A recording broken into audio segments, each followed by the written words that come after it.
No, I. Introduction to the second edition.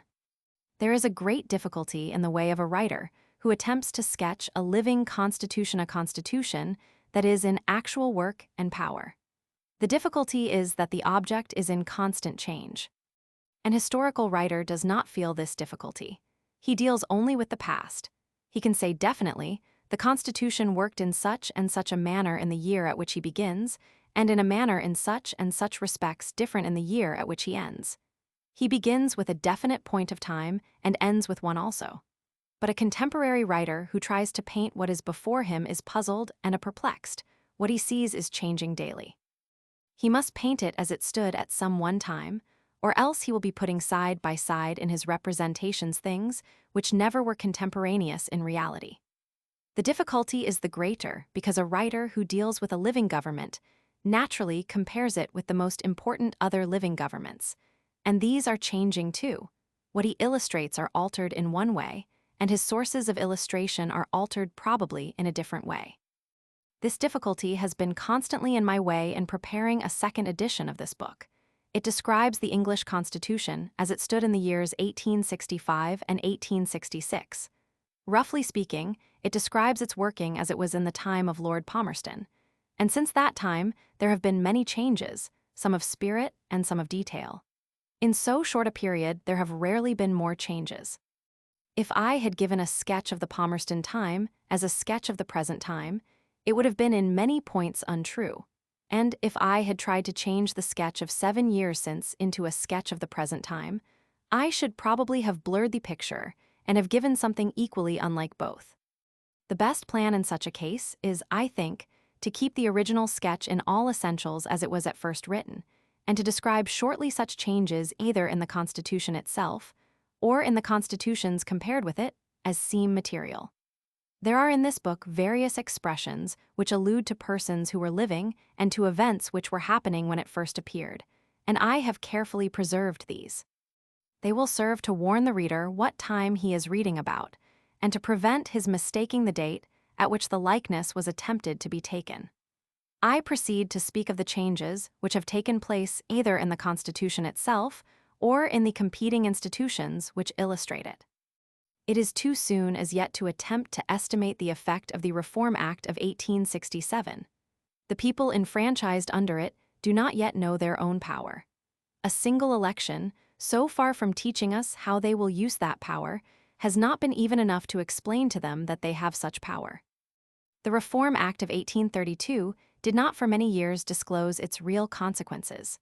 A writer in 1836, whether he approved or disapproved of them, whether he thought too little of or whether he exaggerated them, would have been sure to be mistaken in them.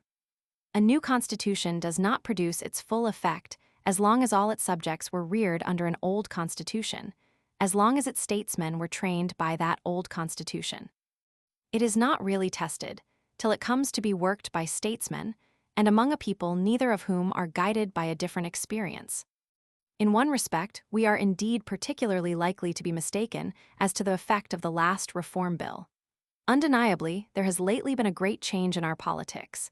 It is commonly said that there is not a brick of the Palmerston House standing. The change since 1865 is a change not in one point, but in 1,000 points. It is a change not of particular details, but of pervading spirit. We are now quarreling as to the minor details of an Education Act. In Lord Palmerston's time, no such act could have passed. In Lord Palmerston's time, Sir George Grey said that the disestablishment of the Irish Church would be an act of revolution. It has now been disestablished by great majorities, with Sir George Grey himself assenting. A new world has arisen which is not as the old world, and we naturally ascribe the change to the Reform Act. But this is a complete mistake. If there had been no Reform Act at all, there would, nevertheless, have been a great change in English politics. There has been a change of the sort which, above all, generates other changes, a change of generation. Generally, one generation in politics succeeds another almost silently. At every moment, men of all ages between 30 and 70 have considerable influence. Each year removes many old men, makes all others older, brings in many new. The transition is so gradual that we hardly perceive it.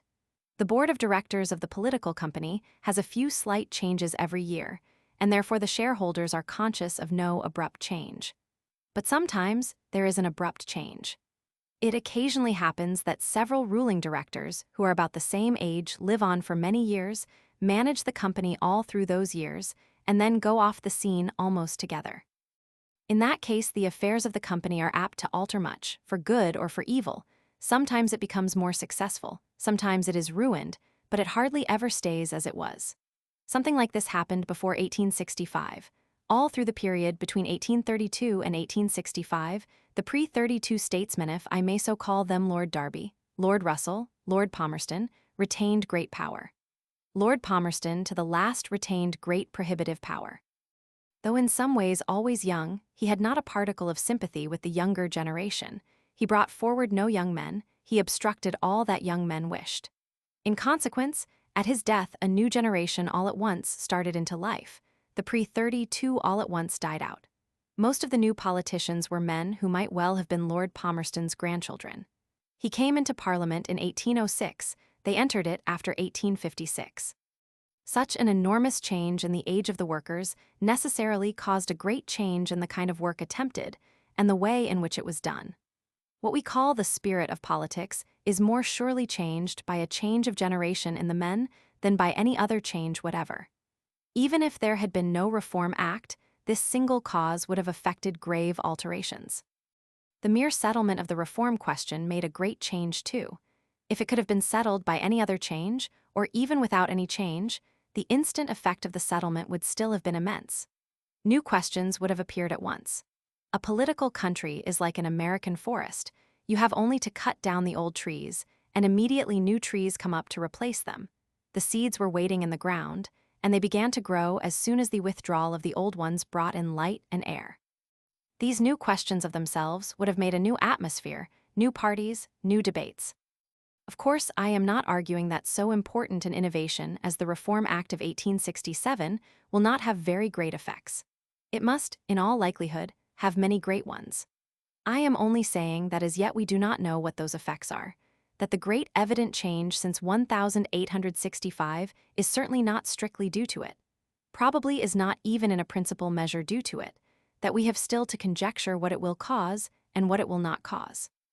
The principal question arises most naturally from a main doctrine of these essays.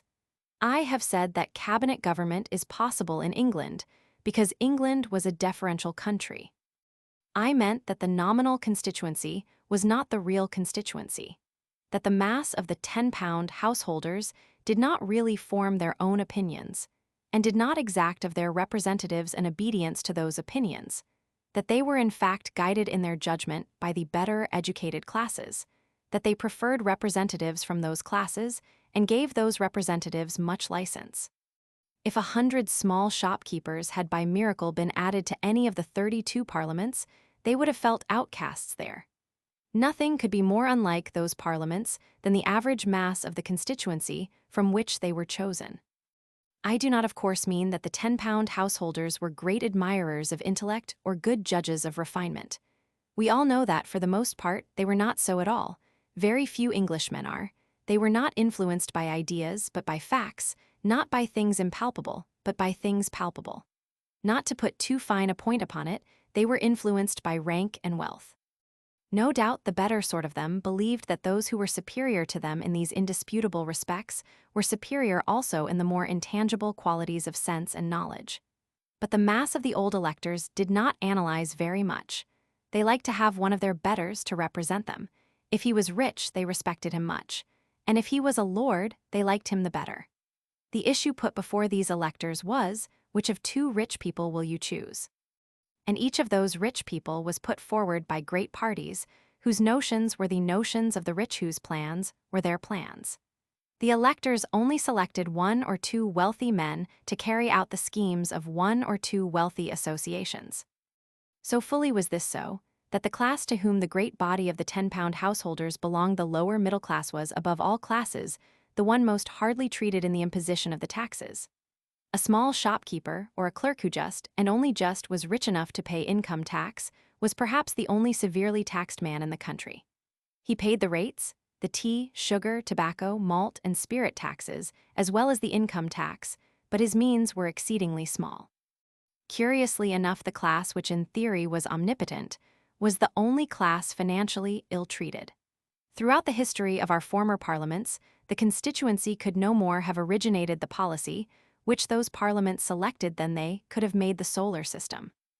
As I have endeavored to show in this volume, the deference of the old electors to their betters was the only way in which our old system could be maintained. No doubt countries can be imagined in which the mass of the electors would be thoroughly competent to form good opinions. Approximations to that state happily exist, but such was not the state of the minor English shopkeepers. They were just competent to make a selection between two sets of superior ideas, or rather, for the conceptions of such people are more personal than abstract between two opposing parties, each professing a creed of such ideas. But they could do no more. Their own notions, if they had been cross-examined upon them, would have been found always most confused and often most foolish. They were competent to decide an issue selected by the higher classes, but they were incompetent to do more. The grave question now is, how far will this peculiar old system continue, and how far will it be altered? I am afraid I must put aside at once the idea that it will be altered entirely and altered for the better.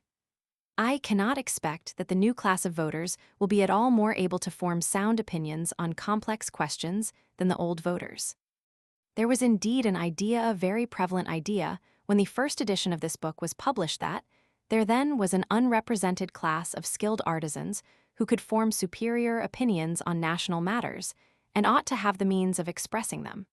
We used to frame elaborate schemes to give them such means. But the Reform Act of 1867 did not stop at skilled labor. It enfranchised unskilled labor too. And no one will contend that the ordinary working man who has no special skill and who is only rated because he has a house can judge much of intellectual matters. The messenger in an office is not more intelligent than the clerks, not better educated, but worse. And yet the messenger is probably a very superior specimen of the newly enfranchised classes. The average can only earn very scanty wages by coarse labor. They have no time to improve themselves, for they are laboring the whole day through, and their early education was so small that in most cases it is dubious whether, even if they had much time, they could use it to good purpose. We have not enfranchised a class less needing to be guided by their betters than the old class. On the contrary, the new class need it more than the old. The real question is, will they submit to it? Will they defer in the same way to wealth and rank, and to the higher qualities of which these are the rough symbols and the common accompaniments? There is a peculiar difficulty in answering this question. Generally, the debates upon the passing of an act contain much valuable instruction as to what may be expected of it. But the debates on the Reform Act of 1867 hardly tell anything. They are taken up with technicalities as to the ratepayers and the compound householder. Nobody in the country knew what was being done. I happened at the time to visit a purely agricultural and conservative county, and I asked the local Tories, "Do you understand this reform bill? Do you know that your conservative government has brought in a bill far more radical than any former bill, and that it is very likely to be passed?" The answer I got was, "What stuff you talk. How can it be a radical reform bill? Why, Bright opposes it." There was no answering that in a way which a common jury could understand. The bill was supported by the Times and opposed by Mr. Bright, and therefore the mass of the conservatives and of common moderate people, without distinction of party, had no conception of the effect. They said it was London nonsense if you tried to explain it to them. The nation indeed generally looks to the discussions in Parliament to enlighten it as to the effect of bills, but in this case neither party, as a party, could speak out. Many, perhaps most of the intelligent conservatives, were fearful of the consequences of the proposal. But as it was made by the heads of their own party, they did not like to oppose it, and the discipline of party carried them with it. On the other side, many, probably most of the intelligent liberals, were in consternation at the bill. They had been in the habit for years of proposing reform bills, they knew the points of difference between each bill, and perceived that this was by far the most sweeping which had ever been proposed by any ministry. But they were almost all unwilling to say so. They would have offended a large section in their constituencies if they had resisted a Tory bill because it was too democratic. The extreme partisans of democracy would have said, "The enemies of the people have confidence enough in the people to entrust them with this power. But you, a liberal and a professed friend of the people, have not that confidence. If that is so, we will never vote for you again. Many radical members who had been asking for years for household suffrage were much more surprised than pleased at the near chance of obtaining it. They had asked for it as bargainers ask for the highest possible price, but they never expected to get it. Altogether, the liberals, or at least the extreme liberals, were much like a man who has been pushing hard against an opposing door, till on a sudden the door opens, the resistance ceases, and he is thrown violently forward. Persons in such an unpleasant predicament can scarcely criticize effectually, and certainly the liberals did not so criticize. We have had no such previous discussions as should guide our expectations from the Reform Bill, nor such as under ordinary circumstances we should have had. Nor does the experience of the last election much help us. The circumstances were too exceptional.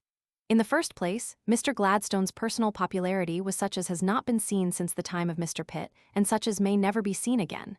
Certainly it will very rarely be seen. A bad speaker is said to have been asked how he got on as a candidate. "Oh," he answered, "when I do not know what to say, I say Gladstone, and then they are sure to cheer, and I have time to think." In fact, that popularity acted as a guide both to constituencies and to members. The candidates only said they would vote with Mr. Gladstone, and the constituencies only chose those who said so. Even the minority could only be described as anti-Gladstone, just as the majority could only be described as pro-Gladstone. The remains, too, of the old electoral organization were exceedingly powerful. The old voters voted as they had been told, and the new voters mostly voted with them. In extremely few cases was there any new and contrary organization. At the last election, the trial of the new system hardly began, and, as far as it did begin, it was favored by a peculiar guidance. In the meantime, our statesmen have the greatest opportunities they have had for many years, and likewise the greatest duty. They have to guide the new voters in the exercise of the franchise, to guide them quietly, and without saying what they are doing, but still to guide them. The leading statesmen in a free country have great momentary power. They settle the conversation of mankind. It is they who, by a great speech or two, determine what shall be said and what shall be written for long after. They, in conjunction with their counselors, settle the program of their party, the platform, as the Americans call it, on which they and those associated with them are to take their stand for the political campaign. It is by that program, by a comparison of the programs of different statesmen, that the world forms its judgment. The common, ordinary mind is quite unfit to fix for itself what political question it shall attend to. It is as much as it can do to judge decently of the questions which drift down to it and are brought before it. It almost never settles its topics. It can only decide upon the issues of those topics. And in settling what these questions shall be, statesmen have now especially a great responsibility if they raise questions which will excite the lower orders of mankind. If they raise questions on which those orders are likely to be wrong. If they raise questions on which the interest of those orders is not identical with, or is antagonistic to, the whole interest of the state, they will have done the greatest harm they can do.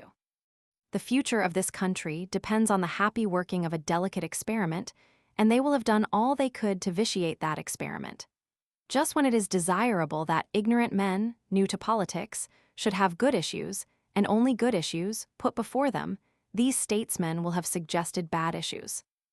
They will have suggested topics which will bind the poor as a class together, topics which will excite them against the rich, topics the discussion of which in the only form in which that discussion reaches their ear will be to make them think that some new law can make them comfortable, that it is the present law which makes them uncomfortable, that government has at its disposal an inexhaustible fund out of which it can give to those who now want without also creating elsewhere other and greater wants. If the first work of the poor voters is to try to create a poor man's paradise, as poor men are apt to fancy that paradise, and as they are apt to think they can create it, the great political trial now beginning will simply fail. The wide gift of the elective franchise will be a great calamity to the whole nation, and to those who gain it as great a calamity as to any. I do not of course mean that statesmen can choose with absolute freedom what topics they will deal with and what they will not. I am of course aware that they choose under stringent conditions. In excited states of the public mind, they have scarcely a discretion at all. The tendency of the public perturbation determines what shall and what shall not be dealt with. But upon the other hand, in quiet times, statesmen have great power. When there is no fire lighted, they can settle what fire shall be lit. And as the new suffrage is happily to be tried in a quiet time, the responsibility of our statesmen is great, because their power is great too. And the mode in which the questions dealt with are discussed is almost as important as the selection of these questions. It is for our principal statesmen to lead the public, and not to let the public lead them. No doubt when statesmen live by public favor, as ours do, this is a hard saying, and it requires to be carefully limited. I do not mean that our statesmen should assume a pedantic and doctrinaire tone with the English people. If there is anything which English people thoroughly detest, it is that tone exactly. And they are right in detesting it. If a man cannot give guidance and communicate instruction formally without telling his audience, "I am better than you," "I have studied this as you have not," then he is not fit for a guide or an instructor. A statesman who should show that gaucherie would exhibit a defect of imagination, and expose an incapacity for dealing with men which would be a great hindrance to him in his calling. But much argument is not required to guide the public, still less a formal exposition of that argument. What is mostly needed is the manly utterance of clear conclusions. If a statesman gives these in a felicitous way, and if with a few light and humorous illustrations, so much the better, he has done his part. He will have given the text, the scribes in the newspapers will write the sermon. A statesman ought to show his own nature and talk in a palpable way what is to him important truth.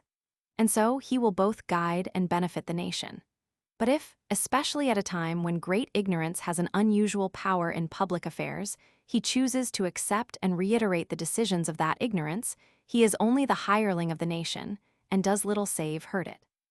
I shall be told that this is very obvious, and that everybody knows that 2 and 2 make 4, and that there is no use in inculcating it. But I answer that the lesson is not observed in fact. People do not so do their political sums. Of all our political dangers, the greatest I conceive is that they will neglect the lesson. In plain English, what I fear is that both our political parties will bid for the support of the working man, that both of them will promise to do as he likes if he will only tell them what it is. That, as he now holds the casting vote in our affairs, both parties will beg and pray him to give that vote to them. I can conceive of nothing more corrupting or worse for a set of poor, ignorant people than that 2 combinations of well-taught and rich men should constantly offer to defer to their decision and compete for the office of executing it. Vox populi will be vox diaboli if it is worked in that manner.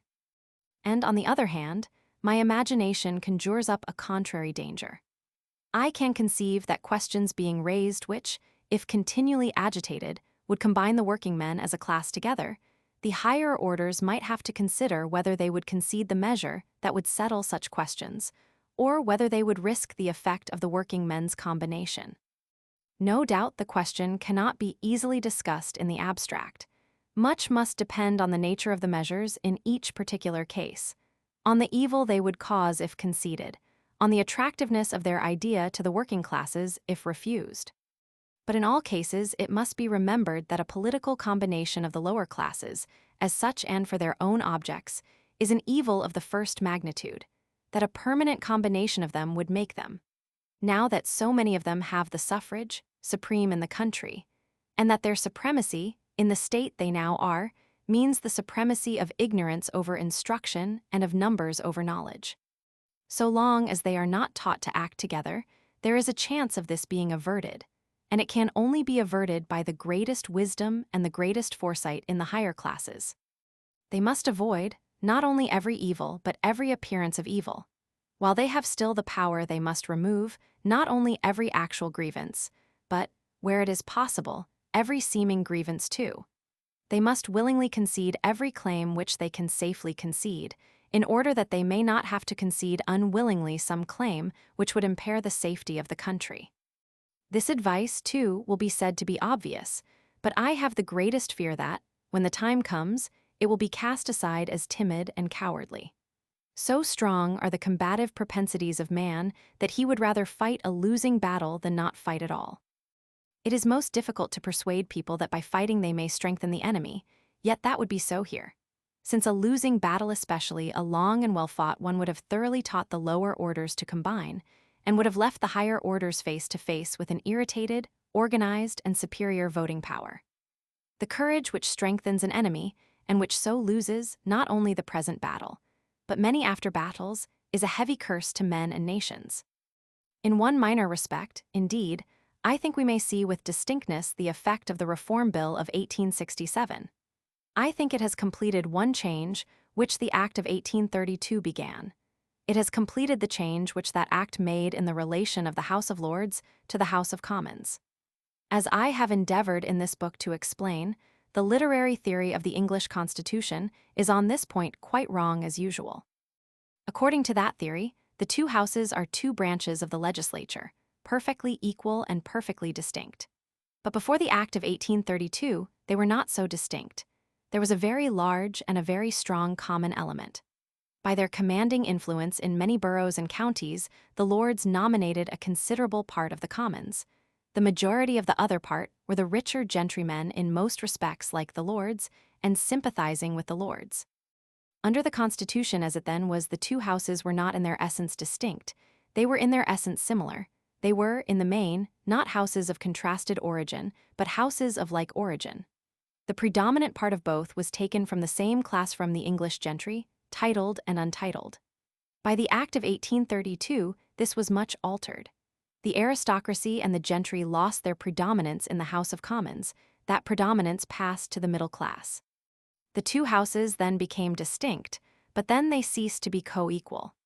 The Duke of Wellington, in a most remarkable paper, has explained what pains he took to induce the Lords to submit to their new position, and to submit, time after time, their will to the will of the Commons. The Reform Act of 1867 has, I think, unmistakably completed the effect which the Act of 1832 began, but left unfinished. The middle-class element has gained greatly by the second change, and the aristocratic element has lost greatly.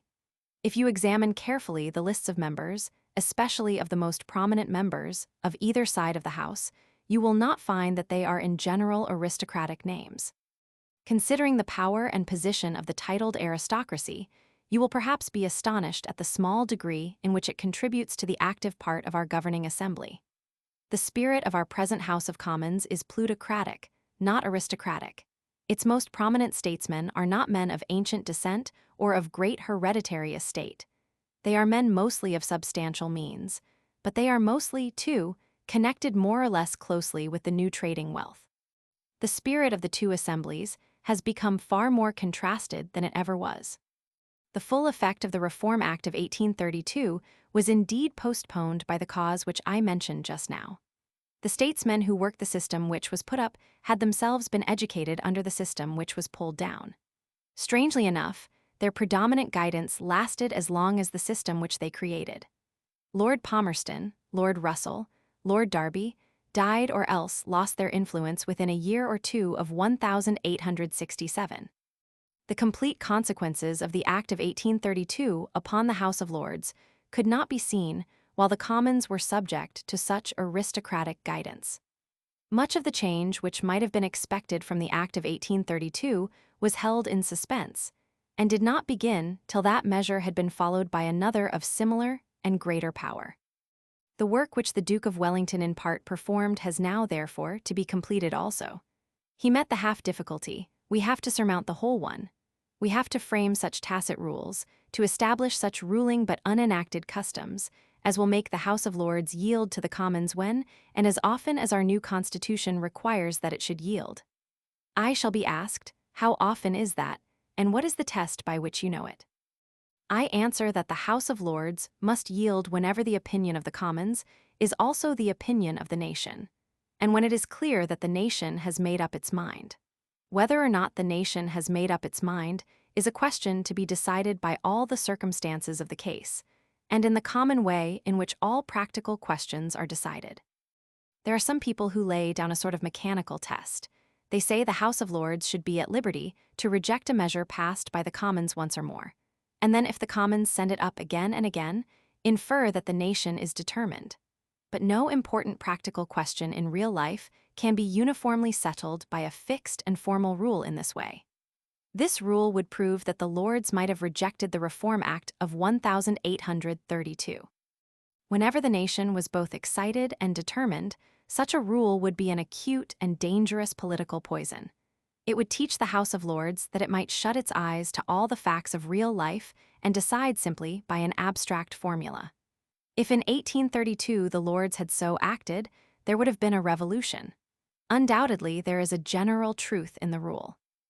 Whether a bill has come up once only, or whether it has come up several times, is one important fact in judging whether the nation is determined to have that measure enacted. It is an indication, but it is only one of the indications. There are others equally decisive. The unanimous voice of the people may be so strong, and may be conveyed through so many organs, that it may be assumed to be lasting. Englishmen are so very miscellaneous, that which has really convinced a great and varied majority of them, for the present, may fairly be assumed to be likely to continue permanently to convince them. One sort might easily fall into a temporary and erroneous fanaticism, but all sorts simultaneously are very unlikely to do so. I should venture so far as to lay down for an approximate rule, that the House of Lords ought, on a first-class subject, to be very slow in rejecting a bill passed even once by a large majority of the House of Commons. I would not, of course, lay this down as an unvarying rule. As I have said, I have for practical purposes no belief in unvarying rules. Majorities may be either genuine or fictitious, and if they are not genuine, if they do not embody the opinion of the representative as well as the opinion of the constituency, no one would wish to have any attention paid to them. But if the opinion of the nation be strong and be universal, if it be really believed by members of Parliament, as well as by those who send them to Parliament, in my judgment the Lords should yield at once, and should not resist it. My main reason is one which has not been much urged. As a theoretical writer, I can venture to say what no elected member of Parliament, conservative or liberal, can venture to say, that I am exceedingly afraid of the ignorant multitude of the new constituencies. I wish to have as great and as compact a power as possible to resist it. But a dissension between the Lords and Commons divides that resisting power. As I have explained, the House of Commons still mainly represents the plutocracy, the Lords represent the aristocracy. The main interest of both these classes is now identical, which is to prevent or to mitigate the rule of uneducated numbers. But to prevent it effectually, they must not quarrel among themselves. They must not bid one against the other for the aid of their common opponent. And this is precisely the effect of a division between Lords and Commons.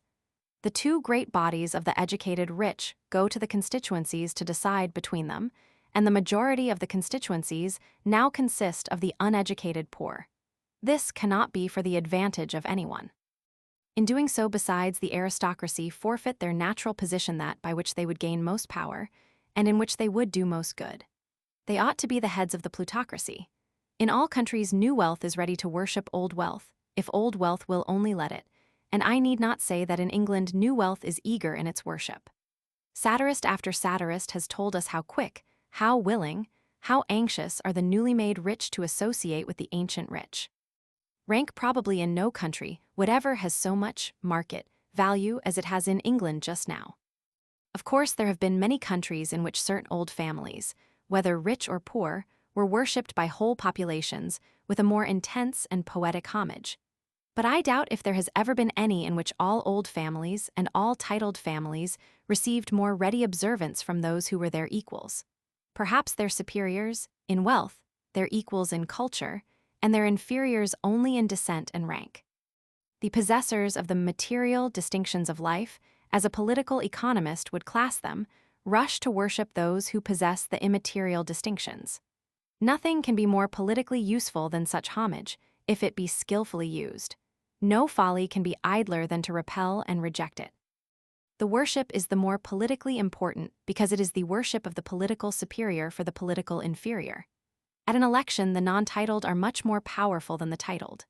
Certain individual peers have, from their great possessions, great electioneering influence, but as a whole, the House of Peers is not a principal electioneering force.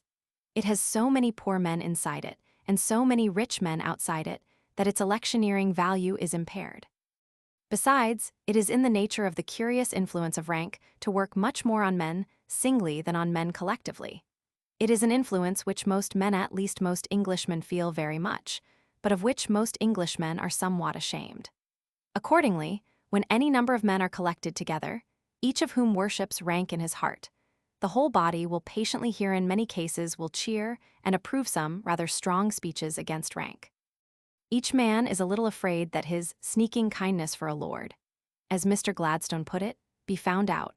He is not sure how far that weakness is shared by those around him. And thus Englishmen easily find themselves committed to anti-aristocratic sentiments, which are the direct opposite of their real feeling, and their collective action may be bitterly hostile to rank, while the secret sentiment of each separately is especially favorable to rank. In 1832, the close boroughs, which were largely held by peers and were still more largely supposed to be held by them, were swept away with a tumult of delight. And in another similar time of great excitement, the lords themselves, if they deserve it, might pass away. The democratic passions gain by fomenting a diffused excitement, and by massing men in concourses. The aristocratic sentiments gain by calm and quiet, and act most on men by themselves, in their families, and when female influence is not absent. The overt electioneering power of the lords does not at all equal its real social power. The English plutocracy, as is often said of something yet coarser, must be humored, not drove. They may easily be impelled against the aristocracy, though they respect it very much. And as they are much stronger than the aristocracy, they might, if angered, even destroy it, though in order to destroy it, they must help to arouse a wild excitement among the ignorant poor, which, if once roused, may not be easily calmed, and which may be fatal to far more than its beginners intend. This is the explanation of the anomaly which puzzles many clever lords. They think, if they do not say, "Why are we pinned up here? Why are we not in the Commons where we could have so much more power? Why is this nominal rank given us at the price of substantial influence? If we prefer real weight to unreal prestige, why may we not have it?" The reply is that the whole body of the lords have an incalculably greater influence over society while there is still a House of Lords than they would have if the House of Lords were abolished, and that though one or two clever young peers might do better in the Commons, the old order of peers, young and old, clever and not clever, is much better where it is. The selfish instinct of the mass of peers on this point is a keener and more exact judge of the real world than the fine intelligence of one or two of them. If the House of Peers ever goes, it will go in a storm, and the storm will not leave all else as it is. It will not destroy the House of Peers and leave the rich young peers, with their wealth and their titles, to sit in the Commons. It would probably sweep all titles before it at least all legal titles, and, somehow or other, it would break up the curious system by which the estates of great families all go to the eldest son. That system is a very artificial one. You may make a fine argument for it, but you cannot make a loud argument, an argument which would reach and rule the multitude. The thing looks like injustice, and in a time of popular passion, it would not stand. Much short of the compulsory equal division of the Code Napoleon, stringent clauses might be provided to obstruct and prevent these great aggregations of property. Few things certainly are less likely than a violent tempest like this to destroy large and hereditary estates. But then, too, few things are less likely than an outbreak to destroy the House of Lords. My point is that a catastrophe which levels one will not spare the other. I conceive, therefore, that the great power of the House of Lords should be exercised very timidly and very cautiously. For the sake of keeping the headship of the plutocracy, and through that of the nation, they should not offend the plutocracy. The points upon which they have to yield are mostly very minor ones, and they should yield many great points rather than risk the bottom of their power. They should give large donations out of income, if by so doing they keep, as they would keep, their capital intact. The Duke of Wellington guided the House of Lords in this manner for years, and nothing could prosper better for them or for the country, and the Lords have only to go back to the good path in which he directed them. The events of 1870 caused much discussion upon life peerages, and we have gained this great step, that whereas the former leader of the Tory party in the Lords, Lord Lyndhurst, defeated the last proposal to make life peers, Lord Derby, when leader of that party, desired to create them. As I have given in this book what seem to me good reasons for making them, I need not repeat those reasons here. I need only say how the notion stands in my judgment now.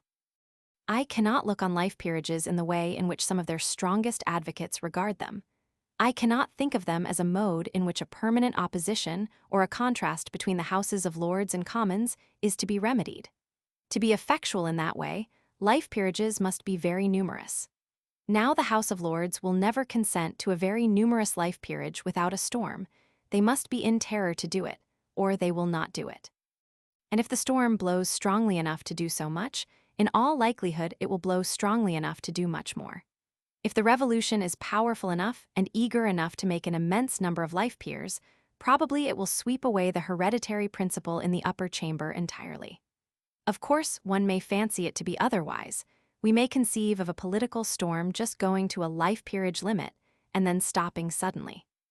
But in politics, we must not trouble ourselves with exceedingly exceptional accidents. It is quite difficult enough to count on and provide for the regular and plain probabilities. To speak mathematically, we may easily miss the permanent course of the political curve if we engross our minds with its cusps and conjugate points. Nor, on the other hand, can I sympathize with the objection to life peerages, which some of the radical party take and feel. They think it will strengthen the Lords, and so make them better able to oppose the Commons. They think, if they do not say, "The House of Lords is our enemy and that of all liberals." Happily, the mass of it is not intellectual. A few clever men are born there which we cannot help, but we will not vaccinate it with genius. We will not put in a set of clever men for their lives who may as likely as not turn against us.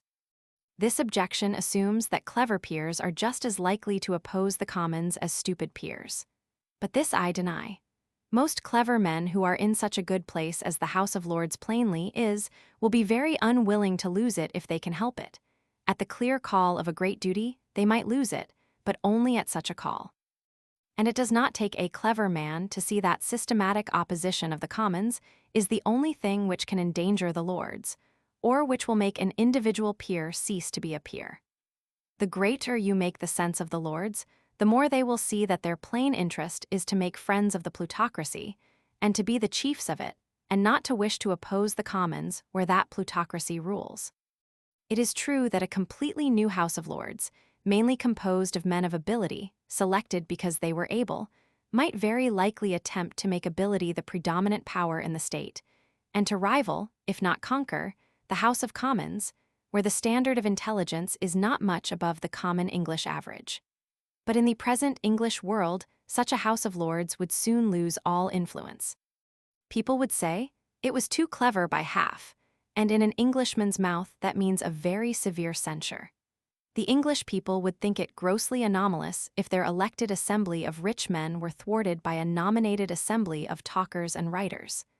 Sensible men of substantial means are what we wish to be ruled by, and a peerage of genius would not compare with it in power. It is true, too, that at present some of the cleverest peers are not so ready as some others to agree with the Commons, but it is not unnatural that persons of high rank and of great ability should be unwilling to bend to persons of lower rank, and of certainly not greater ability. A few of such peers, for they are very few, might say, "We had rather not have our peerage if we are to buy it at the price of yielding." But a life peer who had fought his way up to the peers would never think so. Young men who are born to rank may risk it, not middle-aged or old men who have earned their rank. A moderate number of life peers would almost always counsel moderation to the Lords, and would almost always be right in counseling it.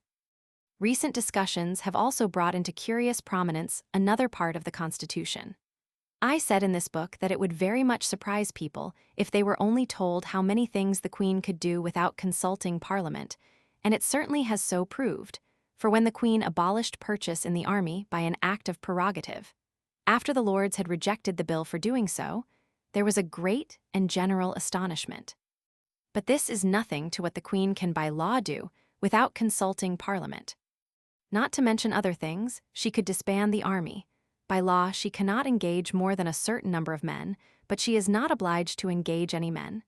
She could dismiss all the officers, from the general commanding-in-chief downwards. She could dismiss all the sailors too. She could sell off all our ships of war and all our naval stores. She could make a peace by the sacrifice of Cornwall and begin a war for the conquest of Brittany. She could make every citizen in the United Kingdom, male or female, a peer. She could make every parish in the United Kingdom a university. She could dismiss most of the civil servants. She could pardon all offenders. In a word, the Queen could by prerogative upset all the action of civil government within the government, could disgrace the nation by a bad war or peace, and could, by disbanding our forces, whether land or sea, leave us defenseless against foreign nations. Why do we not fear that she would do this, or any approach to it? Because there are two checks, one ancient and coarse, the other modern and delicate. The first is the check of impeachment. Any minister who advised the Queen so to use her prerogative as to endanger the safety of the realm might be impeached for high treason, and would be so. Such a minister would, in our technical law, be said to have levied, or aided to levy, war against the Queen. This counsel to her so to use her prerogative would by the judge be declared to be an act of violence against herself, and in that peculiar but effectual way, the offender could be condemned and executed. Against all gross excesses of the prerogative, this is a sufficient protection. But it would be no protection against minor mistakes. Any error of judgment committed bona fide, and only entailing consequences which one person might say were good and another say were bad, could not be so punished. It would be possible to impeach any minister who disbanded the Queen's army, and it would be done for certain.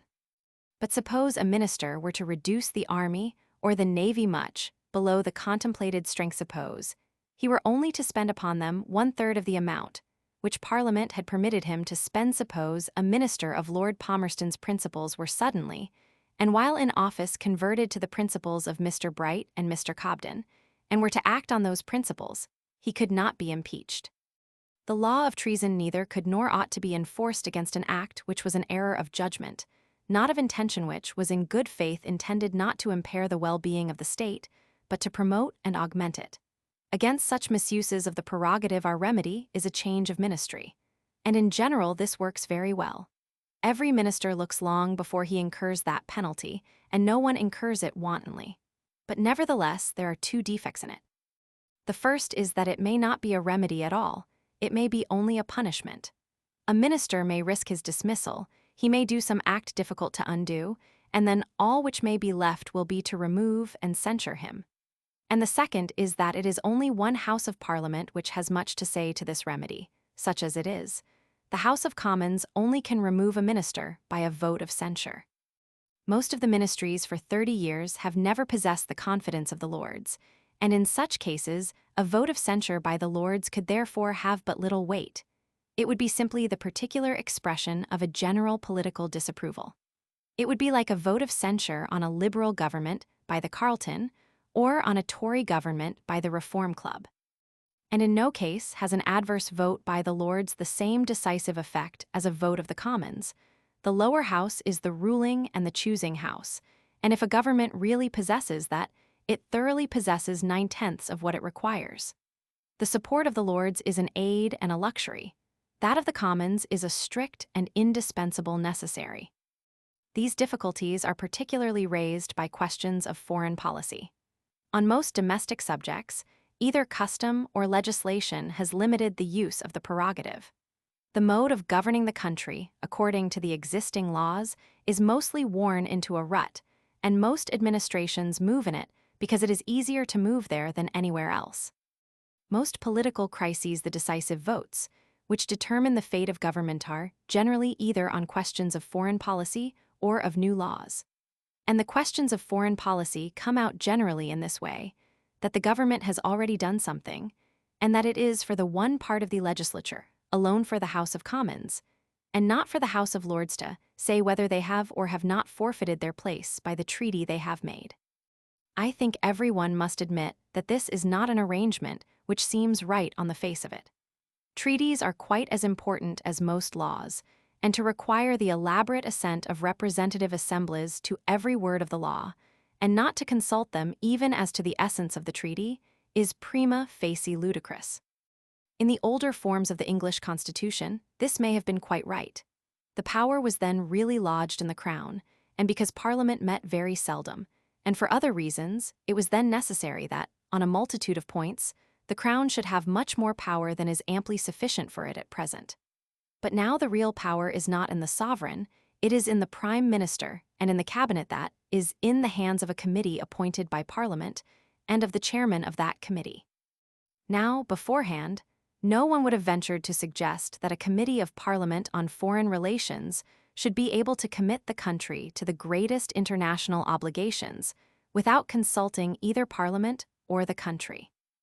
No other select committee has any comparable power, and considering how carefully we have fettered and limited the powers of all other subordinate authorities, are allowing so much discretionary power on matters peculiarly dangerous and peculiarly delicate to rest in the sole charge of one secret committee is exceedingly strange.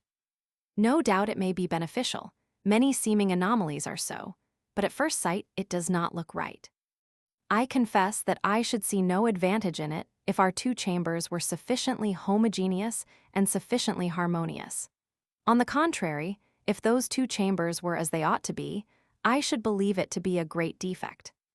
If the administration had in both houses a majority, not a mechanical majority ready to accept anything, but a fair and reasonable one, predisposed to think the government right, but not ready to find it to be so in the face of facts, and in opposition to whatever might occur.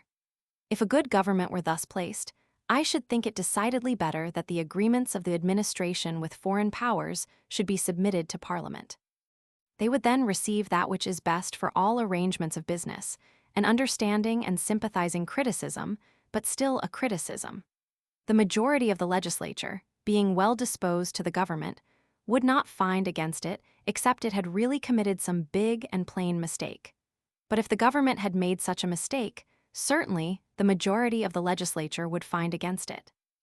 In a country fit for parliamentary institutions, the partisanship of members of the legislature never comes in manifest opposition to the plain interest of the nation. If it did, the nation being, as are all nations capable of parliamentary institutions, constantly attentive to public affairs, would inflict on them the maximum parliamentary penalty at the next election and at many future elections. It would break their career.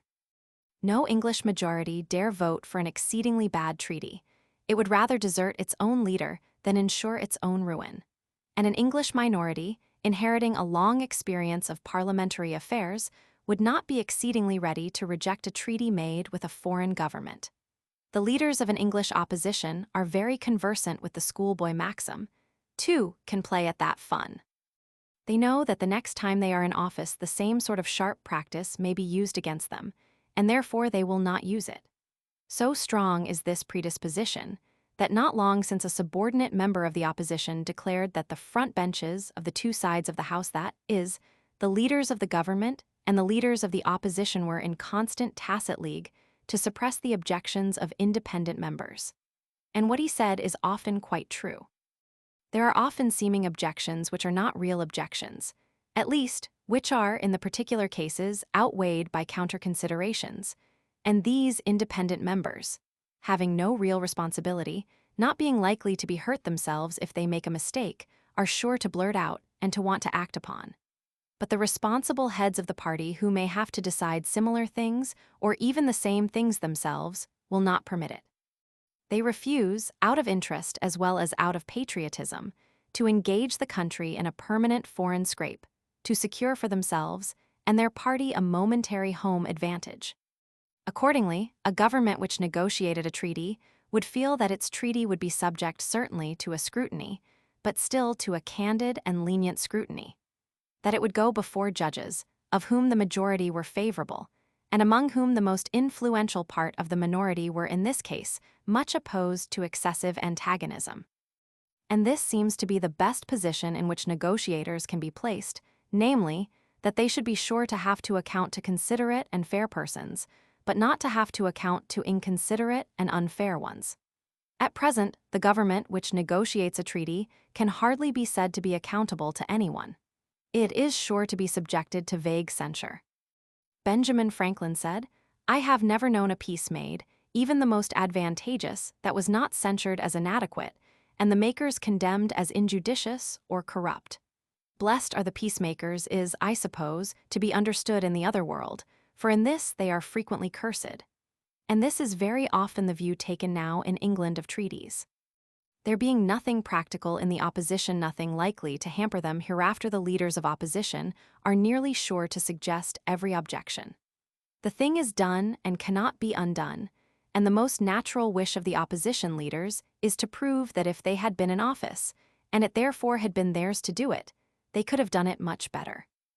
On the other hand, it is quite possible that there may be no real criticism on a treaty at all, or the treaty has been made by the government, and as it cannot be unmade by anyone, the opposition may not think it worth while to say much about it.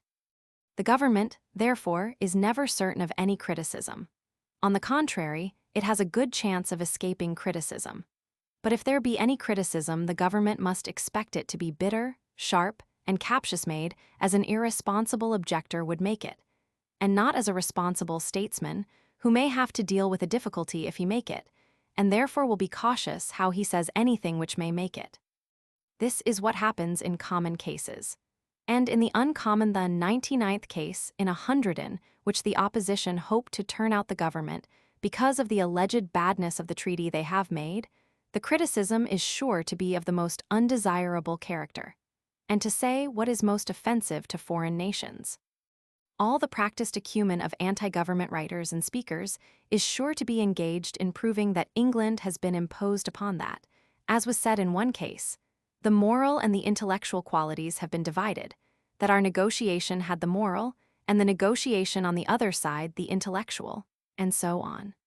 The whole pitch of party malice is then expended, because there is nothing to check the party in opposition. The treaty has been made, and though it may be censured, and the party which made it ousted, yet the difficulty it was meant to cure is cured, and the opposing party, if it takes office, will not have that difficulty to deal with. In abstract theory, these defects in our present practice would seem exceedingly great, but in practice they are not so. English statesmen and English parties have really a great patriotism. They can rarely be persuaded even by their passions or their interest to do anything contrary to the real interest of England, or anything which would lower England in the eyes of foreign nations, and they would seriously hurt themselves if they did. But still, these are the real tendencies of our present practice, and these are only prevented by qualities in the nation and qualities in our statesmen, which will just as much exist if we change our practice. It certainly would be in many ways advantageous to change it. If we require that in some form the assent of Parliament shall be given to such treaties, we should have a real discussion prior to the making of such treaties. We should have the reasons for the treaty plainly stated, and also the reasons against it. At present, as we have seen, the discussion is unreal. The thing is done and cannot be altered, and what is said often ought not to be said because it is captious, and what is not said ought as often to be said because it is material. We should have a manlier and plainer way of dealing with foreign policy, if ministers were obliged to explain clearly their foreign contracts before they were valid, just as they have to explain their domestic proposals before they can become laws. The objections to this are, as far as I know, 3, and 3 only. First, that it would not be always desirable for ministers to state clearly the motives which induce them to agree to foreign compacts. Treaties, it is said, are in one great respect different from laws. They concern not only the government which binds, the nation so bound, but a third party to a foreign country, and the feelings of that country are to be considered as well as our own. And that foreign country will, probably, in the present state of the world, be a despotic one, where discussion is not practiced, where it is not understood, where the expressions of different speakers are not accurately weighed, where undue offense may easily be given. This objection might be easily avoided by requiring that the discussion upon treaties in Parliament, like that discussion in the American Senate, should be in secret session, and that no report should be published of it. But I should, for my own part, be rather disposed to risk a public debate. Despotic nations now cannot understand England. It is to them an anomaly chartered by Providence. They have been time out of mind puzzled by its institutions, vexed at its statesmen, and angry at its newspapers. A little more of such perplexity and such vexation does not seem to me a great evil. And if it be meant, as it often is meant, that the whole truth as to treaties cannot be spoken out, I answer that neither can the whole truth as to laws. All important laws affect large, vested interests. They touch great sources of political strength, and these great interests require to be treated as delicately and with as nice a manipulation of language as the feelings of any foreign country. A parliamentary minister is a man trained by elaborate practice not to blurt out crude things, and an English parliament is an assembly which particularly dislikes anything gauche or anything imprudent. They would still more dislike it if it hurt themselves, and the country as well as the speaker. I am, too, disposed to deny entirely that there can be any treaty for which adequate reasons cannot be given to the English people, which the English people ought to make. A great deal of the reticence of diplomacy had, I think history shows, much better be spoken out. The worst families are those in which the members never really speak their minds to one another. They maintain an atmosphere of unreality, and everyone always lives in an atmosphere of suppressed ill-feeling. It is the same with nations. The parties concerned would almost always be better for hearing the substantial reasons which induced the negotiators to make the treaty, and the negotiators would do their work much better. For half the ambiguities in treaties are caused by the negotiators not liking the fact or not taking the pains to put their own meaning distinctly before their own minds. And they would be obliged to make it plain if they had to defend it and argue on it before a great assembly.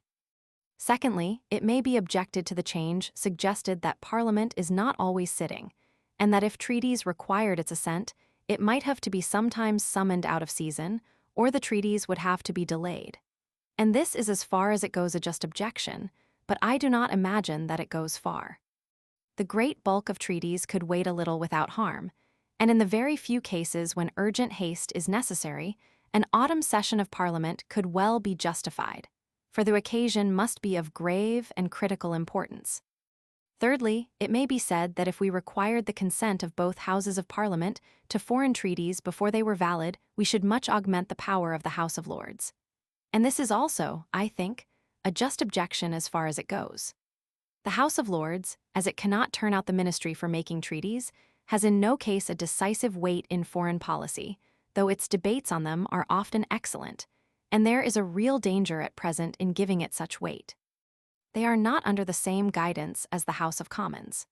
In the House of Commons, of necessity, the ministry has a majority, and the majority will agree to the treaties the leaders have made if they fairly can. They will not be anxious to disagree with them. But the majority of the House of Lords may always be, and has lately been generally an opposition majority, and therefore the treaty may be submitted to critics exactly pledged to opposite views. It might be like submitting the design of an architect known to hold medieval principles to a committee wedded to classical principles. Still, upon the whole, I think the augmentation of the power of the peers might be risked without real fear of serious harm.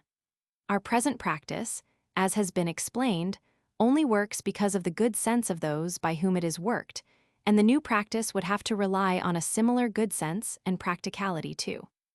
The House of Lords must deal with the assent to treaties as they do with the assent to laws. They must defer to the voice of the country and the authority of the Commons, even in cases where their own judgment might guide them otherwise. In very vital treaties, probably, being Englishmen, they would be of the same mind as the rest of Englishmen. If in such cases they showed a reluctance to act as the people wished, they would have the same lesson taught them as on vital and exciting questions of domestic legislation, and the case is not so likely to happen. For on these internal and organic questions, the interest and the feeling of the peers is often presumably opposed to that of other classes. They may be anxious not to relinquish the very power which other classes are anxious to acquire. But in foreign policy, there is no similar antagonism of interest. A peer and a non-peer have presumably in that matter the same interest and the same wishes. Probably, if it were considered to be desirable to give to Parliament a more direct control over questions of foreign policy than it possesses now, the better way would be not to require a formal vote to the treaty clause by clause. This would entail too much time and would lead to unnecessary changes in minor details. It would be enough to let the treaty be laid upon the table of both houses, say for 14 days, and to acquire validity unless objected to by one house or other before that interval had expired. 2. This is all which I think I need say on the domestic events which have changed, or suggested changes, in the English Constitution since this book was written. But there are also some foreign events which have illustrated it, and of these I should like to say a few words. Naturally, the most striking of these illustrative changes comes from France. Since 1789, France has always been trying political experiments from which others may profit much, though as yet she herself has profited little. She is now trying one singularly illustrative of the English Constitution. When the first edition of this book was published, I had great difficulty in persuading many people that it was possible in a non-monarchical state, for the real chief of the practical executive, the premier, as we should call him, to be nominated, and to be removable by the vote of the National Assembly. The United States and its copies were the only present and familiar republics, and in these the system was exactly opposite. The executive was there appointed by the people, as the legislature was too. No conspicuous example of any other sort of republic then existed, but now France has given an example. Thiers is, with one exception, just the chef du pouvoir exécutif that I endeavored more than once in this book to describe. He is appointed by and is removable by the Assembly. He comes down and speaks in it just as our premier does. He is responsible for managing it just as our premier is. No one can any longer doubt the possibility of a republic in which the executive and the legislative authorities were united and fixed. No one can assert such union to be the incommunicable attribute of a constitutional monarchy. But, unfortunately, we can as yet only infer from this experiment that such a constitution is possible. We cannot as yet say whether it will be bad or good. The circumstances are very peculiar, and that in three ways. First, the trial of a specially parliamentary republic, of a republic where Parliament appoints the minister, is made in a nation which has, to say the least of it, no peculiar aptitude for parliamentary government, which has possibly a peculiar inaptitude for it. In the last but one of these essays, I have tried to describe one of the mental conditions of parliamentary government, which I call rationality, by which I do not mean reasoning power, but rather the power of hearing the reasons of others, of comparing them quietly with one's own reasons, and then being guided by the result. But a French assembly is not easy to reason with.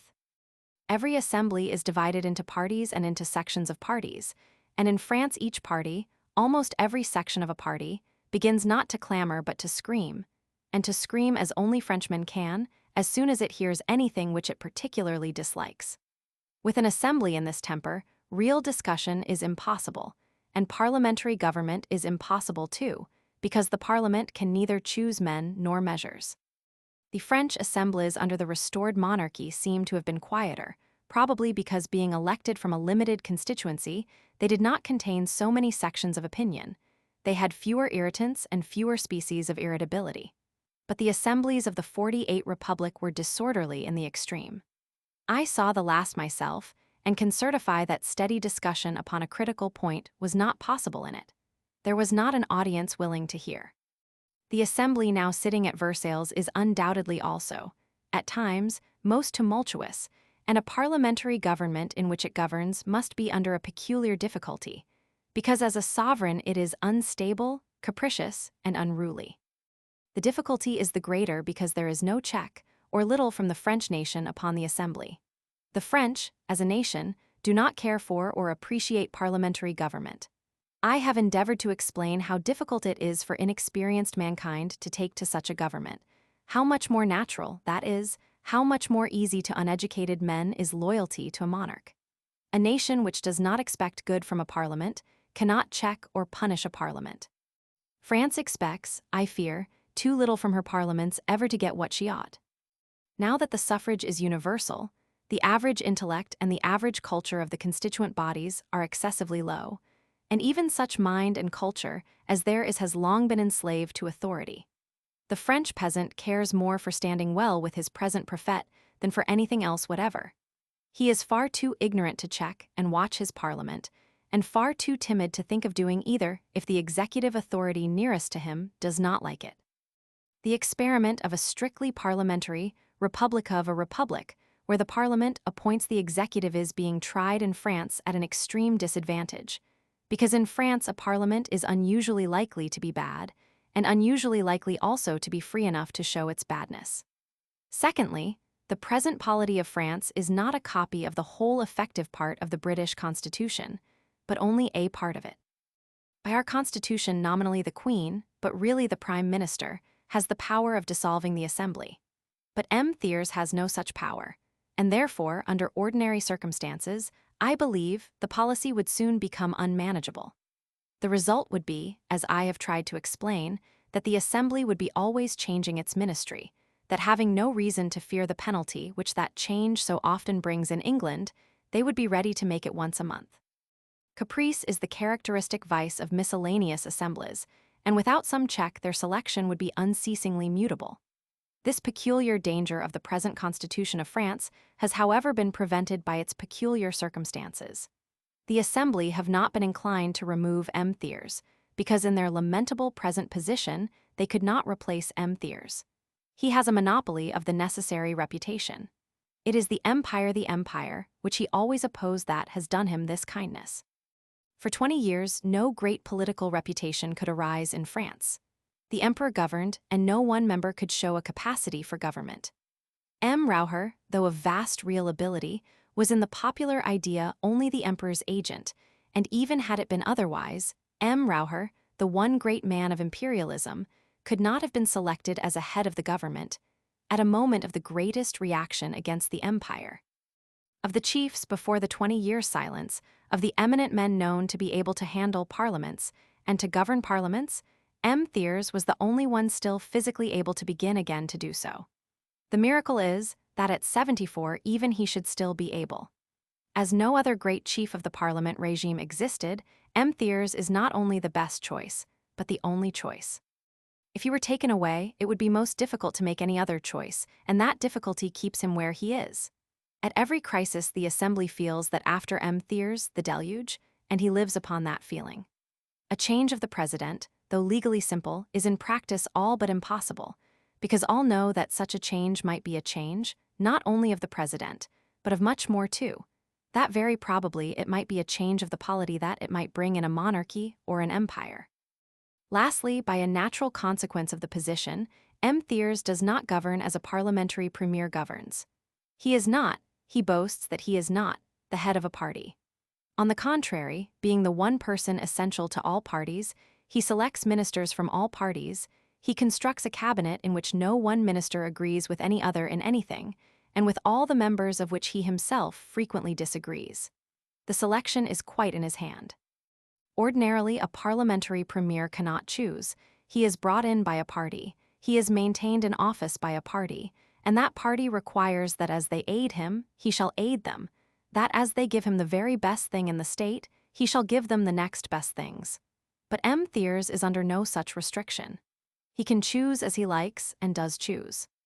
Neither in the selection of his cabinet nor in the management of the chamber is M. Thiers guided as a similar person in common circumstances would have to be guided. He is the exception of a moment. He is not the example of a lasting condition. For these reasons, though we may use the present Constitution of France as a useful aid to our imaginations, in conceiving of a purely parliamentary republic, of a monarchy minus the monarch, we must not think of it as much more. It is too singular in its nature and too peculiar in its accidents to be a guide to anything except itself. In this essay, I made many remarks on the American Constitution, in comparison with the English. And as to the American Constitution, we have had a whole world of experience since I first wrote. My great object was to contrast the office of president as an executive officer and to compare it with that of a prime minister. And I devoted much space to showing that in one principal respect the English system is by far the best. The English premier being appointed by the selection and being removable at the pleasure of the preponderant legislative assembly is sure to be able to rely on that assembly. If he wants legislation to aid his policy, he can obtain that legislation. He can carry out that policy. But the American president has no similar security. He is elected in one way at one time, and Congress, no matter which house, is elected in another way at another time. The two have nothing to bind them together, and in matter of fact, they continually disagree. This was written in the time of Mr. Lincoln, when Congress, the President, and all the North were united as one man in the war against the South. There was then no patent instance of mere disunion. But between the time when the essays were first written in the Fortnightly and their subsequent junction into a book, Mr. Lincoln was assassinated, and Mr. Johnson, the vice president, became president, and so continued for nearly 4 years. At such a time, the characteristic evils of the presidential system were shown most conspicuously. The president and the assembly, so far from being, as it is essential to good government that they should be, on terms of close union, were not on terms of common courtesy. So far from being capable of a continuous and concerted cooperation, they were all the while trying to thwart one another. He had one plan for the pacification of the South and they another. They would have nothing to say to his plans, and he vetoed their plans as long as the Constitution permitted. And when they were, in spite of him, carried, he as far as he could, and this was very much, embarrassed them in action. The quarrel in most countries would have gone beyond the law and come to blows. Even in America, the most law-loving of countries, it went as far as possible within the law. Mr. Johnson described the most popular branch of the legislature, the House of Representatives, as a body, hanging on the verge of government. And that House impeached him criminally, in the hope that in that way they might get rid of him civilly. Nothing could be so conclusive against the American Constitution as that incident. A hostile legislature and a hostile executive were so tied together that the legislature tried, and tried in vain, to rid itself of the executive by accusing it of illegal practices. The legislature was so afraid of the president's legal power that it unfairly accused him of acting beyond the law. And the blame thus cast on the American Constitution is so much praise to be given to the American political character. Few nations, perhaps scarcely any nation, could have borne such a trial so easily and so perfectly. This was the most striking instance of disunion between the President and the Congress that has ever yet occurred, and which probably will ever occur. Probably for very many years, the United States will have great and painful reason to remember that at the moment of all their history, when it was most important to them to collect and concentrate all the strength and wisdom of their policy on the pacification of the South, that policy was divided by a strife in the last degree unseemly and degrading. But it will be for a competent historian hereafter to trace out this accurately and in detail. The time is yet too recent, and I cannot pretend that I know enough to do so. I cannot venture myself to draw the full lessons from these events. I can only predict that, when they are drawn, those lessons will be most important and most interesting. There is, however, one series of events which have happened in America since the beginning of the Civil War, and since the first publication of these essays, on which I should wish to say something in detail. I mean the financial events. These lie within the scope of my peculiar studies, and it is comparatively easy to judge of them, since whatever may be the case with refined statistical reasoning, the great results of money matters speak to and interest all mankind. And every incident in this part of American financial history exemplifies the contrast between a parliamentary and presidential government. The distinguishing quality of parliamentary government is that in each stage of a public transaction there is a discussion, that the public assist at this discussion, that it can, through Parliament, turn out an administration which is not doing as it likes, and can put in an administration which will do as it likes. But the characteristic of a presidential government is, in a multitude of cases, that there is no such discussion. That when there is a discussion, the fate of government does not turn upon it, and therefore, the people do not attend to it. That upon the whole, the administration itself is pretty much doing as it likes, and neglecting as it likes, subject always to the check that it must not too much offend the mass of the nation. The nation commonly does not attend, but if by gigantic blunders you make it attend, it will remember it and turn you out when its time comes. It will show you that your power is short, and so on the instant weaken that power. It will make your present life in office unbearable and uncomfortable by the 100 modes in which a free people can, without ceasing, act upon the rulers which it elected yesterday, and will have to reject or re-elect tomorrow. In finance, the most striking effect in America has, on the first view of it, certainly been good. It has enabled the government to obtain and to keep a vast surplus of revenue over expenditure. Even before the Civil War, it did this from 1837 to 1857. Mr. Wells tells us that, strange as it may seem, There was not a single year in which the unexpended balance in the national treasury derived from various sources at the end of the year was not in excess of the total expenditure of the preceding year, while in not a few years, the unexpended balance was absolutely greater than the sum of the entire expenditure of the 12 months preceding. But this history before the war is nothing to what has happened since. The following are the surpluses of revenue over expenditure since the end of the Civil War. Year ending June 30. Surplus. Pounds. 593,000,1867. 21,586,000,1868. 242,000,1869. 418,000,1870. 18,627, 1,871. 16,712, 000. No one who knows anything of the working of parliamentary government will for a moment imagine that any parliament would have allowed any executive to keep a surplus of this magnitude. In England, after the French War, the government of that day, which had brought it to a happy end, which had the glory of Waterloo, which was in consequence exceedingly strong, which had besides elements of strength from close boroughs and treasury influence, such as certainly no government has ever had since, and such perhaps as no government ever had before that government proposed to keep a moderate surplus and to apply it to the reduction of the debt. But even this the English Parliament would not endure. The administration with all its power derived both from good and evil had to yield. The income tax was abolished, with it went the surplus, and with the surplus all chance of any considerable reduction of the debt for that time. In truth, taxation is so painful that in a sensitive community which has strong organs of expression and action, the maintenance of a great surplus is excessively difficult. The opposition will always say that it is unnecessary, is uncalled for, is injudicious. The cry will be echoed in every constituency. There will be a series of large meetings in the great cities. Even in the smaller constituencies, there will mostly be smaller meetings. Every member of Parliament will be pressed upon by those who elect him. Upon this point, there will be no distinction between town and country, the country gentleman and the farmer disliking high taxes as much as any in the towns.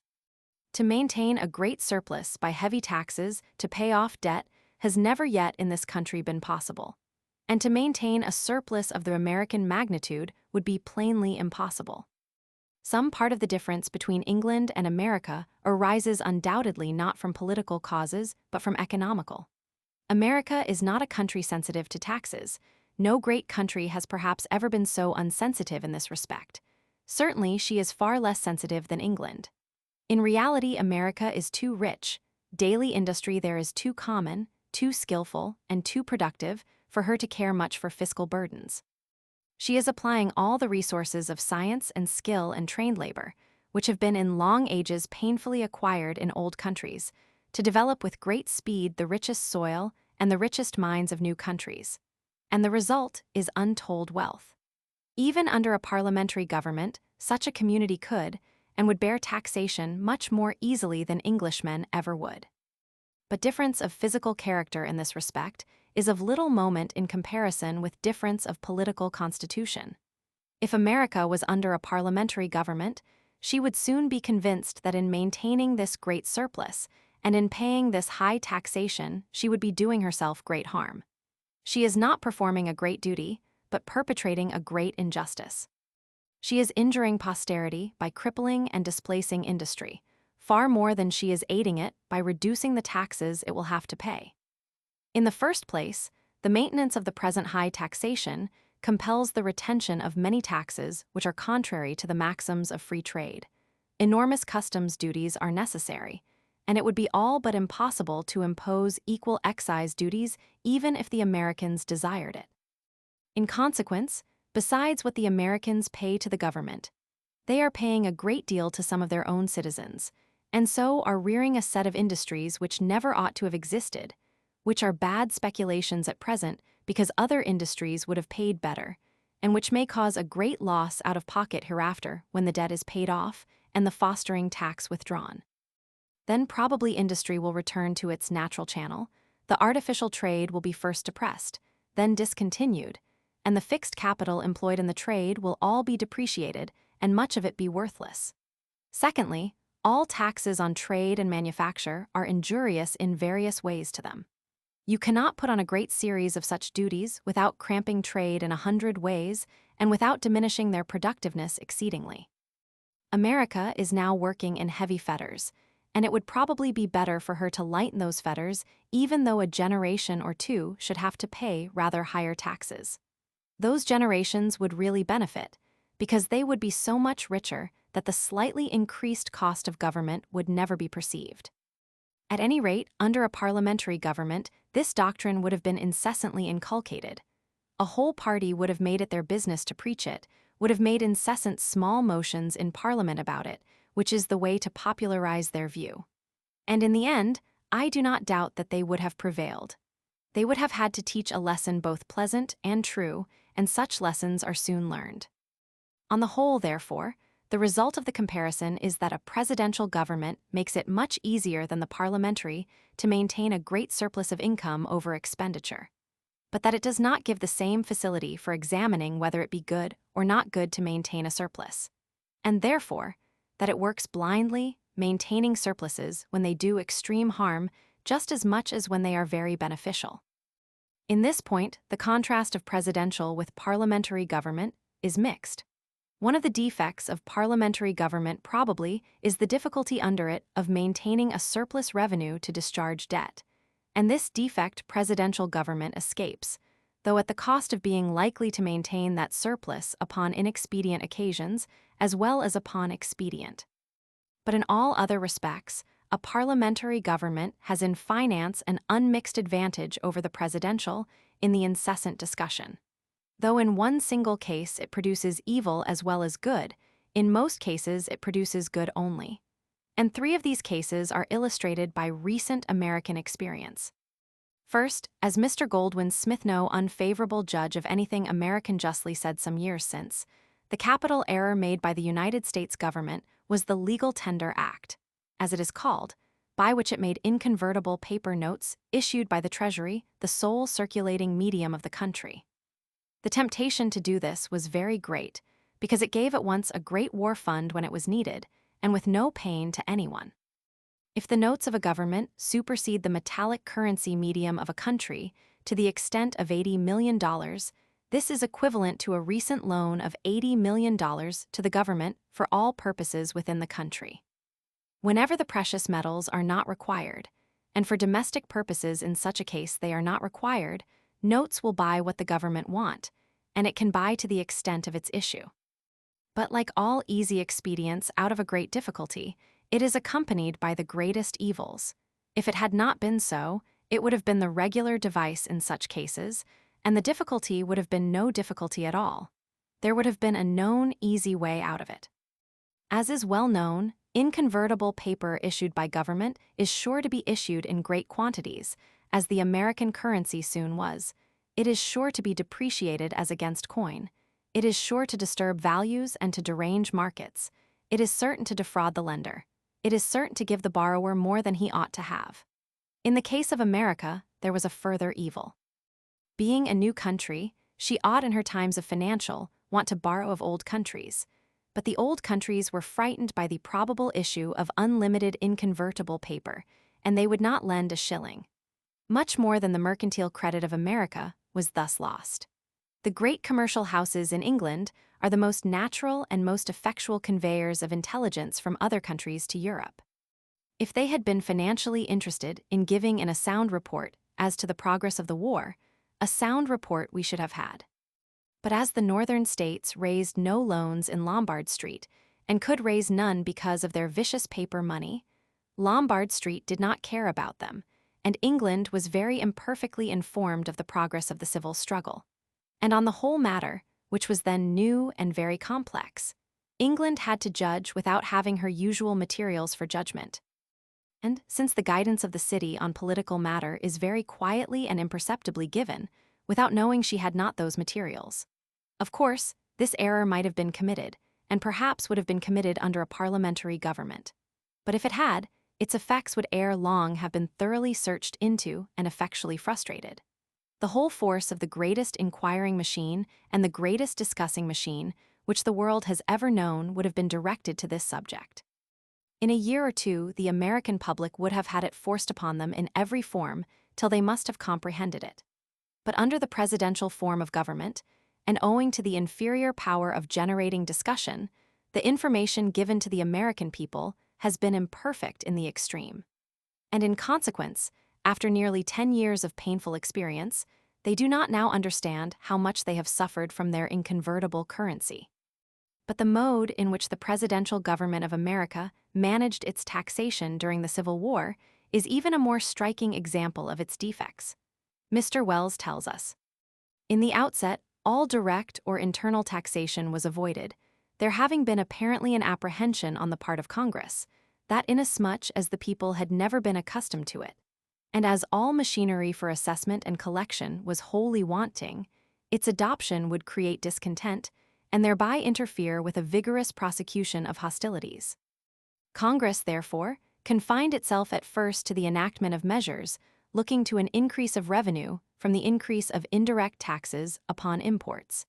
And it was not until 4 months after the actual outbreak of hostilities that a direct tax of $20 million per annum was apportioned among the states, and an income tax of 3%. On the excess of all incomes over $800 was provided for, the first being made to take effect practically 8, and the second 10 months after date of enactment.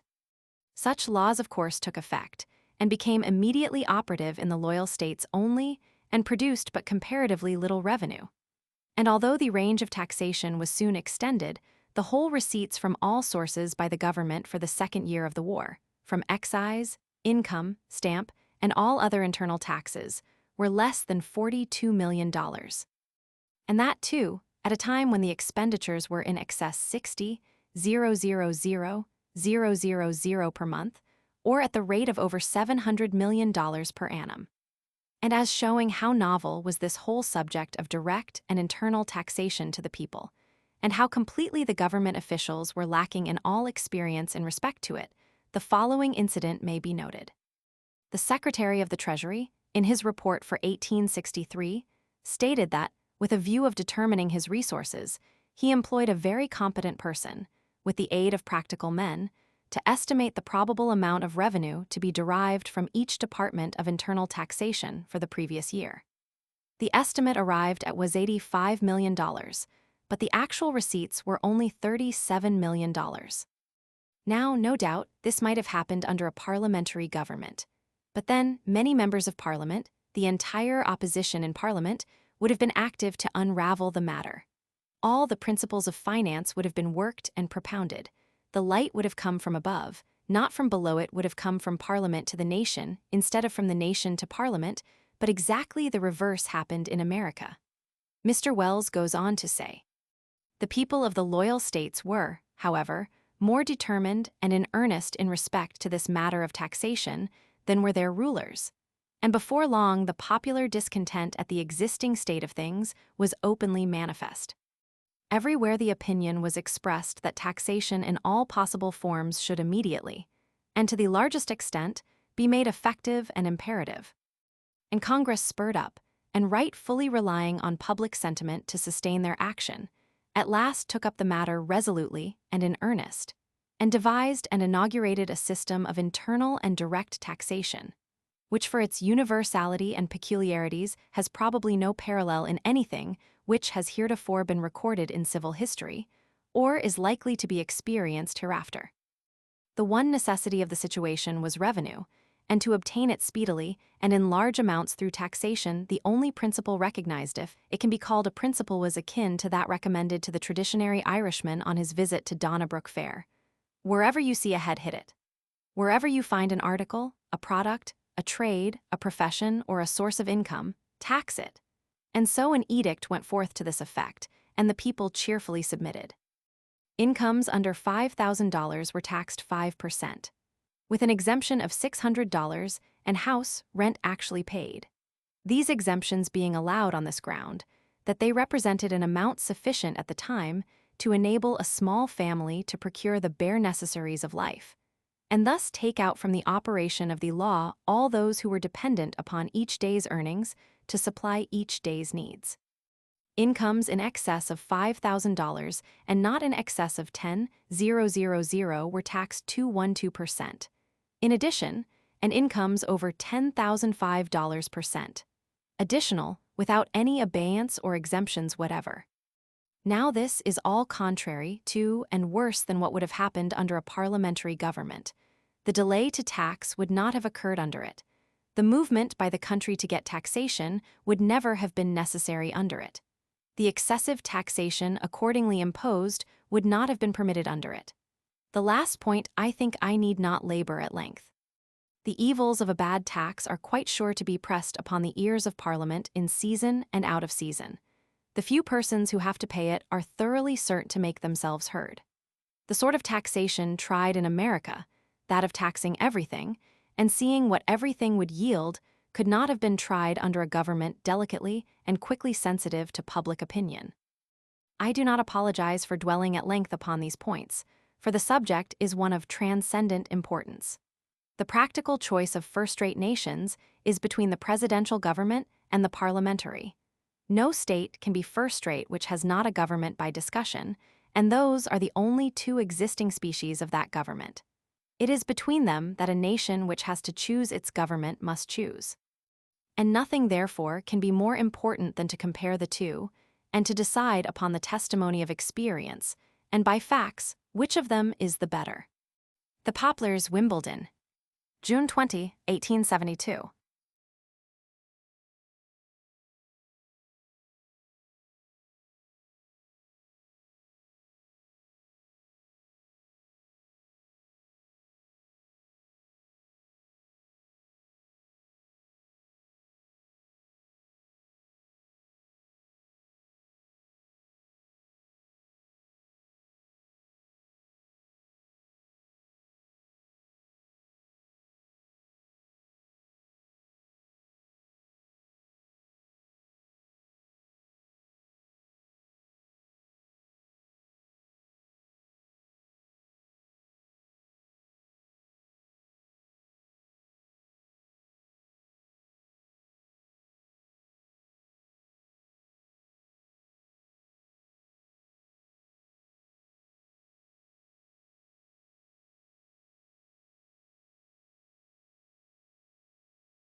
Number Roman 2.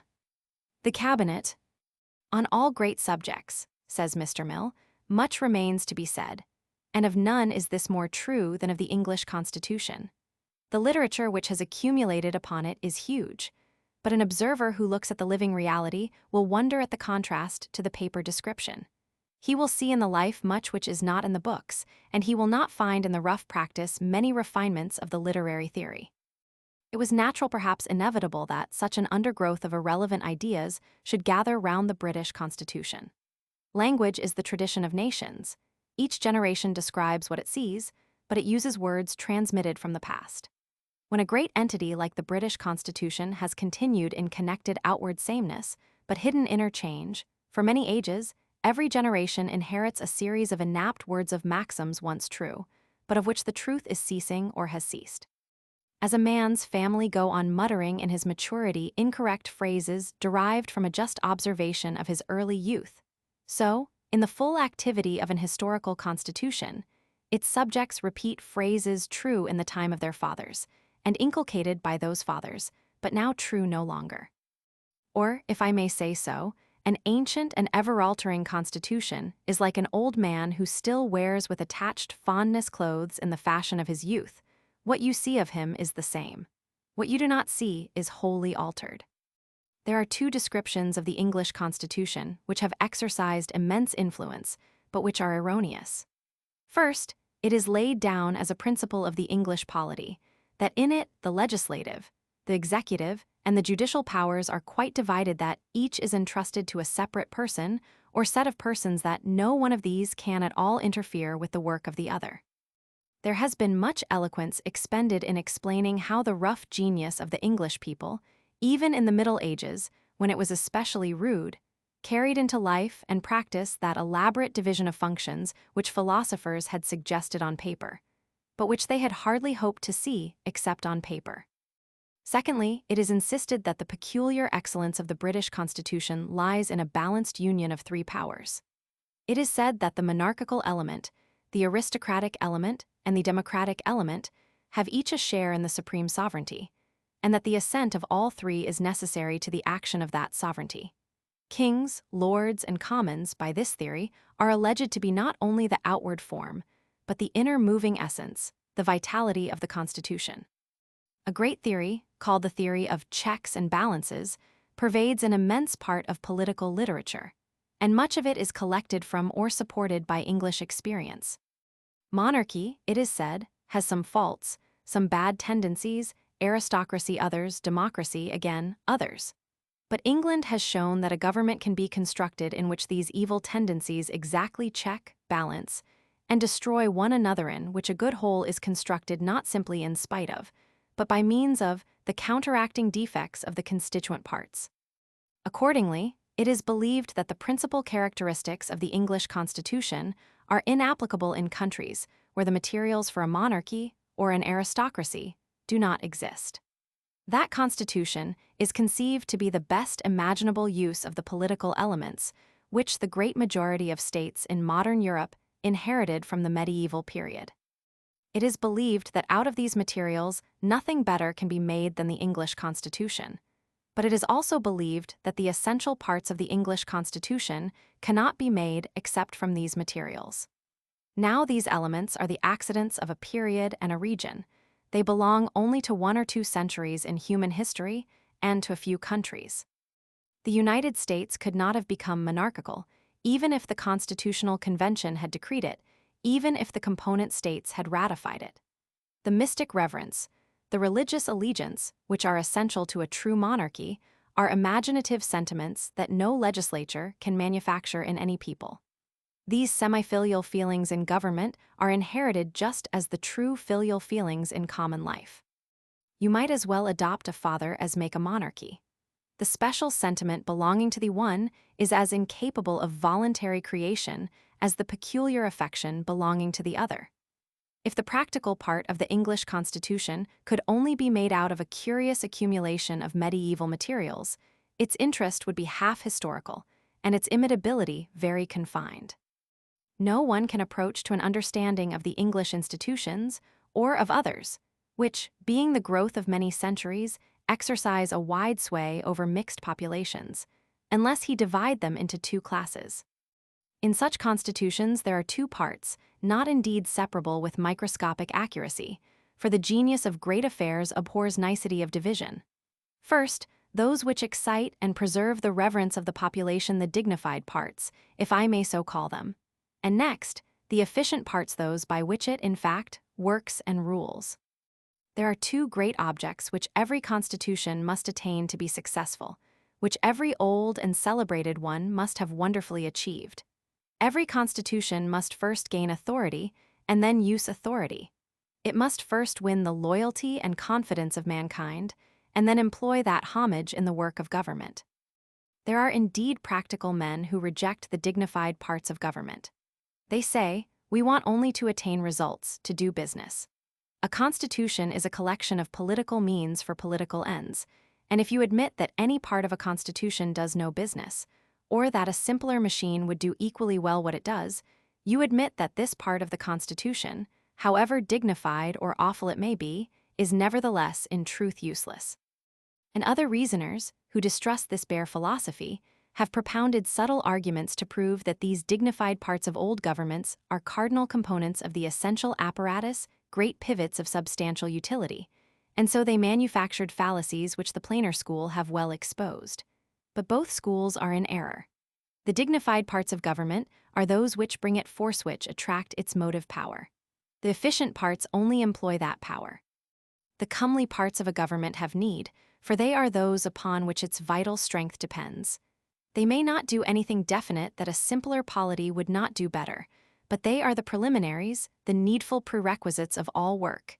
They raise the army, though they do not win the battle. Doubtless, if all subjects of the same government only thought of what was useful to them, and if they all thought the same thing useful, and all thought that same thing could be attained in the same way, the efficient members of a constitution would suffice, and no impressive adjuncts would be needed. But the world in which we live is organized far otherwise. The most strange fact, though the most certain in nature, is the unequal development of the human race. If we look back to the early ages of mankind, such as we seem in the faint distance to see them if we call up the image of those dismal tribes in lake villages, or on wretched beaches scarcely equal to the commonest material needs, cutting down trees slowly and painfully with stone tools, hardly resisting the attacks of huge, fierce animals without culture, without leisure, without poetry, almost without thought, destitute of morality, with only a sort of magic for religion. And if we compare that imagined life with the actual life of Europe now, we are overwhelmed at the wide contrast. We can scarcely conceive ourselves to be of the same race as those in the far distance. There used to be a notion not so much widely asserted as deeply implanted, rather pervadingly latent than commonly apparent in political philosophy that, in a little while, perhaps 10 years or so, all human beings might, without extraordinary appliances, be brought to the same level. But now, when we see by the painful history of mankind at what point we began, by what slow toil, what favorable circumstances, what accumulated achievements, civilized man has become at all worthy in any degree so to call himself, when we realize the tedium of history and the painfulness of results, our perceptions are sharpened as to the relative steps of our long and gradual progress. We have in a great community like England crowds of people scarcely more civilized than the majority of 2,000 years ago. We have others, even more numerous, such as the best people were 1,000 years since. The lower orders, the middle orders, are still, when tried by what is the standard of the educated 10,000, narrow-minded, unintelligent, incurious. It is useless to pile up abstract words. Those who doubt should go out into their kitchens.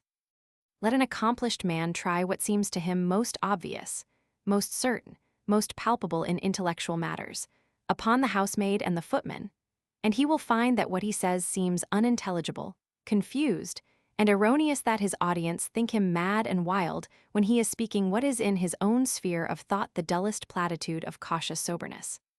Great communities are like great mountains. They have in them the primary, secondary, and tertiary strata of human progress. The characteristics of the lower regions resemble the life of old times rather than the present life of the higher regions. And a philosophy which does not ceaselessly remember, which does not continually obtrude, the palpable differences of the various parts, will be a theory radically false, because it has omitted a capital reality, will be a theory essentially misleading, because it will lead men to expect what does not exist, and not to anticipate that which they will find. Everyone knows these plain facts, but by no means everyone has traced their political importance. When a state is constituted thus, it is not true that the lower classes will be wholly absorbed in the useful. On the contrary, they do not like anything so poor. No orator ever made an impression by appealing to men as to their plainest physical wants, except when he could allege that those wants were caused by someone's tyranny. But thousands have made the greatest impression by appealing to some vague dream of glory, or empire, or nationality. The ruder sort of men, that is, men at one stage of rudeness, will sacrifice all they hope for, all they have themselves, for what is called an idea, for some attraction which seems to transcend reality, which aspires to elevate men by an interest higher, deeper, wider than that of ordinary life. But this order of men are uninterested in the plain, palpable ends of government. They do not prize them. They do not in the least comprehend how they should be attained. It is very natural, therefore, that the most useful parts of the structure of government should by no means be those which excite the most reverence. The elements which excite the most easy reverence will be the theatrical elements, those which appeal to the senses, which claim to be embodiments of the greatest human ideas, which boast in some cases of far more than human origin. That which is mystic in its claims, that which is occult in its mode of action, that which is brilliant to the eye, that which is seen vividly for a moment and then is seen no more, that which is hidden and unhidden, that which is specious, and yet interesting, palpable in its seeming, and yet professing to be more than palpable in its results. This, howsoever its form may change, or however we may define it or describe it, is the sort of thing the only sort which yet comes home to the mass of men. So far from the dignified parts of a constitution being necessarily the most useful, they are likely, according to outside presumption, to be the least so. For they are likely to be adjusted to the lowest orders, those likely to care least and judge worst about what is useful. There is another reason which, in an old constitution like that of England, is hardly less important. The most intellectual of men are moved quite as much by the circumstances which they are used to as by their own will. The active voluntary part of a man is very small, and if it were not economized by a sleepy kind of habit, its results would be null. We could not do every day out of our own heads all we have to do. We should accomplish nothing, for all our energies would be frittered away in minor attempts at petty improvement. One man, too, would go off from the known track in one direction, and one in another, so that when a crisis came requiring massed combination, no two men would be near enough to act together. It is the dull traditional habit of mankind that guides most men's actions, and is the steady frame in which each new artist must set the picture that he paints. And all this traditional part of human nature is, ex Roman 6 termini, most easily impressed and acted on by that which is handed down. Other things being equal, yesterday's institutions are by far the best for today. They are the most ready, the most influential, the most easy to get obeyed, the most likely to retain the reverence which they alone inherit, and which every other must win. The most imposing institutions of mankind are the oldest. And yet so changing is the world, so fluctuating are its needs, so apt to lose inward force, though retaining outward strength, are its best instruments, that we must not expect the oldest institutions to be now the most efficient. We must expect what is venerable to acquire influence because of its inherent dignity. But we must not expect it to use that influence so well as new creations apt for the modern world, instinct with its spirit, and fitting closely to its life. The brief description of the characteristic merit of the English Constitution is that its dignified parts are very complicated and somewhat imposing, very old and rather venerable, while its efficient part, at least when in great and critical action, is decidedly simple and rather modern. We have made, or rather stumbled on, a constitution which, though full of every species of incidental defect, though of the worst workmanship in all out-of-the-way matters of any constitution in the world yet, has two capital merits. It contains a simple, efficient part which, on occasion, and when wanted, can work more simply and easily, and better, than any instrument of government that has yet been tried. And it contains likewise historical, complex, august, theatrical parts, which it has inherited from a long past, which take the multitude which guide, by an insensible, but an omnipotent influence, the associations of its subjects. Its essence is strong with the strength of modern simplicity. Its exterior is august with the Gothic grandeur of a more imposing age. Its simple essence may, mutatis mutandis, be transplanted to many very various countries, but it's august outside what most men think it is narrowly confined to nations with an analogous history and similar political materials. The efficient secret of the English Constitution may be described as the close union, the nearly complete fusion, of the executive and legislative powers. No doubt by the traditional theory, as it exists in all the books, the goodness of our Constitution consists in the entire separation of the legislative and executive authorities, but in truth its merit consists in their singular approximation. The connecting link is the cabinet. By that new word we mean a committee of the legislative body selected to be the executive body. The legislature has many committees, but this is its greatest. It chooses for this, its main committee, the men in whom it has most confidence. It does not, it is true, choose them directly, but it is nearly omnipotent in choosing them indirectly. A century ago the Crown had a real choice of ministers, though it had no longer a choice in policy. During the long reign of Sir R. Walpole, he was obliged not only to manage Parliament, but to manage the palace. He was obliged to take care that some court intrigue did not expel him from his place. The nation then selected the English policy, but the Crown chose the English ministers. They were not only in name, as now, but in fact the Queen's servants. Important remnants, of this great prerogative still remain. The discriminating favor of William Roman IV made Lord Melbourne head of the Whig party when he was only one of several rivals. At the death of Lord Palmerston, it is very likely that the Queen may have the opportunity of fairly choosing between two, if not three statesmen. But, as a rule, the nominal Prime Minister is chosen by the legislature, and the real Prime Minister, for most purposes the leader of the House of Commons almost, without exception, is so. There is nearly always someone man plainly selected by the voice of the predominant party in the predominant house of the legislature to head that party, and consequently to rule the nation. We have in England an elective first magistrate as truly as the Americans have an elective first magistrate. The Queen is only at the head of the dignified part of the Constitution. The Prime Minister is at the head of the efficient part. The Crown is, according to the saying, the fountain of honor, but the Treasury is the spring of business. Nevertheless, our first magistrate differs from the American. He is not elected directly by the people, he is elected by the representatives of the people. He is an example of double election. The legislature chosen, in name, to make laws, in fact finds its principal business in making and in keeping an executive. The leading minister so selected has to choose his associates, but he only chooses among a charmed circle. The position of most men in Parliament forbids their being invited to the cabinet. The position of a few men ensures their being invited. Between the compulsory list whom he must take and the impossible list whom he cannot take, a Prime Minister's independent choice in the formation of a cabinet is not very large.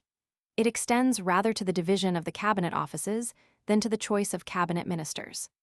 Parliament and the nation have pretty well settled who shall have the first places, but they have not discriminated with the same accuracy which man shall have which place. The highest patronage of a Prime Minister is, of course, a considerable power. Though it is exercised under close and imperative restrictions, though it is far less than it seems to be when stated in theory or looked at from a distance. The cabinet, in a word, is a board of control chosen by the legislature, out of persons whom it trusts and knows, to rule the nation. The particular mode in which the English ministers are selected, the fiction that they are, in any political sense, the Queen's servants, the rule which limits the choice of the cabinet to the members of the legislature are accidents unessential to its definition historical incidents separable from its nature. Its characteristic is that it should be chosen by the legislature out of persons agreeable to and trusted by the legislature. Naturally, these are principally its own members, but they need not be exclusively so. A cabinet which included persons not members of the Legislative Assembly might still perform all useful duties. Indeed, the peers, who constitute a large element in modern cabinets, are members, nowadays, only of a subordinate assembly. The House of Lords still exercises several useful functions, but the ruling influence, the deciding faculty, has passed to what, using the language of old times, we still call the lower house, an assembly which, though inferior as a dignified institution, is superior as an efficient institution. A principal advantage of the House of Lords in the present age, indeed, consists in its thus acting as a reservoir of cabinet ministers. Unless the composition of the House of Commons were improved, or unless the rules requiring cabinet ministers to be members of the legislature were relaxed, it would undoubtedly be difficult to find, without the Lords, a sufficient supply of chief ministers. But the detail of the composition of a cabinet and the precise method of its choice are not to the purpose now. The first and cardinal consideration is the definition of a cabinet. We must not bewilder ourselves with the inseparable accidents until we know the necessary essence. A cabinet is a combining committee which joins, a buckle which fastens, the legislative part of the state to the executive part of the state. In its origin it belongs to the one, in its functions it belongs to the other. The most curious point about the cabinet is that so very little is known about it. The meetings are not only secret in theory, but secret in reality. By the present practice, no official minute in all ordinary cases is kept of them. Even a private note is discouraged and disliked. The House of Commons, even in its most inquisitive and turbulent moments, would scarcely permit a note of a cabinet meeting to be read. No minister who respected the fundamental usages of political practice would attempt to read such a note. The committee which unites the lawmaking power to the law-executing power which, by virtue of that combination, is, while it lasts and holds together, the most powerful body in the state is a committee wholly secret. No description of it, at once graphic and authentic, has ever been given. It is said to be sometimes like a rather disorderly board of directors, where many speak and few listen though no one knows. But a cabinet, though it is a committee of the legislative assembly, is a committee with a power which no assembly would unless for historical accidents, and after happy experience have been persuaded to entrust to any committee. It is a committee which can dissolve the assembly which appointed it. It is a committee with a suspensive veto, a committee with a power of appeal. Though appointed by one parliament, it can appeal if it chooses to the next. Theoretically, indeed, the power to dissolve parliament is entrusted to the sovereign only, and there are vestiges of doubt whether in all cases a sovereign is bound to dissolve parliament when the cabinet asks him to do so. But neglecting such small and dubious exceptions, the cabinet which was chosen by one House of Commons has an appeal to the next House of Commons. The chief committee of the legislature has the power of dissolving the predominant part of that legislature that, which at a crisis is the supreme legislature. The English system, therefore, is not an absorption of the executive power by the legislative power. It is a fusion of the two. Either the cabinet legislates and acts, or else it can dissolve. It is a creature, but it has the power of destroying its creators. It is an executive which can annihilate the legislature, as well as an executive which is the nominee of the legislature. It was made, but it can unmake. It was derivative in its origin, but it is destructive in its action. This fusion of the legislative and executive functions may, to those who have not much considered it, seem but a dry and small matter to be the latent essence and effectual secret of the English Constitution.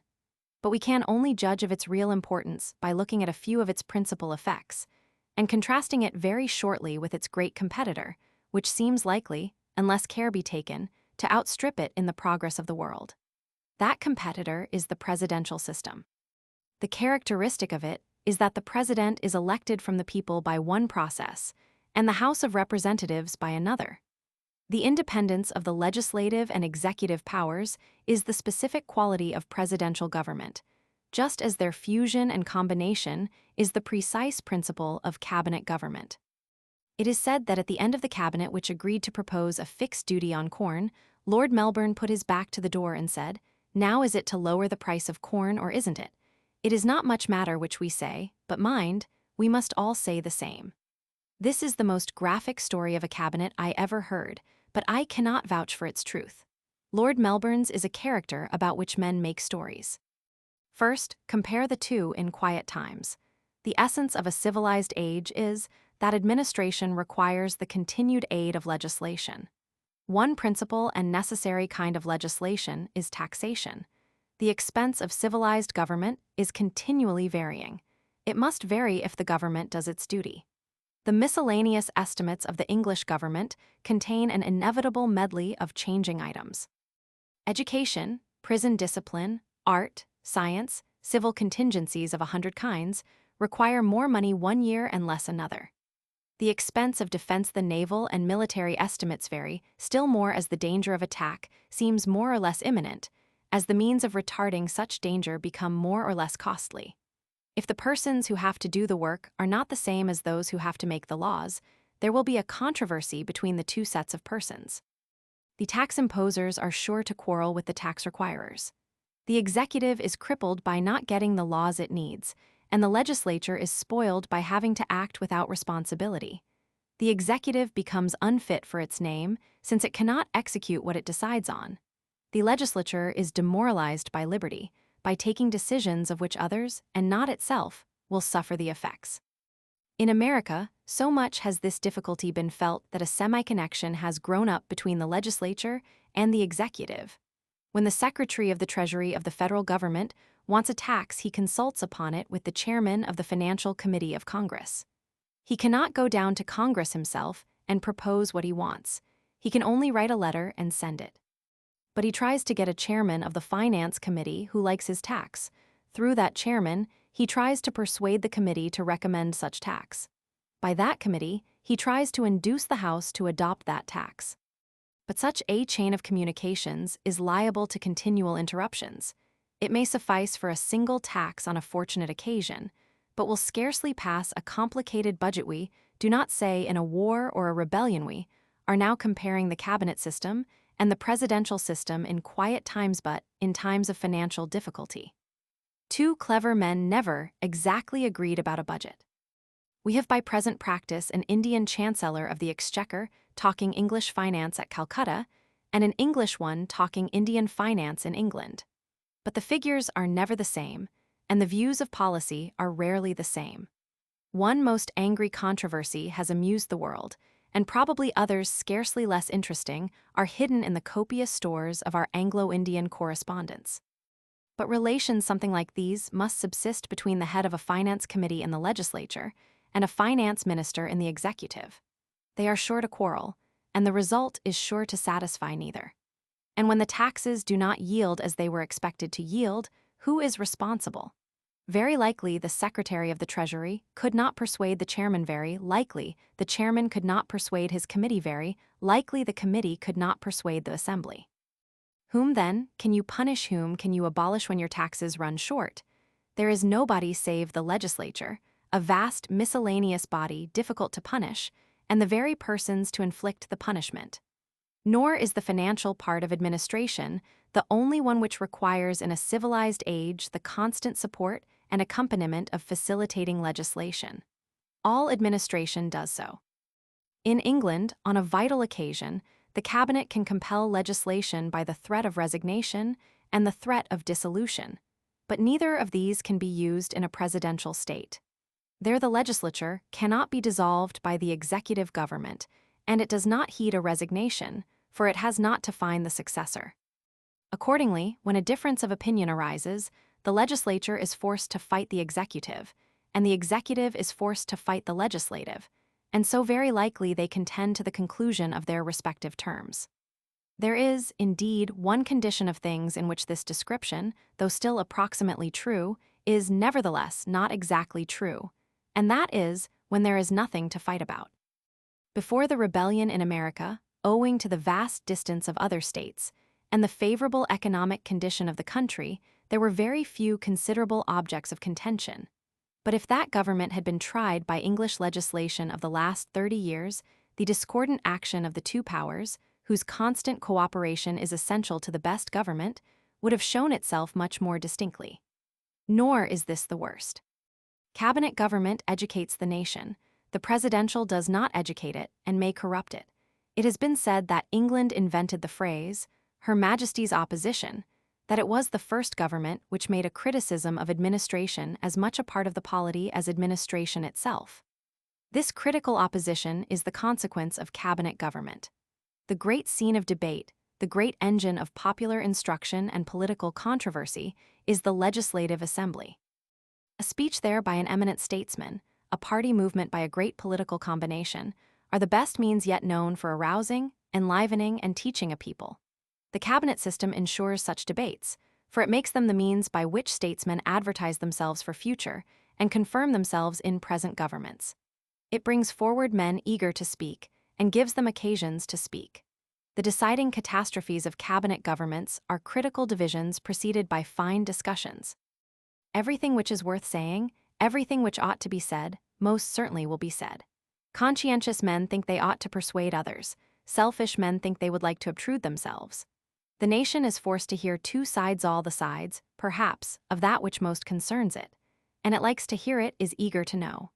Human nature despises long arguments which come to nothing, heavy speeches which precede no motion, abstract disquisitions which leave visible things where they were. But all men heed great results, and a change of government is a great result. It has 100 ramifications, it runs through society, it gives hope to many, and it takes away hope from many. It is one of those marked events which, by its magnitude and its melodrama, impress men even too much. And debates which have this catastrophe at the end of them may so have it are sure to be listened to, and sure to sink deep into the national mind. Travelers even in the northern states of America, the greatest and best of presidential countries, have noticed that the nation was not specially addicted to politics. that they have not a public opinion finished and chastened as that of the English has been finished and chastened. A great many hasty writers have charged this defect on the Yankee race, on the Anglo-American character. But English people, if they had no motive to attend to politics, certainly would not attend to politics. At present there is business in their attention. They assist at the determining crisis, they arrest or help it. Whether the government will go out or remain is determined by the debate and by the division in Parliament. And the opinion out of doors, the secret pervading disposition of society, has a great influence on that division. The nation feels that its judgment is important, and it strives to judge. It succeeds in deciding because the debates and the discussions give it the facts and the arguments.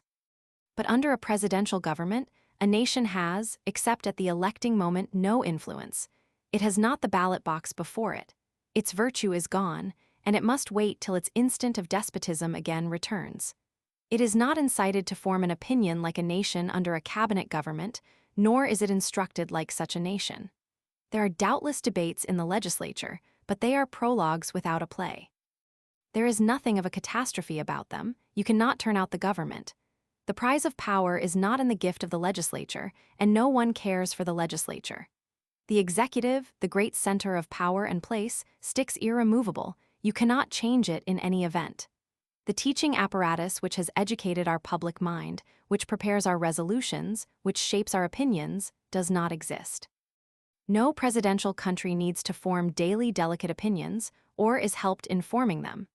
It might be thought that the discussions in the press would supply the deficiencies in the Constitution, that by a reading people especially, the conduct of their government would be as carefully watched, that their opinions about it would be as consistent, as accurate, as well considered, under a presidential as under a cabinet polity. But the same difficulty oppresses the press which oppresses the legislature. It can do nothing. It cannot change the administration. The executive was elected for such and such years, and for such and such years it must last.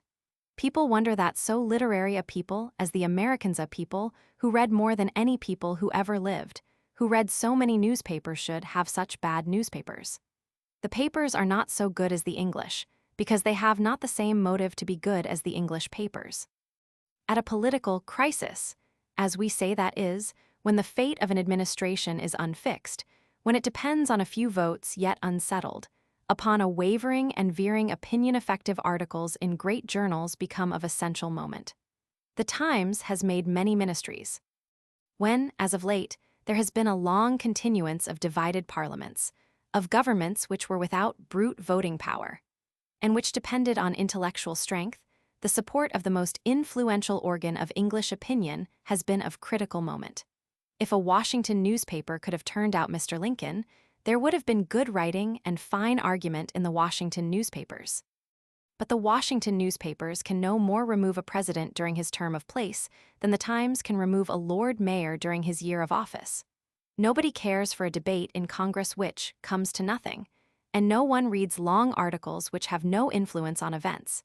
The Americans glance at the heads of news and through the paper. They do not enter upon a discussion. They do not think of entering upon a discussion which would be useless. It is worth observing that even during the short existence of the Confederate government, these evils distinctly showed themselves. Almost the last incident at the Richmond Congress was an angry financial correspondence with Jefferson Davis. I leave this passage to stand as it was written, just after the assassination of Mr. Lincoln, and when everyone said Mr. Johnson would be very hostile to the South. After saying that the division of the legislature and the executive in presidential governments weakens the legislative power, it may seem a contradiction to say that it also weakens the executive power. But it is not a contradiction. The division weakens the whole aggregate force of government, the entire imperial power, and therefore it weakens both its halves. The executive is weakened in a very plain way. In England, a strong cabinet can obtain the concurrence of the legislature in all acts which facilitate its administration. It is itself, so to say, the legislature. But a president may be hampered by the parliament and is likely to be hampered. The natural tendency of the members of every legislature is to make themselves conspicuous. They wish to gratify an ambition laudable or blamable. They wish to promote the measures they think best for the public welfare. They wish to make their will felt in great affairs. All these mixed motives urge them to oppose the executive. They are embodying the purposes of others if they aid. They are advancing their own opinions if they defeat. They are first if they vanquish. They are auxiliaries if they support. The weakness of the American executive used to be the great theme of all critics before the Confederate Rebellion. Congress and committees of Congress, of course, impeded the executive when there was no coercive public sentiment to check and rule them. But the presidential system not only gives the executive power an antagonist in the legislative power, and so makes it weaker, it also enfeebles it by impairing its intrinsic quality. A cabinet is elected by a legislature, and when that legislature is composed of fit persons, that mode of electing the executive is the very best. It is a case of secondary election, under the only conditions in which secondary election is preferable to primary.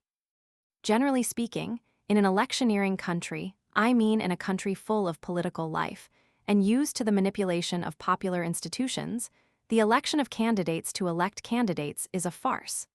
The Electoral College of America is so. It was intended that the deputies, when assembled, should exercise a real discretion and by independent choice select the president. But the primary electors take too much interest. They only elect a deputy to vote for Mr. Lincoln or Mr. Breckinridge, and the deputy only takes a ticket and drops that ticket in an urn. He never chooses or thinks of choosing. He is but a messenger, a transmitter. The real decision is in those who choose him who chose him because they knew what he would do. It is true that the British House of Commons is subject to the same influences. Members are mostly, perhaps, elected because they will vote for a particular ministry, rather than for purely legislative reasons. But in here is the capital distinction: the functions of the House of Commons are important and continuous. It does not, like the Electoral College in the United States, separate when it has elected its ruler. It watches, legislates, seats and unseats ministries from day to day. Accordingly, it is a real electoral body. The Parliament of 1857, which, more than any other parliament of late years, was a parliament elected to support a particular premier, which was chosen, as Americans might say, upon the Palmerston ticket. Before it had been in existence 2 years, dethroned Lord Palmerston. Though selected in the interest of a particular ministry, it in fact destroyed that ministry. A good parliament, too, is a capital choosing body. If it is fit to make laws for a country, its majority ought to represent the general average intelligence of that country. Its various members ought to represent the various special interests, special opinions, special prejudices to be found in that community. There ought to be an advocate for every particular sect, and a vast neutral body of no sect, homogeneous and judicial, like the nation itself. Such a body, when possible, is the best selector of executives that can be imagined. It is full of political activity. It is close to political life. It feels the responsibility of affairs which are brought, as it were, to its threshold. It has as much intelligence as the society in question chances to contain. It is what Washington and Hamilton strove to create, an electoral college of the picked men of the nation. The best mode of appreciating its advantages is to look at the alternative. The competing constituency is the nation itself, and this is, according to theory and experience, in all but the rarest cases, a bad constituency. Mr. Lincoln, at his second election, being elected when all the federal states had set their united hearts on one single object, was voluntarily re-elected by an actually choosing nation. He embodied the object in which everyone was absorbed. But this is almost the only presidential election of which so much can be said. In almost all cases, the president is chosen by a machinery of caucuses and combinations too complicated to be perfectly known, and too familiar to require description. He is not the choice of the nation, he is the choice of the wire pullers. A very large constituency in quiet times is the necessary, almost the legitimate, subject of electioneering management. A man cannot know that he does not throw his vote away except he votes as part of some great organization. And if he votes as a part, he abdicates his electoral function in favor of the managers of that association. The nation, even if it chose for itself, would in some degree be an unskilled body. But when it does not choose for itself, but only as latent agitators wish, it is like a large, lazy man with a small vicious mind. It moves slowly and heavily, but it moves at the bidding of a bad intention. It means little, but it means that little ill. And as the nation is less able to choose than a parliament, so it has worse people to choose out of. The American legislators of the last century have been much blamed for not permitting the ministers of the president to be members of the assembly. But, with reference to the specific end which they had in view, they saw clearly and decided wisely. They wished to keep the legislative branch absolutely distinct from the executive branch. They believed such a separation to be essential to a good constitution. They believed such a separation to exist in the English, which the wisest of them thought the best constitution. And, to the effectual maintenance of such a separation, the exclusion of the president's ministers from the legislature is essential. If they are not excluded, they become the executive, they eclipse the president himself. A legislative chamber is greedy and covetous. It acquires as much, it concedes as little as possible. The passions of its members are its rulers. The law-making faculty, the most comprehensive of the imperial faculties, is its instrument. It will take the administration if it can take it. Tried by their own aims, the founders of the United States were wise in excluding the ministers from Congress. But though this exclusion is essential to the presidential system of government, it is not for that reason a small evil. It causes the degradation of public life. Unless a member of the legislature be sure of something more than speech, unless he is incited by the hope of action, and chastened by the chance of responsibility, a first-rate man will not care to take the place, and will not do much if he does take it. To belong to a debating society adhering to an executive, and this is no inapt description of a Congress under a presidential constitution, is not an object to stir a noble ambition, and is a position to encourage idleness. The members of a parliament excluded from office can never be comparable, much less equal, to those of a parliament not excluded from office. The presidential government, by its nature, divides political life into two halves, an executive half and a legislative half, and, by so dividing it, makes neither half worth a man's having worth his making it a continuous career worthy to absorb, as cabinet government absorbs, his whole soul. The statesmen from whom a nation chooses under a presidential system are much inferior to those from whom it chooses under a cabinet system, while the selecting apparatus is also far less discerning. All these differences are more important at critical periods because government itself is more important. A formed public opinion, a respectable, able and disciplined legislature, a well-chosen executive, a parliament and an administration not thwarting each other, but cooperating with each other, are of greater consequence when great affairs are in progress than when small affairs are in progress, when there is much to do than when there is little to do. But in addition to this, a parliamentary or cabinet constitution possesses an additional and special advantage in very dangerous times. It has what we may call a reserve of power fit for and needed by extreme exigencies. The principle of popular government is that the supreme power, the determining efficacy in matters political, resides in the people, not necessarily or commonly in the whole people, in the numerical majority, but in a chosen people, a picked and selected people. It is so in England. It is so in all free countries. Under a cabinet constitution at a sudden emergency, this people can choose a ruler for the occasion. It is quite possible, and even likely, that he would not be ruler before the occasion.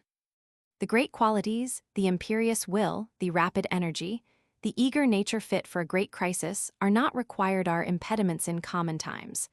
A Lord Liverpool is better in everyday politics than a Chatham Louis Philippe, far better than a Napoleon. By the structure of the world we often want, at the sudden occurrence of a grave tempest, to change the helmsman to replace the pilot of the calm by the pilot of the storm. In England, we have had so few catastrophes since our constitution attained maturity that we hardly appreciate this latent excellence. We have not needed a Cavour to rule a revolutionary representative man above all men fit for a great occasion, and by a natural legal mode brought in to rule. But even in England, at what was the nearest to a great sudden crisis, which we have had of late years at the Crimean difficulty, we used this inherent power. We abolished the Aberdeen cabinet, the ablest we have had, perhaps, since the Reform Act, a cabinet not only adapted, but eminently adapted, for every sort of difficulty save the one it had to meet, which abounded in pacific discretion, and was wanting only in the demonic element. We chose a statesman who had the sort of merit then wanted, who, when he feels the steady power of England behind him, will advance without reluctance and will strike without restraint. As was said at the time, we turned out the Quaker and put in the pugilist.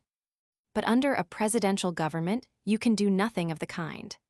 The American government calls itself a government of the supreme people, but at a quick crisis, the time when a sovereign power is most needed, you cannot find the supreme people. You have got a Congress elected for one fixed period, going out perhaps by fixed installments, which cannot be accelerated or retarded. You have a president chosen for a fixed period and immovable during that period. All the arrangements are for stated times. There is no elastic element, everything is rigid, specified, dated. Come what may, you can quicken nothing and can retard nothing. You have bespoken your government in advance, and whether it suits you or not, whether it works well or works ill, whether it is what you want or not, by law you must keep it. In a country of complex foreign relations, it would mostly happen that the first and most critical year of every war would be managed by a peace premier, and the first and most critical years of peace by a war premier. In each case, the period of transition would be irrevocably governed by a man selected not for what he was to introduce, but what he was to change for the policy he was to abandon, not for the policy he was to administer.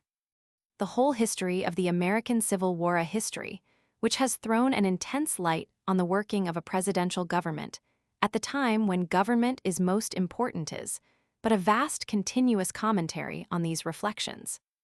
It would, indeed, be absurd to press against presidential government, as such the singular defect by which Vice President Johnson has become president by, which a man elected to a sinecure is fixed in what is for the moment the most important administrative part in the political world. This defect, though most characteristic of the expectations of the framers of the Constitution and of its working, is but an accident of this particular case of presidential government, and no necessary ingredient in that government itself. But the first election of Mr. Lincoln is liable to no such objection. It was a characteristic instance of the natural working of such a government upon a great occasion. And what was that working? It may be summed up: it was government by an unknown quantity. Hardly anyone in America had any living idea what Mr. Lincoln was like, or any definite notion what he would do. The leading statesmen under the system of cabinet government are not only household words, but household ideas. A conception, not perhaps in all respects a true, but a most vivid conception of what Mr. Gladstone is like, or what Lord Palmerston is like, runs through society. We have simply no notion what it would be to be left with the visible sovereignty in the hands of an unknown man. The notion of employing a man of unknown smallness at a crisis of unknown greatness is to our minds simply ludicrous. Mr. Lincoln, it is true, happened to be a man, if not of eminent ability, yet of eminent justness. There was an inner depth of Puritan nature which came out under suffering and was very attractive. But success in a lottery is no argument for lotteries. What were the chances against a person of Lincoln's antecedents, elected as he was, proving to be what he was? Such an incident is, however, natural to a presidential government. The president is elected by processes which forbid the election of known men, except at peculiar conjunctures, and in moments when public opinion is excited and despotic. And consequently, if a crisis comes upon us soon after he is elected, inevitably we have government by an unknown quantity, the superintendence of that crisis, by what our great satirist would have called statesman X. Even in quiet times, government by a president is, for the several various reasons which have been stated, inferior to government by a cabinet. But the difficulty of quiet times is nothing as compared with the difficulty of unquiet times. The comparative deficiencies of the regular, common operation of a presidential government are far less than the comparative deficiencies in time of sudden trouble, the want of elasticity, the impossibility of a dictatorship, the total absence of a revolutionary reserve. This contrast explains why the characteristic quality of cabinet governments, the fusion of the executive power with the legislative power, is of such cardinal importance. I shall proceed to show under what form and with what adjuncts it exists in England. The framers of the Constitution expected that the Vice President would be elected by the Electoral College as the second wisest man in the country. The vice presidentship being a sinecure, a second-rate man agreeable to the wire pullers is always smuggled in. The chance of succession to the presidentship is too distant to be thought of.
No, Roman 3. The monarchy. 1. The use of the Queen, in a dignified capacity, is incalculable. Without her in England, the present English government would fail and pass away. Most people, when they read that the Queen walked on the slopes at Windsor that the Prince of Wales went to the Derby, have imagined that too much thought and prominence were given to little things. But they have been in error. And it is nice to trace how the actions of a retired widow and an unemployed youth become of such importance. The best reason why monarchy is a strong government is that it is an intelligible government. The mass of mankind understand it, and they hardly anywhere in the world understand any other. It is often said that men are ruled by their imaginations, but it would be truer to say they are governed by the weakness of their imaginations. The nature of a constitution, the action of an assembly, the play of parties, the unseen formation of a guiding opinion are complex facts, difficult to know and easy to mistake. But the action of a single will, the fiat of a single mind, are easy ideas. Anybody can make them out, and no one can ever forget them. When you put before the mass of mankind the question, will you be governed by a king, or will you be governed by a constitution? The inquiry comes out thus: will you be governed in a way you understand, or will you be governed in a way you do not understand? The issue was put to the French people. They were asked, will you be governed by Louis Napoleon, or will you be governed by an assembly? The French people said, we will be governed by the one man we can imagine, and not by the many people we cannot imagine. The best mode of comprehending the nature of the two governments is to look at a country in which the two have within a comparatively short space of years succeeded each other. The political condition, says Mr. Grote, which Grecian legend everywhere presents to us, is in its principal features strikingly different from that which had become universally prevalent among the Greeks in the time of the Peloponnesian War. Historical oligarchy, as well as democracy, agreed in requiring a certain established system of government, comprising the three elements of specialized functions, temporary functionaries, and ultimate responsibility, under some forms or other, to the mass of qualified citizens, either a senate or an ecclesia, or both.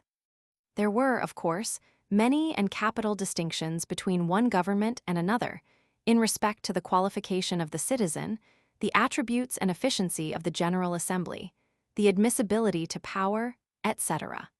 And men might often be dissatisfied with the way in which these questions were determined in their own city. But in the mind of every man, some determining rule or system, something like what in modern times is called a constitution, was indispensable to any government entitled to be called legitimate, or capable of creating in the mind of a Greek a feeling of moral obligation to obey it. The functionaries who exercise authority under it might be more or less competent or popular, but his personal feelings towards them were commonly lost in his attachment or aversion to the general system. If any energetic man could by audacity or craft break down the Constitution, and render himself permanent ruler according to his own will and pleasure, even though he might govern well, he could never inspire the people with any sentiment of duty towards him. His scepter was illegitimate from the beginning, and even the taking of his life, far from being interdicted by that moral feeling which condemned the shedding of blood in other cases, was considered meritorious. He could not even be mentioned in the language except by a name, tyrannos, despot, which branded him as an object of mingled fear and dislike. If we carry our eyes back from historical to legendary Greece, we find a picture the reverse of what has been here sketched. We discern a government in which there is little or no scheme or system, still less any idea of responsibility to the governed, but in which the mainspring of obedience on the part of the people consists in their personal feeling and reverence towards the chief. We remark, first and foremost, the king, next, a limited number of subordinate kings or chiefs, afterwards, the mass of armed freemen, husbandmen, artisans, freebooters, and lowest of all, the free laborers for hire and the bought slaves. The king is not distinguished by any broad or impassable boundary from the other chiefs, to each of whom the title Basileus is applicable as well as to himself. His supremacy has been inherited from his ancestors, and passes by inheritance, as a general rule, to his eldest son, having been conferred upon the family as a privilege by the favor of Zeus. In war, he is the leader, foremost in personal prowess and directing all military movements. In peace, he is the general protector of the injured and oppressed. He offers up moreover those public prayers and sacrifices which are intended to obtain for the whole people the favor of the gods. An ample domain is assigned to him as an appurtenance of his lofty position, and the produce of his fields and his cattle is consecrated in part to an abundant, though rude, hospitality. Moreover, he receives frequent presents to avert his enmity, to conciliate his favor, or to buy off his exactions. And when plunder is taken from the enemy, a large previous share, comprising probably the most alluring female captive, is reserved for him apart from the general distribution. Such is the position of the king in the heroic times of Greece, the only person, if we accept the herald and priests, each both special and subordinate, who is then presented to us as clothed with any individual authority, the person by whom all the executive functions, then few in number, which the society requires, are either performed or directed. His personal ascendancy derived from divine countenance, bestowed both upon himself individually and upon his race, and probably from accredited divine descent is the salient feature in the picture. The people hearken to his voice, embrace his propositions, and obey his orders. Not merely resistance, but even criticism upon his acts, is generally exhibited in an odious point of view, and is indeed never heard of except from some one or more of the subordinate princes. The characteristic of the English monarchy is that it retains the feelings by which the heroic kings governed their rude age, and has added the feelings by which the constitutions of later Greece ruled in more refined ages. We are a more mixed people than the Athenians, or probably than any political Greeks. We have progressed more unequally. The slaves in ancient times were a separate order, not ruled by the same laws or thoughts as other men. It was not necessary to think of them in making a constitution. It was not necessary to improve them in order to make a constitution possible. The Greek legislator had not to combine in his polity men like the laborers of Somersetshire and men like Mr. Grote. He had not to deal with a community in which primitive barbarism lay as a recognized basis to acquired civilization. We have no slaves to keep down by special terrors and independent legislation. But we have whole classes unable to comprehend the idea of a constitution, unable to feel the least attachment to impersonal laws. Most do indeed vaguely know that there are some other institutions besides the Queen, and some rules by which she governs. But a vast number like their minds to dwell more upon her than upon anything else, and therefore she is inestimable. A republic has only difficult ideas in government. A constitutional monarchy has an easy idea too. It has a comprehensible element for the vacant many, as well as complex laws and notions for the inquiring few. A family on the throne is an interesting idea also. It brings down the pride of sovereignty to the level of petty life. No feeling could seem more childish than the enthusiasm of the English at the marriage of the Prince of Wales. They treated as a great political event what, looked at as a matter of pure business, was very small indeed. But no feeling could be more like common human nature as it is, and as it is likely to be. The women won half the human race at least care 50 times more for a marriage than a ministry. All but a few cynics like to see a pretty novel touching for a moment the dry scenes of the grave world. A princely marriage is the brilliant addition of a universal fact, and as such, it rivets mankind. We smile at the court circular, but remember how many people read the court circular. Its use is not in what it says, but in those to whom it speaks. They say that the Americans were more pleased at the Queen's letter to Mrs. Lincoln than at any act of the English government. It was a spontaneous act of intelligible feeling in the midst of confused and tiresome business. Just so a royal family sweetens politics by the seasonable addition of nice and pretty events.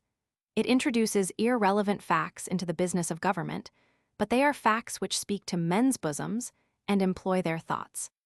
To state the matter shortly, royalty is a government in which the attention of the nation is concentrated on one person doing interesting actions. A republic is a government in which that attention is divided between many, who are all doing uninteresting actions.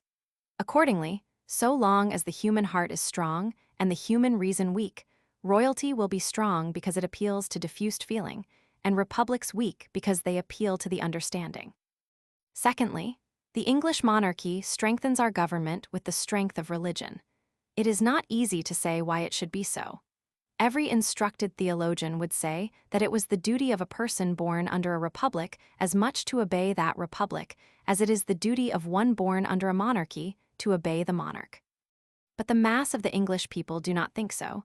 They agree with the oath of allegiance. They say it is their duty to obey the Queen, and they have but hazy notions as to obeying laws without a queen.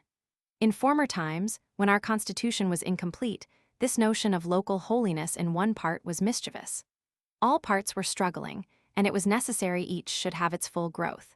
But superstition said one should grow where it would, and no other part should grow without its leave. The whole Cavalier party said it was their duty to obey the king, whatever the king did. There was to be passive obedience to him, and there was no religious obedience due to anyone else. He was the Lord's anointed, and no one else had been anointed at all. The Parliament, the laws, the press were human institutions, but the monarchy was a divine institution. An undue advantage was given to a part of the Constitution, and therefore the progress of the whole was stayed. After the Revolution, this mischievous sentiment was much weaker. The change of the line of sovereigns was at first conclusive. If there was a mystic right in anyone, that right was plainly in James Roman II. If it was an English duty to obey anyone whatever he did, he was the person to be so obeyed. If there was an inherited claim in any king, it was in the Stuart king to whom the crown had come by descent, and not in the Revolution king to whom it had come by vote of Parliament. All through the reign of William Roman III, there was in common speech one king whom man had made, and another king whom God had made.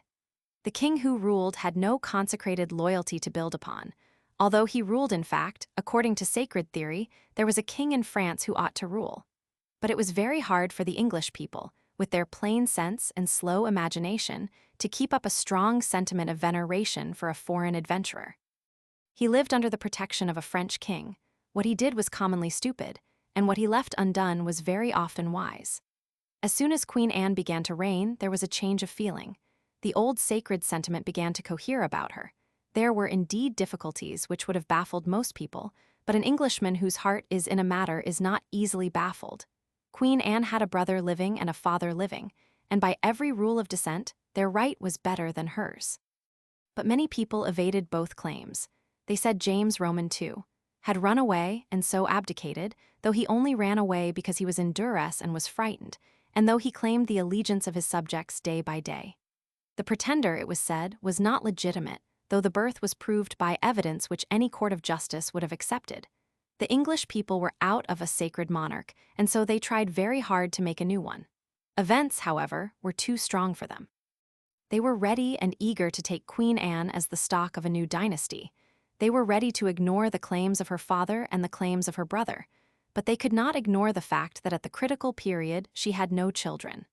She had once had 13, but they all died in her lifetime, and it was necessary either to revert to the Stuarts or to make a new king by Act of Parliament.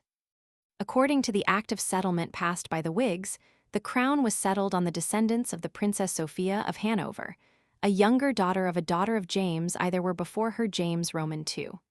His son, the descendants of a daughter of Charles I, and elder children of her own mother. But the Whigs passed these over because they were Catholics, and selected the Princess Sophia, who, if she was anything, was a Protestant. Certainly this selection was statesmanlike, but it could not be very popular.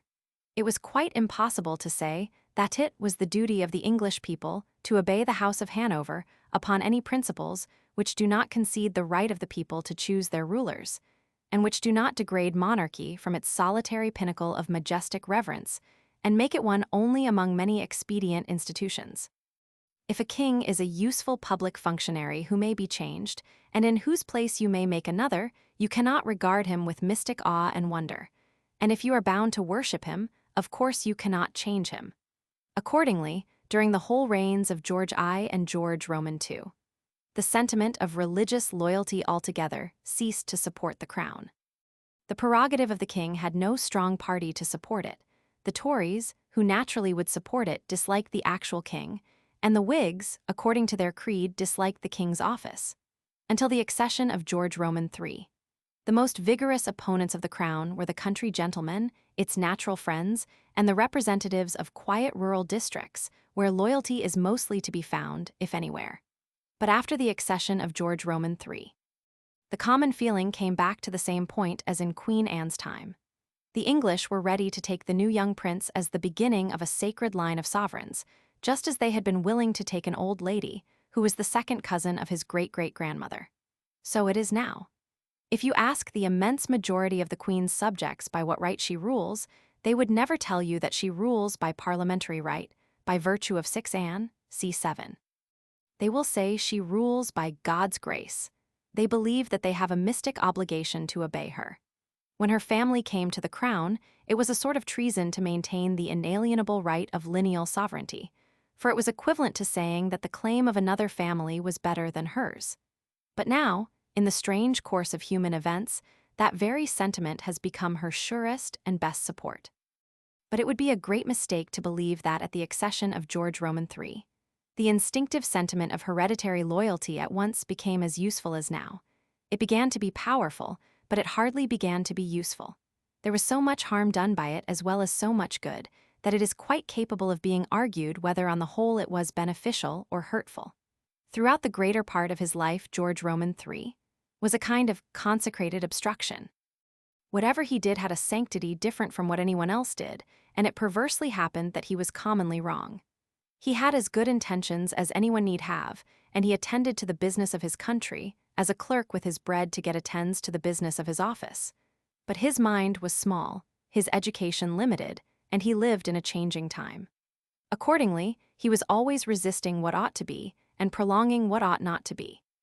He was the sinister but sacred assailant of half his ministries, and when the French Revolution excited the horror of the world and proved democracy to be impious, the piety of England concentrated upon him and gave him tenfold strength. The monarchy by its religious sanction now confirms all our political order. In George Roman III's time, it confirmed little except itself. It gives now a vast strength to the entire Constitution, by enlisting on its behalf the credulous obedience of enormous masses. Then it lived aloof, absorbed all the holiness into itself, and turned over all the rest of the polity to the coarse justification of bare expediency. A principal reason why the monarchy so well consecrates our whole state is to be sought in the peculiarity many Americans and many utilitarians smile at. They laugh at this extra, as the Yankee called it, at the solitary transcendent element. They quote Napoleon saying that he did not wish to be fatted in idleness, when he refused to be Grand Elector in Sia's Constitution, which was an office copied, and M. Thiers says, well copied, from constitutional monarchy. But such objections are wholly wrong. No doubt it was absurd enough in the Absies to propose that a new institution, inheriting no reverence and made holy by no religion, should be created to fill the sort of post occupied by a constitutional king in nations of monarchical history. Such an institution, far from being so august as to spread reverence around it, is too novel and artificial to get reverence for itself. If, too, the absurdity could anyhow be augmented, It was so by offering an office of inactive uselessness and pretended sanctity to Napoleon, the most active man in France, with the greatest genius for business, only not sacred, and exclusively fit for action. But the blunder of Sieyes brings the excellence of real monarchy to the best light. When a monarch can bless, it is best that he should not be touched. It should be evident that he does no wrong. He should not be brought too closely to real measurement. He should be aloof and solitary. As the functions of English royalty are for the most part latent, it fulfills this condition. It seems to order, but it never seems to struggle. It is commonly hidden like a mystery, and sometimes paraded like a pageant, but in neither case is it contentious. The nation is divided into parties, but the crown is of no party. Its apparent separation from business is that which removes it both from enmities and from desecration, which preserves its mystery, which enables it to combine the affection of conflicting parties to be a visible symbol of unity to those still so imperfectly educated as to need a symbol. Thirdly, the Queen is the head of our society. If she did not exist, the Prime Minister would be the first person in the country. He and his wife would have to receive foreign ministers and occasionally foreign princes to give the first parties in the country. He and she would be at the head of the pageant of life.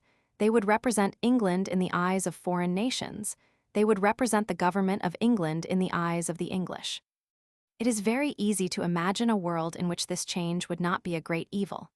In a country where people did not care for the outward show of life, where the genius of the people was untheatrical, and they exclusively regarded the substance of things, this matter would be trifling. Whether Lord and Lady Derby received the foreign ministers, or Lord and Lady Palmerston, would be a matter of indifference. Whether they gave the nicest parties would be important only to the persons at those parties.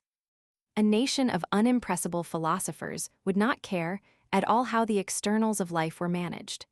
Who is the showman is not material unless you care about the show. But of all nations in the world, the English are perhaps the least a nation of pure philosophers. It would be a very serious matter to us to change every 4 or 5 years the visible head of our world. We are not now remarkable for the highest sort of ambition, but we are remarkable for having a great deal of the lower sort of ambition and envy. The House of Commons is thronged with people who get there merely for social purposes, as the phrase goes, that is, that they and their families may go to parties else impossible. Members of Parliament are envied by thousands merely for this frivolous glory, as a thinker calls it. If the highest post in conspicuous life were thrown open to public competition, this low sort of ambition and envy would be fearfully increased. Politics would offer a prize too dazzling for mankind, clever base people would strive for it, and stupid base people would envy it. Even now, a dangerous distinction is given by what is exclusively called public life. The newspapers describe daily and incessantly a certain conspicuous existence. They comment on its characters, recount its details, investigate its motives, anticipate its course. They give a precedent and a dignity to that world which they do not give to any other. The literary world, the scientific world, the philosophically world, not only are not comparable in dignity to the political world, but in comparison are hardly worlds at all.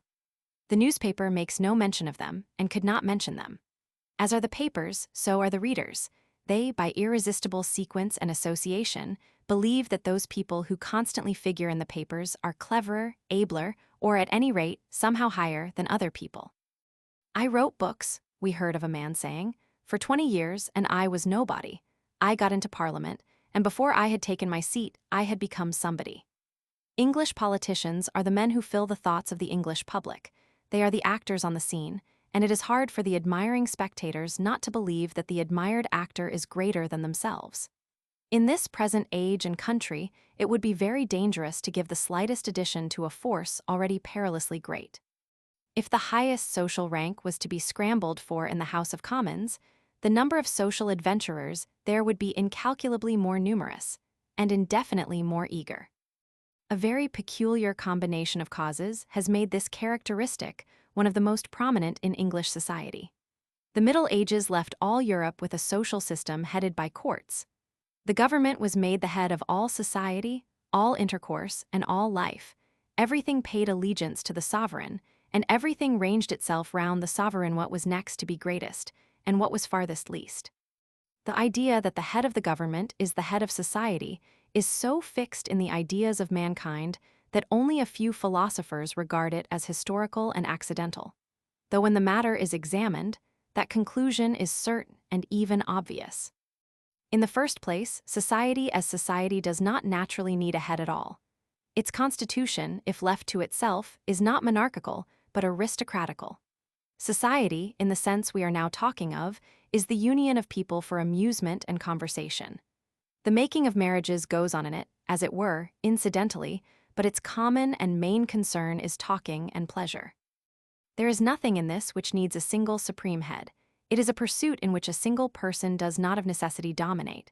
By nature it creates an upper 10,000. A certain number of persons and families possessed of equal culture and equal faculties and equal spirit get to be on a level and that level a high level. By boldness, by cultivation, by social science, they raise themselves above others. They become the first families, and all the rest come to be below them. But they tend to be much about a level among one another. No one is recognized by all or by many others as superior to them all. This is society as it grew up in Greece or Italy, as it grows up now in any American or colonial town. So far from the notion of a head of society being a necessary notion, in many ages it would scarcely have been an intelligible notion. You could not have made Socrates understand it. He would have said, "If you tell me that one of my fellows is chief magistrate, and that I am bound to obey him, I understand you, and you speak well. Or that another is a priest, and that he ought to offer sacrifices to the gods, which I or any one not a priest ought not to offer. Again, I understand and agree with you.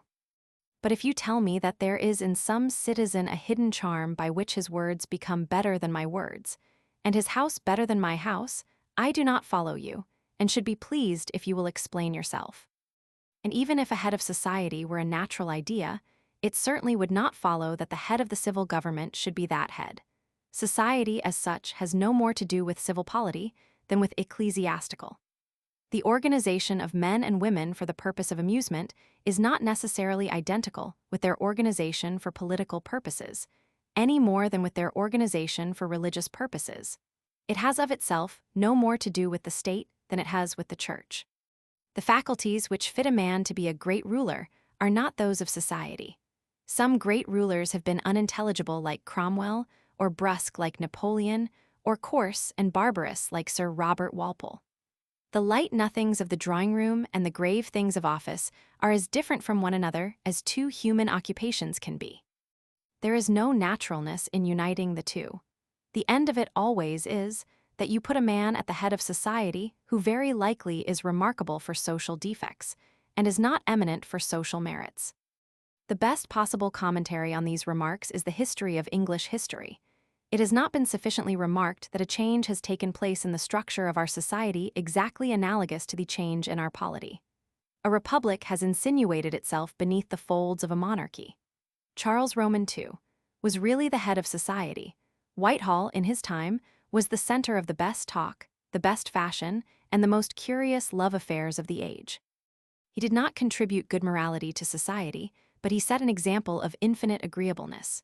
He concentrated around him all the light part of the high world of London, and London concentrated around it all the light part of the high world of England. The court was the focus where everything fascinating gathered, and where everything exciting centered. Whitehall was an unequaled club, with female society of a very clever and sharp sort superadded. All this, as we know, is now altered. Buckingham Palace is as unlike a club as any place is likely to be. The court is a separate part, which stands aloof from the rest of the London world, and which has but slender relations with the more amusing part of it. The first two Georges were men ignorant of English and wholly unfit to guide and lead English society. They both preferred one or two German ladies of bad character to all else in London. George Roman III had no social vices, but he had no social pleasures. He was a family man and a man of business, and sincerely preferred a leg of mutton and turnips after a good day's work to the best fashion and the most exciting talk. In consequence, society in London, though still in form under the domination of a court, assumed in fact its natural and oligarchical structure. It, too, has become an upper 10,000. It is no more monarchical in fact than the society of New York. Great ladies give the tone to it, with little reference to the particular court world. The peculiarly masculine world of the clubs and their neighborhood has no more to do in daily life with Buckingham Palace than with the Tuileries. Formal ceremonies of presentation and attendance are retained. The names of levee and drawing room still sustain the memory of the time when the King's bedchamber and the Queen's withdrawing room were the centers of London life, but they no longer make a part of social enjoyment. They are a sort of ritual in which nowadays almost every decent person can, if he likes, take part. Even court balls, where pleasure is at least supposed to be possible, are lost in a London July. Careful observers have long perceived this, but it was made palpable to everyone by the death of the prince consort. Since then, the court has been always in a state of suspended animation, and for a time it was quite annihilated. But everything went on as usual. A few people who had no daughters and little money made it an excuse to give fewer parties, and if very poor, stayed in the country, but upon the whole the difference was not perceptible. The queen bee was taken away, but the hive went on. Refined and original observers have of late objected to English royalty that it is not splendid enough. They have compared it with the French court, which is better in show, which comes to the surface everywhere so that you cannot help seeing it, which is infinitely and beyond question the most splendid thing in France. They have said that in old times the English court took too much of the nation's money and spent it ill. But now, when it could be trusted to spend well, it does not take enough of the nation's money. There are arguments for not having a court, and there are arguments for having a splendid court, but there are no arguments for having a mean court. It is better to spend 1,000,000 in dazzling when you wish to dazzle than 750,000 in trying to dazzle and yet not dazzling. There may be something in this theory. It may be that the court of England is not quite as gorgeous as we might wish to see it. But no comparison must ever be made between it and the French court. The emperor represents a different idea from the queen. He is not the head of the state, he is the state. The theory of his government is that everyone in France is equal and that the emperor embodies the principle of equality. The greater you make him, the less, and therefore the more equal, you make all others. He is magnified that others may be dwarfed. The very contrary is the principle of English royalty. As in politics it would lose its principal use if it came forward into the public arena, so in society if it advertised itself it would be pernicious. We have voluntary show enough already in London. We do not wish to have it encouraged and intensified, but quieted and mitigated. Our court is but the head of an unequal, competing aristocratic society. Its splendor would not keep others down, but incite others to come on. It is of use so long as it keeps others out of the first place, and is guarded and retired in that place. But it would do evil if it added a new example to our many examples of showy wealth if it gave the sanction of its dignity to the race of expenditure. Fourthly, we have come to regard the crown as the head of our morality. The virtues of Queen Victoria and the virtues of George Roman III have sunk deep into the popular heart. We have come to believe that it is natural to have a virtuous sovereign, and that the domestic virtues are as likely to be found on thrones as they are eminent when there. But a little experience and less thought show that royalty cannot take credit for domestic excellence. Neither George I, nor George Roman II, nor William Roman IV were patterns of family merit. George Roman IV was a model of family demerit.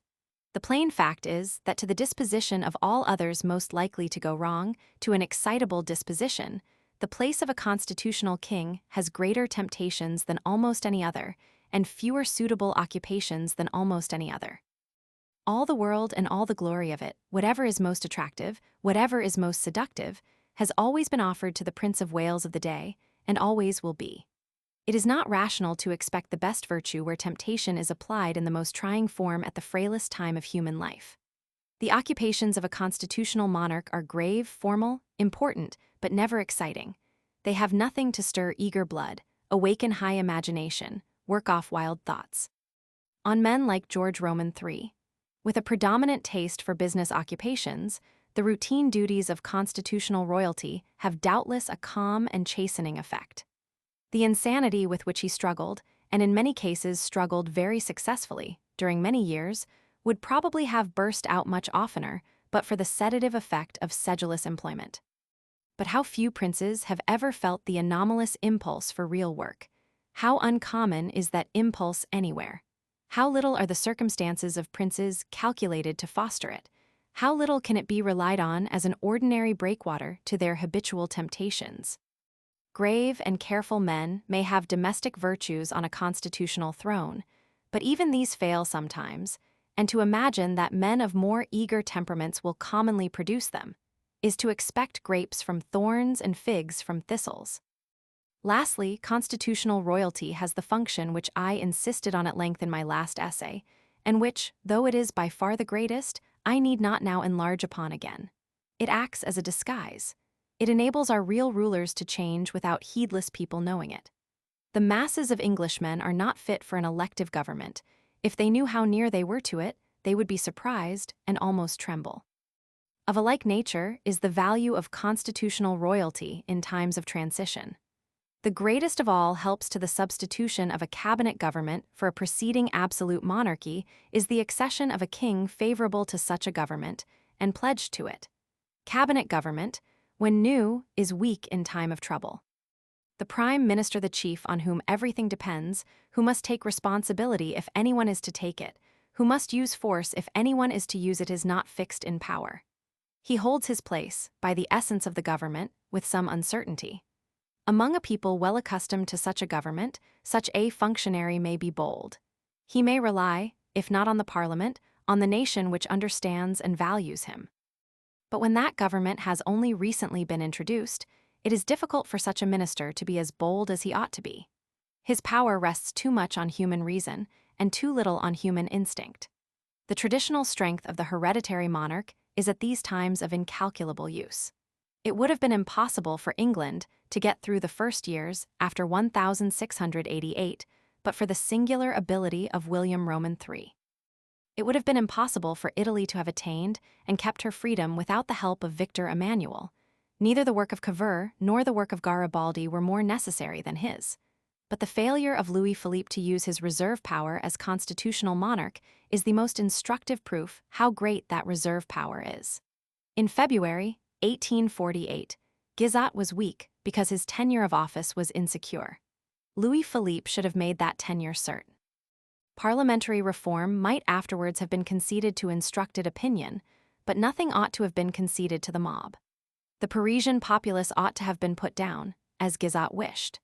If Louis Philippe had been a fit king to introduce free government, he would have strengthened his ministers when they were the instruments of order, even if he afterwards discarded them when order was safe and policy could be discussed.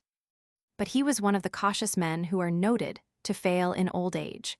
Though of the largest experience and of great ability, he failed and lost his crown for want of petty and momentary energy, which at such a crisis a plain man would have at once put forth. Such are the principal modes in which the institution of royalty, by its august aspect, influences mankind, and in the English state of civilization they are invaluable.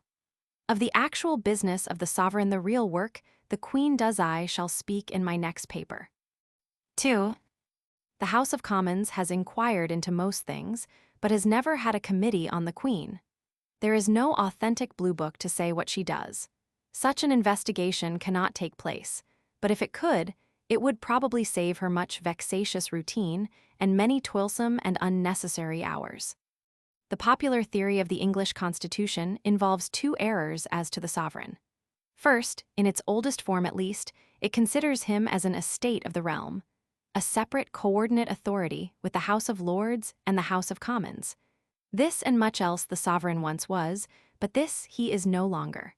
That authority could only be exercised by a monarch with a legislative veto. He should be able to reject bills, if not as the House of Commons rejects them, at least as the House of Peers rejects them. But the Queen has no such veto. She must sign her own death warrant if the two houses unanimously send it up to her. It is a fiction of the past to ascribe to her legislative power. She has long ceased to have any.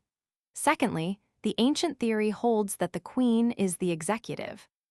The American Constitution was made upon a most careful argument, and most of that argument assumes the king to be the administrator of the English Constitution and an unhereditary substitute for him, viz.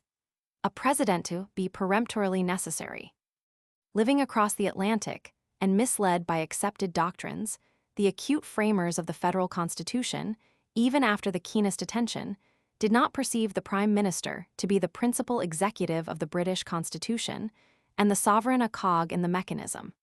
There is, indeed, much excuse for the American legislators in the history of that time. They took their idea of our Constitution from the time when they encountered it. But in the so-called government of Lord North, George Roman III, was the government, Lord North was not only his appointee, but his agent.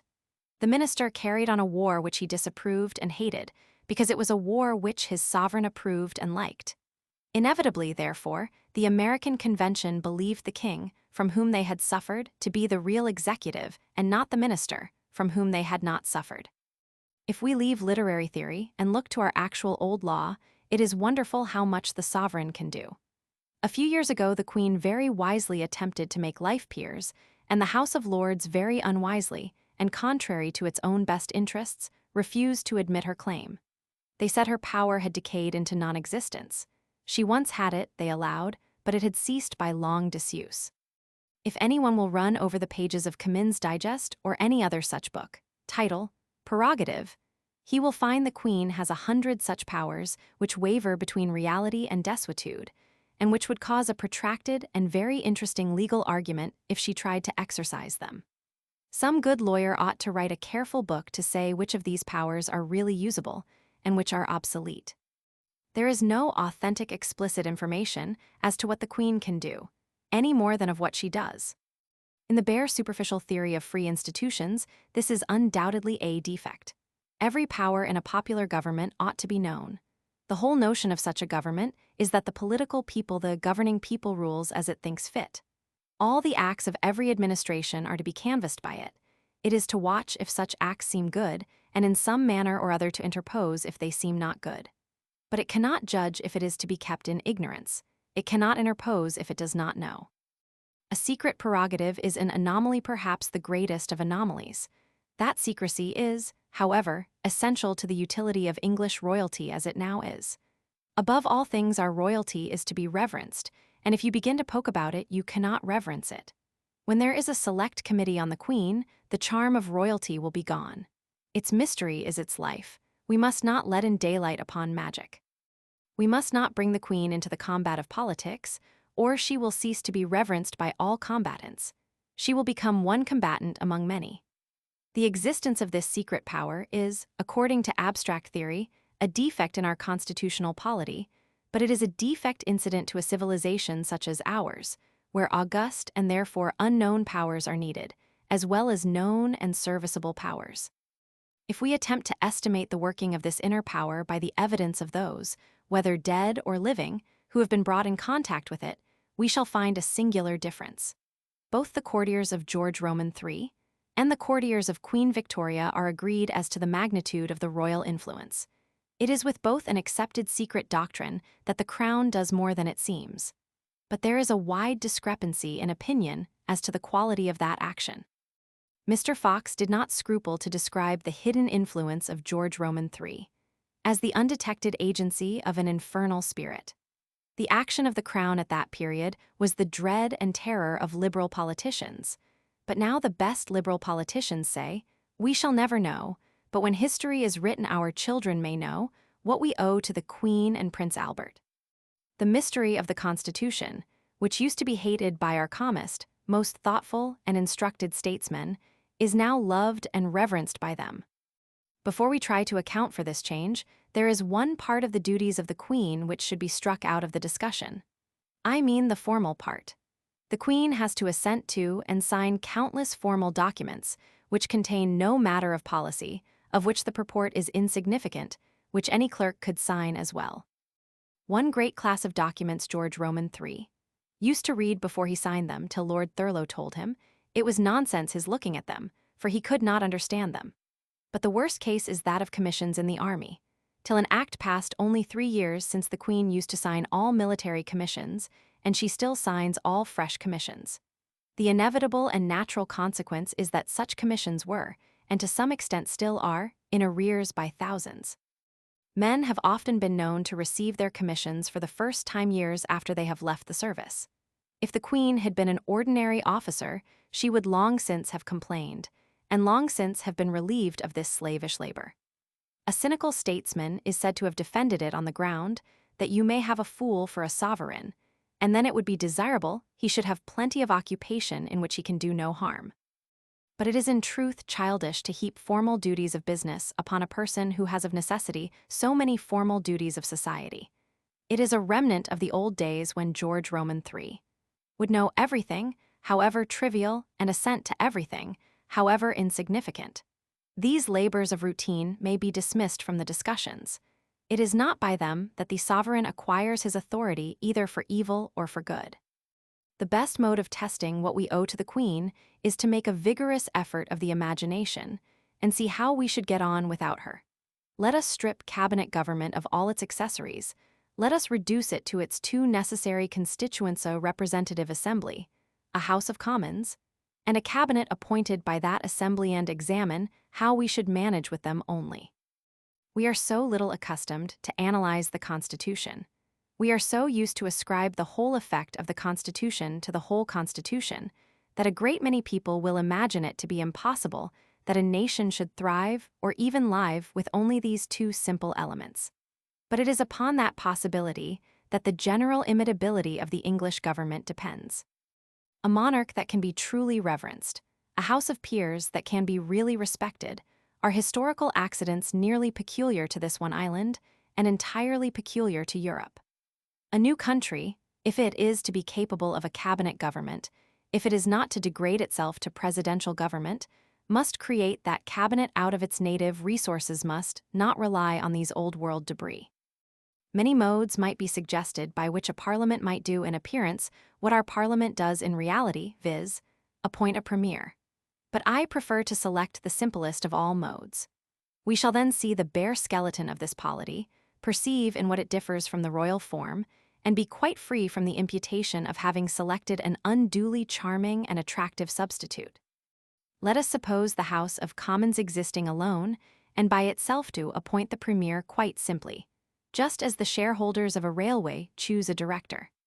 At each vacancy, whether caused by death or resignation, let any member or members have the right of nominating a successor. After a proper interval, such as the time now commonly occupied by a ministerial crisis, 10 days or a fortnight, let the members present vote for the candidate they prefer. Then let the Speaker count the votes, and the candidate with the greatest number be premier. This mode of election would throw the whole choice into the hands of party organization, just as our present mode does, except in so far as the Crown interferes with it. No outsider would ever be appointed, because the immense number of votes which every great party brings into the field would far outnumber every casual and petty minority. The premier should not be appointed for a fixed time, but during good behavior or the pleasure of Parliament. Mutatis mutandis, subject to the differences now to be investigated, what goes on now would go on then. The premier then, as now, must resign upon a vote of want of confidence, but the volition of Parliament would then be the overt and single force in the selection of a successor, whereas it is now the predominant though latent force. It will help the discussion very much if we divide it into three parts. The whole course of a representative government has three stages: first, when a ministry is appointed; next, during its continuance; last, when it ends. Let us consider what is the exact use of the Queen at each of these stages, and how our present form of government differs in each, whether for good or for evil from that simpler form of cabinet government which might exist without her. At the beginning of an administration, there would not be much difference between the royal and unroyal species of cabinet governments when there were only two great parties in the state, and when the greater of those parties was thoroughly agreed within itself who should be its parliamentary leader, and who therefore should be its premier. The sovereign must now accept that recognized leader, and if the choice were directly made by the House of Commons, the House must also choose him. Its supreme section, acting compactly and harmoniously, would sway its decisions without substantial resistance, and perhaps without even apparent competition. A predominant party, rent by no intestine demarcation, would be despotic. In such a case, cabinet government would go on without friction, whether there was a queen or whether there was no queen. The best sovereign could then achieve no good, and the worst effect no harm. But the difficulties are far greater when the predominant party is not agreed who should be its leader. In the royal form of cabinet government, the sovereign then has sometimes a substantial selection. In the unroyal, who would choose? There must be a meeting at Willis's Rooms. There must be that sort of interior despotism of the majority over the minority within the party, by which Lord John Russell in 1859 was made to resign his pretensions to the supreme government, and to be content to serve as a subordinate to Lord Palmerston. The tacit compression which a party anxious for office would exercise over leaders who divided its strength would be used and must be used. Whether such a party would always choose precisely the best man may well be doubted. In a party once divided, it is very difficult to secure unanimity in favor of the very person whom a disinterested bystander would recommend. All manner of jealousies and enmities are immediately awakened, and it is always difficult, often impossible, to get them to sleep again. But though such a party might not select the very best leader, they have the strongest motives to select a very good leader. The maintenance of their rule depends on it. Under a presidential constitution, the preliminary caucuses which choose the president need not care as to the ultimate fitness of the man they choose. They are solely concerned with his attractiveness as a candidate. They need not regard his efficiency as a ruler. If they elect a man of weak judgment, he will reign his stated term, even though he show the best judgment. At the end of that term, there will be by constitutional destiny another election. But under a ministerial government, there is no such fixed destiny. The government is a removable government, its tenure depends upon its conduct. If a party in power were so foolish as to choose a weak man for its head, it would cease to be in power. Its judgment is its life.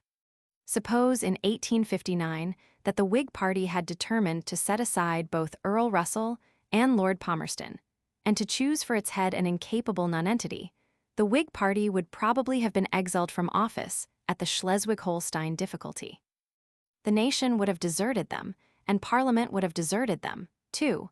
Neither would have endured to see a secret negotiation, on which depended the portentous alternative of war or peace, in the hands of a person who was thought to be weak, who had been promoted because of his mediocrity, whom his own friends did not respect. A ministerial government, too, is carried on in the face of day. Its life is in debate. A president may be a weak man, yet if he keep good ministers to the end of his administration, he may not be found out. It may still be a dubious controversy whether he is wise or foolish. But a prime minister must show what he is. He must meet the House of Commons in debate. He must be able to guide that assembly in the management of its business, to gain its ear in every emergency, to rule it in its hours of excitement. He is conspicuously submitted to a searching test, and if he fails, he must resign. Nor would any party like to trust to a weak man the great power which a cabinet government commits to its premier. The premier, though elected by Parliament, can dissolve Parliament. Members would be naturally anxious that the power which might destroy their coveted dignity should be lodged in fit hands. They dare not place in unfit hands a power which, besides hurting the nation, might altogether ruin them. We may be sure, therefore, that whenever the predominant party is divided, the unroyal form of cabinet government would secure for us a fair and able parliamentary leader, that it would give us a good premier, if not the very best. Can it be said that the royal form does more? In one case, I think it may. If the constitutional monarch be a man of singular discernment, of unprejudiced disposition, and great political knowledge, he may pick out from the ranks of the divided party its very best leader, even at a time when the party, if left to itself, would not nominate him. If the sovereign be able to play the part of that thoroughly intelligent but perfectly disinterested spectator, who is so prominent in the works of certain moralists, he may be able to choose better for his subjects than they would choose for themselves. But if the monarch be not so exempt from prejudice, and have not this nearly miraculous discernment, it is not likely that he will be able to make a wiser choice than the choice of the party itself. He certainly is not under the same motive to choose wisely. His place is fixed whatever happens, but the failure of an appointing party depends on the capacity of their appointee. There is great danger, too, that the judgment of the sovereign may be prejudiced. For more than 40 years, the personal antipathies of George Roman III materially impaired successive administrations. Almost at the beginning of his career, he discarded Lord Chatham.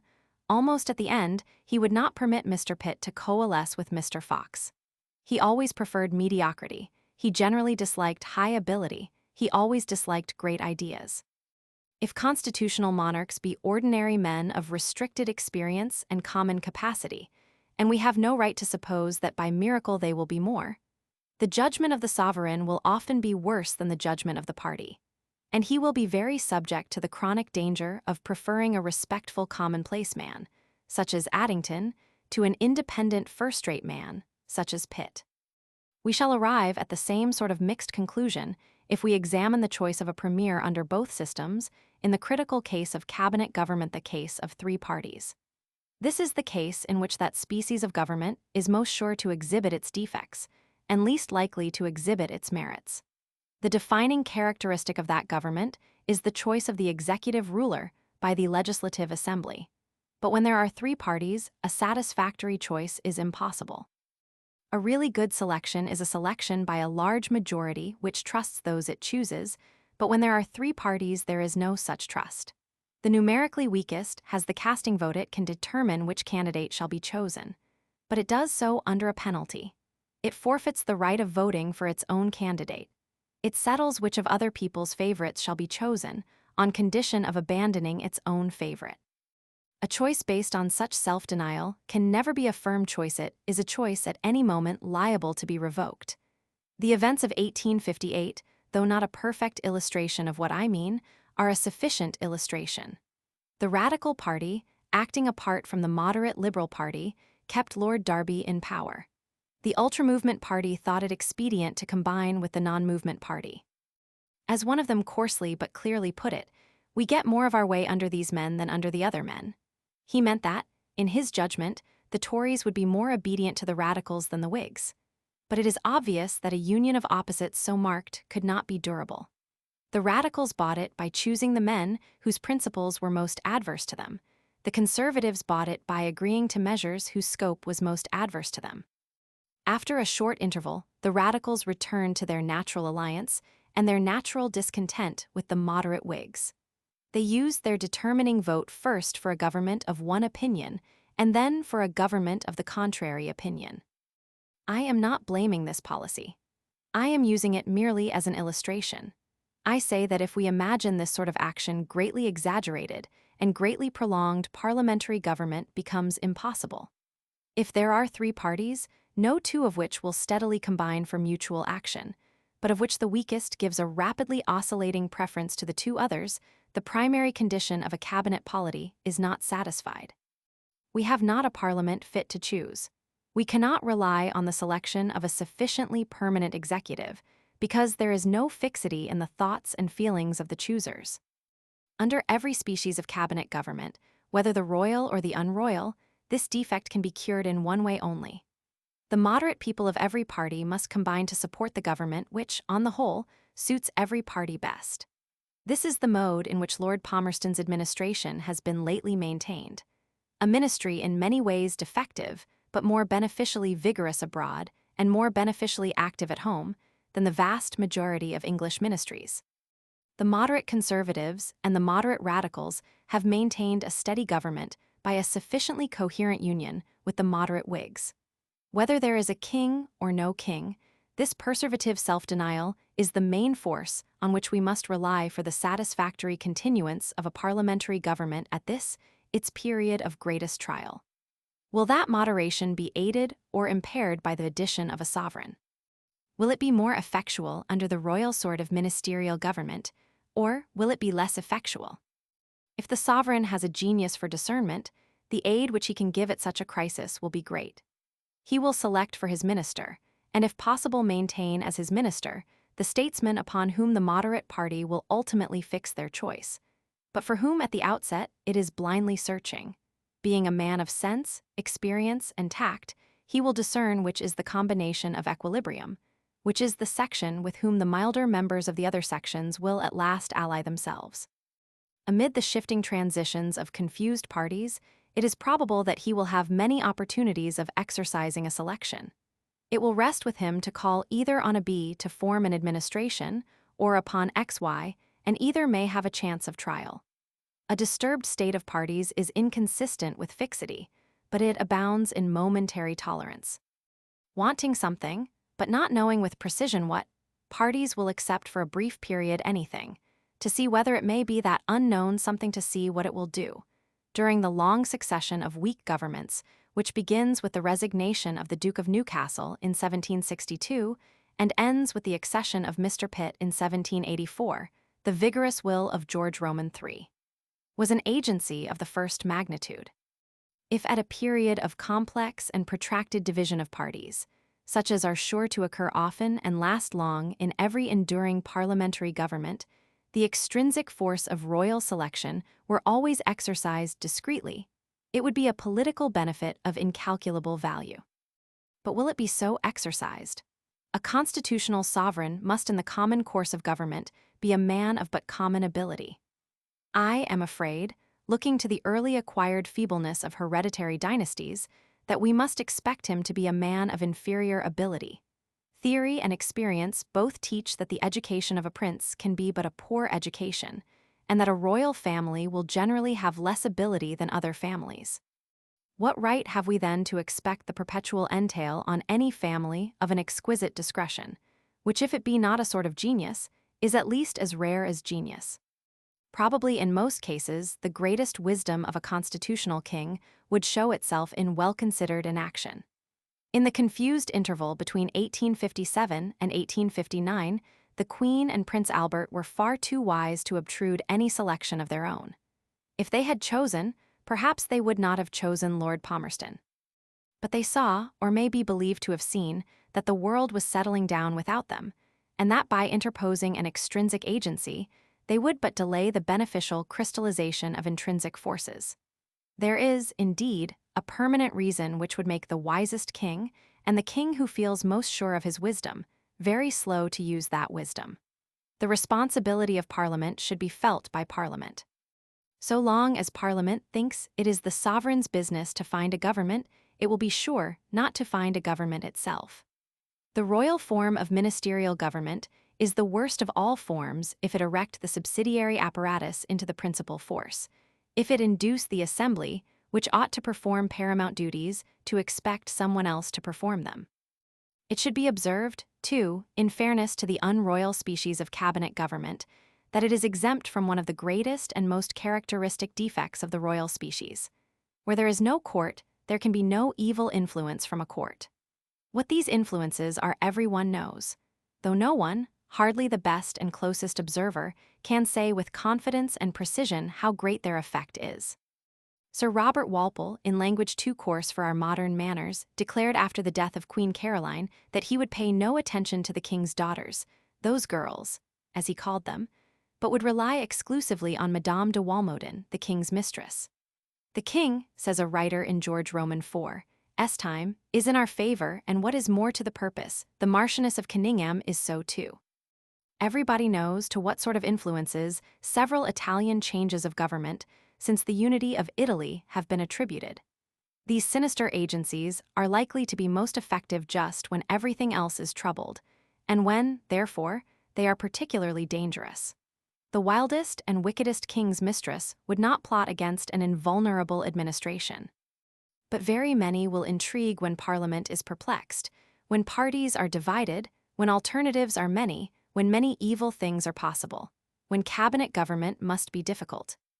It is very important to see that a good administration can be started without a sovereign, because some colonial statesmen have doubted it.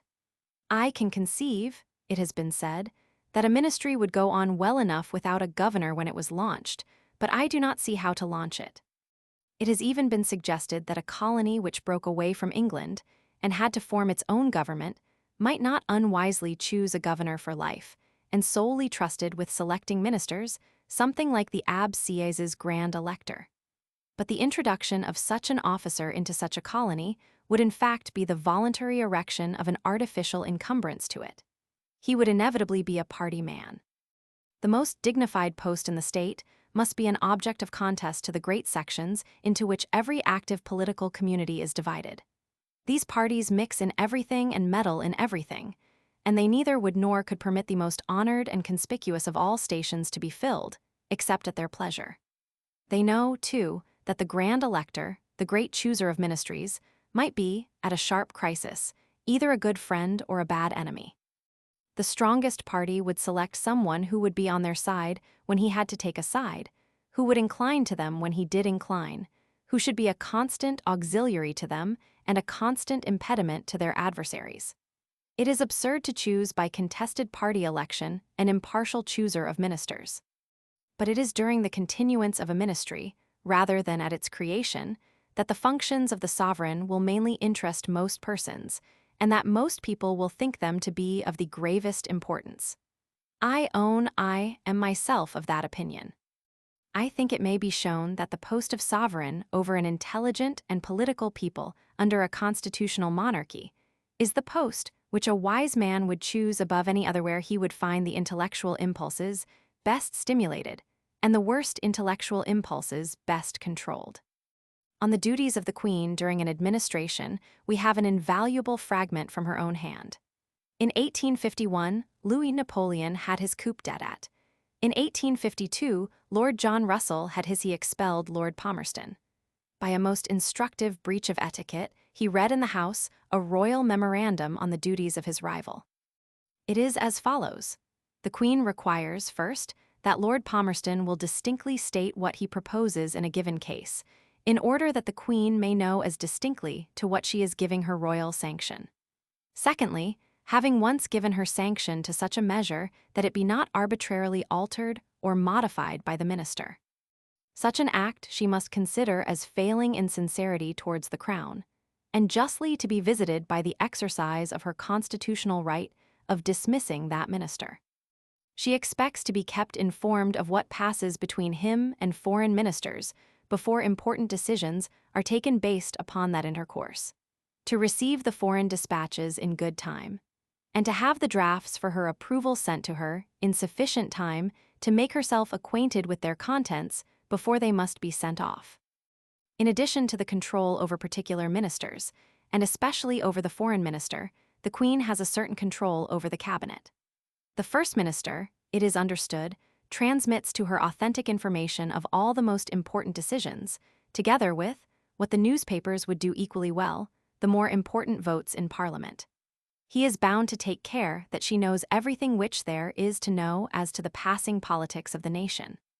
She has by rigid usage a right to complain if she does not know of every great act of her ministry, not only before it is done, but while there is yet time to consider it while it is still possible that it may not be done.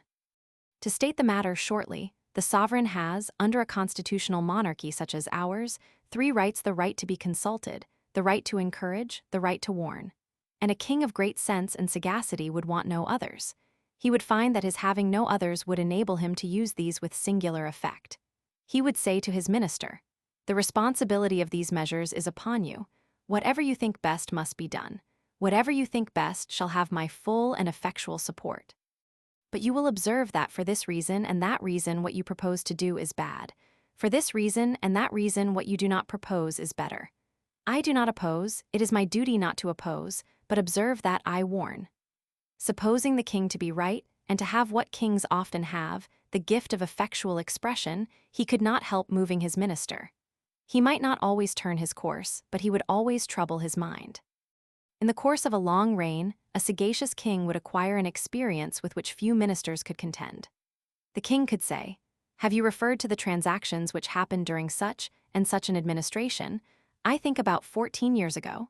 They afford an instructive example of the bad results which are sure to attend the policy which you propose. You did not at that time take so prominent a part in public life as you now do, and it is possible you do not fully remember all the events. I should recommend you to recur to them, and to discuss them with your older colleagues who took part in them. It is unwise to recommence a policy which so lately worked so ill." The king would indeed have the advantage which a permanent undersecretary has over his superior the parliamentary secretary, that of having shared in the proceedings of the previous parliamentary secretaries. These proceedings were part of his own life, occupied the best of his thoughts, gave him perhaps anxiety, perhaps pleasure, were commenced in spite of his dissuasion, or were sanctioned by his approval. The parliamentary secretary vaguely remembers that something was done in the time of some of his predecessors, when he very likely did not know the least or care the least about that sort of public business. He has to begin by learning painfully and imperfectly what the permanent secretary knows by clear and instant memory.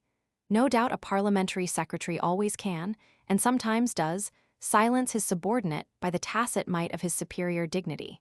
He says, "I do not think there is much in all that. Many errors were committed at the time you refer to which we need not now discuss." A pompous man easily sweeps away the suggestions of those beneath him. But though a minister may so deal with his subordinate, he cannot so deal with his king. The social force of admitted superiority, by which he overturned his undersecretary, is now not with him, but against him. He has no longer to regard the deferential hints of an acknowledged inferior, but to answer the arguments of a superior to whom he has himself to be respectful. George Roman III, in fact, knew the forms of public business as well or better than any statesman of his time. If, in addition to his capacity as a man of business and to his industry, he had possessed the higher faculties of a discerning statesman, his influence would have been despotic. The old Constitution of England undoubtedly gave a sort of power to the crown which our present Constitution does not give. While a majority in Parliament was principally purchased by royal patronage, the king was a party to the bargain either with his minister or without his minister. But even under our present Constitution, a monarch like George Roman III, with high abilities, would possess the greatest influence. It is known to all Europe that in Belgium King Leopold has exercised immense power by the use of such means as I have described. It is known, too, to everyone conversant with the real course of the recent history of England, that Prince Albert really did gain great power in precisely the same way. He had the rare gifts of a constitutional monarch. If his life had been prolonged 20 years, his name would have been known to Europe as that of King Leopold is known. While he lived, he was at a disadvantage. The statesmen who had most power in England were men of far greater experience than himself. He might, and no doubt did, exercise a great, if not a commanding influence over Lord Malmesbury, but he could not rule Lord Palmerston. The old statesmen who governed England, at an age when most men are unfit to govern their own families, remembered a whole generation of statesmen who were dead before Prince Albert was born. The two were of different ages and different natures. The elaborateness of the German Princeton elaborateness, which has been justly and happily compared with that of Goethe, was wholly alien to the half-Irish, half-English statesman. The somewhat boisterous courage in minor dangers, and the obtrusive use of an always effectual but not always refined, commonplace, which are Lord Palmerston's defects, doubtless grated on Prince Albert, who had a scholar's caution and a scholar's courage. The facts will be known to our children's children, though not to us. Prince Albert did much, but he died ere he could have made his influence felt on a generation of statesmen less experienced than he was, and anxious to learn from him. It would be childish to suppose that a conference between a minister and his sovereign can ever be a conference of pure argument. The divinity which doth hedge a king may have less sanctity than it had, but it still has much sanctity.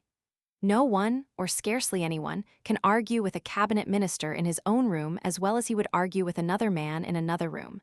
He cannot make his own points as well. He cannot unmake as well the points presented to him. A monarch's room is worse.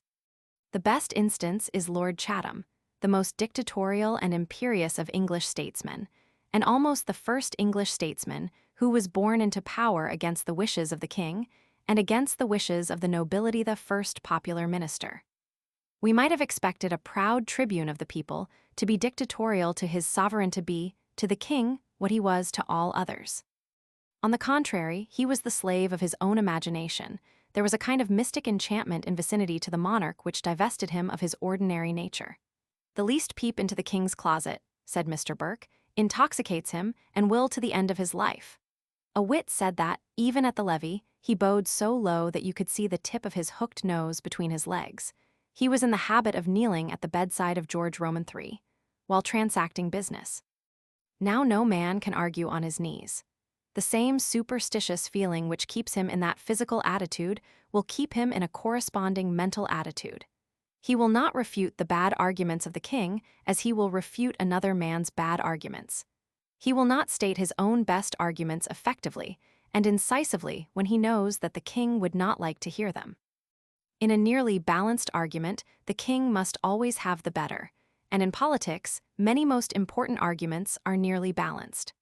Whenever there was much to be said for the king's opinion, it would have its full weight. Whatever was said for the minister's opinion would only have a lessened and enfeebled weight. The king, too, possesses a power, according to theory, for extreme use on a critical occasion, but which he can in law use on any occasion. He can dissolve. He can say to his minister, in fact, if not in words, "This parliament sent you here, but I will see if I cannot get another parliament to send someone else here." George Roman 3. Well understood that it was best to take his stand at times and on points when it was perhaps likely, or at any rate not unlikely, the nation would support him. He always made a minister that he did not like tremble at the shadow of a possible successor. He had a cunning in such matters like the cunning of insanity. He had conflicts with the ablest men of his time, and he was hardly ever baffled. He understood how to help a feeble argument by a tacit threat, and how best to address it to an habitual deference. Perhaps such powers as these are what a wise man would most seek to exercise and least fear to possess. To wish to be a despot, to hunger after tyranny, as the Greek phrase had it, marks in our day an uncultivated mind. A person who so wishes cannot have weighed what Butler calls the doubtfulness things are involved in. To be sure you are right to impose your will, or to wish to impose it with violence upon others. To see your own ideas vividly and fixedly, and to be tormented till you can apply them in life and practice, not to like to hear the opinions of others, to be unable to sit down and weigh the truth they have, are but crude states of intellect in our present civilization. We know, at least, that facts are many, that progress is complicated, that burning ideas, such as young men have, are mostly false and always incomplete. The notion of a far-seeing and despotic statesman who can lay down plans for ages yet unborn is a fancy generated by the pride of the human intellect to which facts give no support. The plans of Charlemagne died with him, those of Richelieu were mistaken, those of Napoleon gigantesque and frantic. But a wise and great constitutional monarch attempts no such vanities. His career is not in the air, he labors in the world of sober fact. He deals with schemes which can be effected schemes which are desirable schemes which are worth the cost. He says to the ministry his people send to him, to ministry after ministry, "I think so and so, do you see if there is anything in it? I have put down my reasons in a certain memorandum, which I will give you." Probably it does not exhaust the subject, but it will suggest materials for your consideration. By years of discussion with ministry after ministry, the best plans of the wisest king would certainly be adopted, and the inferior plans, the impracticable plans, rooted out and rejected. He could not be uselessly beyond his time, for he would have been obliged to convince the representatives, the characteristic men of his time. He would have the best means of proving that he was right on all new and strange matters, for he would have won to his side, probably, after years of discussion, the chosen agents of the commonplace world-men who were where they were, because they had pleased the men of the existing age, who will never be much disposed to new conceptions or profound thoughts. A sagacious and original constitutional monarch might go to his grave in peace if any man could. He would know that his best laws were in harmony with his age, that they suited the people who were to work them, the people who were to be benefited by them, and he would have passed a happy life. He would have passed a life in which he could always get his arguments heard, in which he could always make those who have the responsibility of action think of them before they acted, in which he could know that the schemes which he had set at work in the world were not the casual accidents of an individual idiosyncrasy, which are mostly much wrong, but the likeliest of all things to be right the ideas of one very intelligent man at last, accepted and acted on by the ordinary intelligent many. But can we expect such a king, or, for that is the material point, can we expect a lineal series of such kings? Everyone has heard the reply of the Emperor Alexander to Madame de Staël, who favored him with a declamation in praise of beneficent despotism. "Yes, madame, but it is only a happy accident." He well knew that the great abilities and the good intentions necessary to make an efficient and good despot never were continuously combined in any line of rulers. He knew that they were far out of reach of hereditary human nature. Can it be said that the characteristic qualities of a constitutional monarch are more within its reach? I am afraid it cannot. We found just now that the characteristic use of an hereditary constitutional monarch at the outset of an administration greatly surpassed the ordinary competence of hereditary faculties. I fear that an impartial investigation will establish the same conclusion as to his uses during the continuance of an administration. If we look at history, we shall find that it is only during the period of the present reign that in England the duties of a constitutional sovereign have ever been well performed. The first two Georges were ignorant of English affairs and wholly unable to guide them, whether well or ill. For many years in their time, the Prime Minister had, over and above the labor of managing Parliament, to manage the woman, sometimes the Queen, sometimes the mistress who managed the sovereign, George Roman III. Interfered unceasingly, but he did harm unceasingly, George Roman IV, and William Roman IV. Gave no steady continuing guidance and were unfit to give it. On the continent, in first-class countries, constitutional royalty has never lasted out of one generation. Louis Philippe, Victor Emmanuel, and Leopold are the founders of their dynasties. We must not reckon in constitutional monarchy any more than in despotic monarchy on the permanence in the descendants of the peculiar genius which founded the race. As far as experience goes, there is no reason to expect an hereditary series of useful limited monarchs. If we look to theory, there is even less reason to expect it. A monarch is useful when he gives an effectual and beneficial guidance to his ministers, but these ministers are sure to be among the ablest men of their time. They will have had to conduct the business of Parliament so as to satisfy it. They will have to speak so as to satisfy it. The two together cannot be done save by a man of very great and varied ability. The exercise of the two gifts is sure to teach a man much of the world, and if it did not, a parliamentary leader has to pass through a magnificent training before he becomes a leader. He has to gain a seat in Parliament, to gain the ear of Parliament, to gain the confidence of Parliament, to gain the confidence of his colleagues. No one can achieve these, no one, still more, can both achieve them and retain them without a singular ability, nicely trained in the varied detail of life. What chance has an hereditary monarch such as nature forces him to be, such as history shows he is, against men so educated and so born? He can but be an average man to begin with. Sometimes he will be clever, but sometimes he will be stupid. In the long run, he will be neither clever nor stupid. He will be the simple, common man who plods the plain routine of life from the cradle to the grave. His education will be that of one who has never had to struggle, who has always felt that he has nothing to gain, who has had the first dignity given him, who has never seen common life as in truth it is. It is idle to expect an ordinary man born in the purple to have greater genius than an extraordinary man born out of the purple. To expect a man whose place has always been fixed to have a better judgment than one who has lived by his judgment.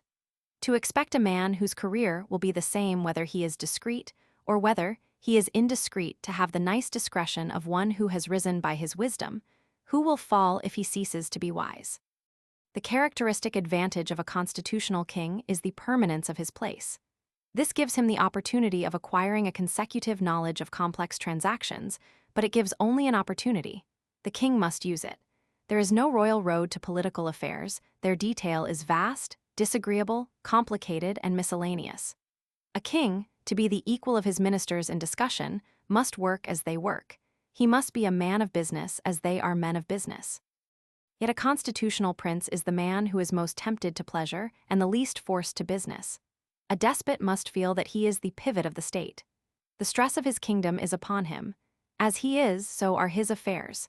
He may be seduced into pleasure, he may neglect all else, but the risk is evident. He will hurt himself, he may cause a revolution. If he becomes unfit to govern, someone else who is fit may conspire against him, but a constitutional king need fear nothing. He may neglect his duties, but he will not be injured. His place will be as fixed, his income as permanent, his opportunities of selfish enjoyment as full as ever. Why should he work?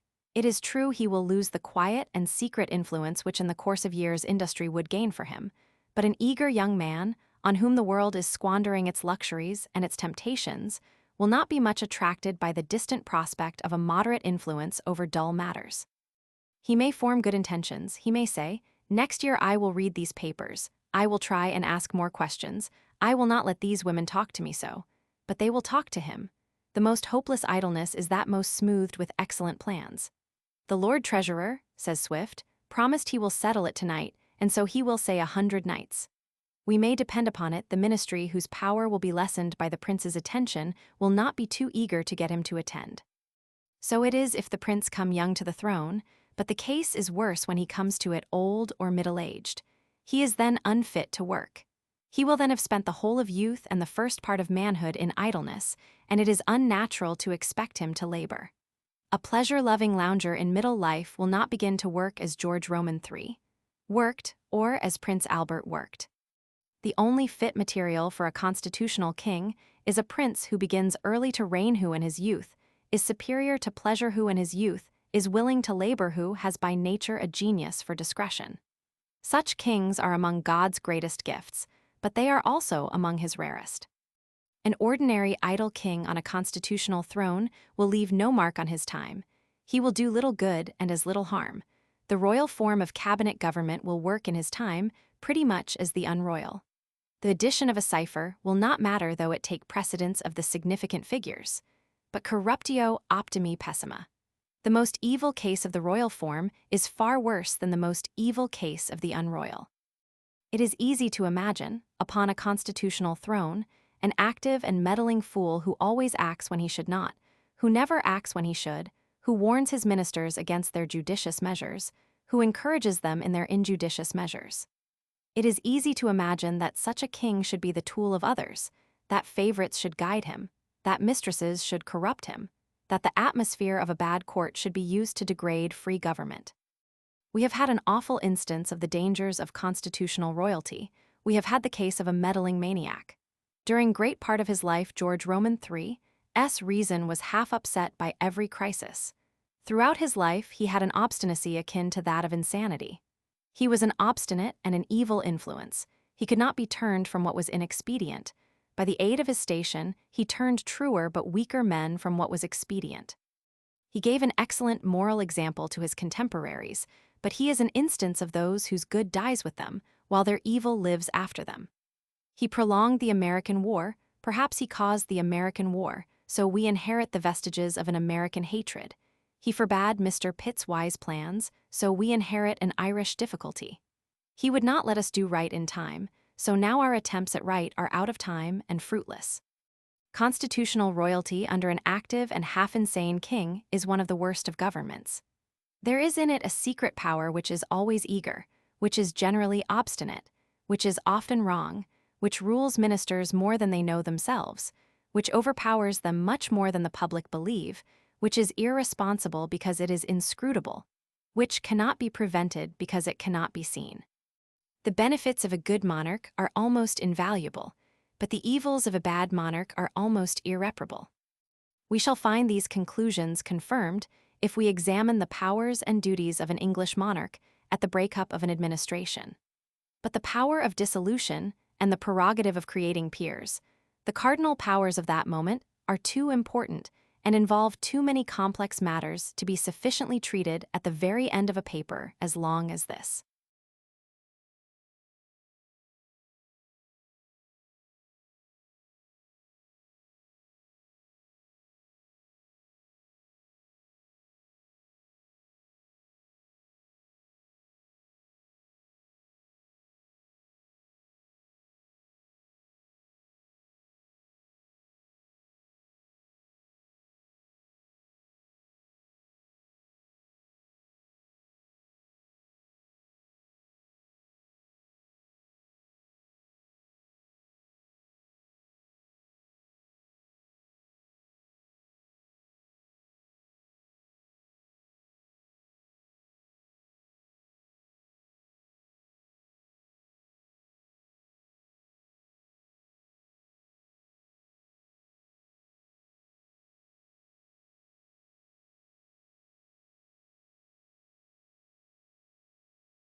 No, Roman 4. The House of Lords. In my last essay, I showed that it was possible for a constitutional monarch to be, when occasion served, of first-rate use both at the outset and during the continuance of an administration, but that in matter of fact it was not likely that he would be useful. The requisite ideas, habits, and faculties far surpass the usual competence of an average man, educated in the common manner of sovereigns. The same arguments are entirely applicable at the close of an administration. But at that conjuncture, the two most singular prerogatives of an English king, the power of creating new peers and the power of dissolving the commons, come into play. And we cannot duly criticize the use or misuse of these powers till we know what the peers are and what the House of Commons is. The use of the House of Lords, or rather of the Lords, in its dignified capacity is very great. It does not attract so much reverence as the Queen, but it attracts very much. The office of an order of nobility is to impose on the common people, not necessarily to impose on them what is untrue, yet less what is hurtful, but still to impose on their quiescent imaginations what would not otherwise be there. The fancy of the mass of men is incredibly weak. It can see nothing without a visible symbol, and there is much that it can scarcely make out with a symbol. Nobility is the symbol of mind. It has the marks from which the mass of men always used to infer mind, and often still infer it. A common clever man who goes into a country place will get no reverence, but the old squire will get reverence. Even after he is insolvent, when everyone knows that his ruin is but a question of time, he will get 5 times as much respect from the common peasantry as the newly made rich man who sits beside him. The common peasantry will listen to his nonsense more submissively than to the new man's sense. An old lord will get infinite respect. His very existence is so far useful that it awakens the sensation of obedience to a sort of mind in the coarse, dull, contracted multitude, who could neither appreciate nor perceive any other. The order of nobility is of great use, too, not only in what it creates, but in what it prevents. It prevents the rule of wealth, the religion of gold. This is the obvious and natural idol of the Anglo-Saxon. He is always trying to make money. He reckons everything in coin. He bows down before a great heap and sneers as he passes a little heap. He has a natural, instinctive admiration of wealth for its own sake. And within good limits, the feeling is quite right. So long as we play the game of industry vigorously and eagerly, and I hope we shall long play it, for we must be very different from what we are if we do anything better, we shall of necessity respect and admire those who play successfully, and a little despise those who play unsuccessfully. Whether this feeling be right or wrong, it is useless to discuss. To a certain degree, it is involuntary. It is not for mortals to settle whether we will have it or not. Nature settles for us that, within moderate limits, we must have it. But the admiration of wealth in many countries goes far beyond this. It ceases to regard in any degree the skill of acquisition. It respects wealth in the hands of the inheritor just as much as in the hands of the maker. It is a simple envy and love of a heap of gold as a heap of gold. From this, our aristocracy preserves us. There is no country where a poor devil of a millionaire is so ill off as in England. The experiment is tried every day, and every day it is proved that money alone, money per et simple, will not buy London society. Money is kept down, and, so to say, cowed by the predominant authority of a different power. But it may be said that this is no gain, that worship for worship, the worship of money, is as good as the worship of rank. Even granting that it were so, it is a great gain to society to have 2 idols. In the competition of idolatries, the true worship gets a chance. But it is not true that the reverence for rank, at least, for hereditary rank, is as base as the reverence for money. As the world has gone, manner has been half hereditary in certain castes, and manner is one of the fine arts. It is the style of society. It is in the daily spoken intercourse of human beings what the art of literary expression is in their occasional written intercourse. In reverencing wealth, we reverence not a man, but an appendix to a man. In reverencing inherited nobility, we reverence the probable possession of a great faculty, the faculty of bringing out what is in one. The unconscious grace of life may be in the middle classes. Finely mannered persons are born everywhere, but it ought to be in the aristocracy, and a man must be born with a hitch in his nerves if he has not some of it. It is a physiological possession of the race, though it is sometimes wanting in the individual. There is a third idolatry from which that of rank preserves us, and perhaps it is the worst of any, that of office. The basest deity is a subordinate employee, and yet just now in civilized governments, it is the commonest. In France and all the best of the continent, it rules like a superstition. It is to no purpose that you prove that the pay of petty officials is smaller than mercantile pay, that their work is more monotonous than mercantile work, that their mind is less useful and their life more tame. They are still thought to be greater and better. They are decords. They have a little red on the left breast of their coat, and no argument will answer that. In England, by the odd course of our society, what a theorist would desire has in fact turned up. The great offices, whether permanent or parliamentary, which require mind now give social prestige, and almost only those. An Undersecretary of State with £2,000 a year is a much stronger man than the director of a finance company with £5,000, and the country saves the difference. But except in a few offices like the Treasury, which were once filled with aristocratic people, and have an odor of nobility at second hand, minor place is of no social use. A big grocer despises the exciseman, and what in many countries would be thought impossible, the exciseman envies the grocer. Solid wealth tells where there is no artificial dignity given to petty public functions. A clerk in the public service is nobody, and you could not make a common Englishman see why he should be anybody. But it must be owned that this turning of society into a political expedient has half spoiled it. A great part of the best English people keep their mind in a state of decorous dullness. They maintain their dignity, they get obeyed, they are good and charitable to their dependents. But they have no notion of play of mind, no conception that the charm of society depends upon it. They think cleverness an antic, and have a constant though needless horror of being thought to have any of it. So much does this stiff dignity give the tone, that the few Englishmen capable of social brilliancy mostly secrete it. They reserve it for persons whom they can trust, and whom they know to be capable of appreciating its nuances. But a good government is well worth a great deal of social dullness. The dignified torpor of English society is inevitable if we give precedence, not to the cleverest classes, but to the oldest classes, and we have seen how useful that is. The social prestige of the aristocracy is, as everyone knows, immensely less than it was 100 years or even 50 years since. Two great movements, the two greatest of modern society, have been unfavorable to it. The rise of industrial wealth in countless forms has brought in a competitor which has generally more mind, and which would be supreme were it not for awkwardness and intellectual gene. Every day our companies, our railways, our debentures, and our shares tend more and more to multiply these surroundings of the aristocracy, and in time they will hide it. And while this undergrowth has come up, the aristocracy have come down. They have less means of standing out than they used to have. Their power is in their theatrical exhibition in their state, but society is every day becoming less stately. As our great satirist has observed, the last Duke of St. David's used to cover the North Road with his carriages. Landladies and waiters bowed before him. The present Duke sneaks away from a railway station, smoking a cigar in a brougham. The aristocracy cannot lead the old life if they would. They are ruled by a stronger power. They suffer from the tendency of all modern society to raise the average and to lower comparatively, and perhaps absolutely, to lower the summit.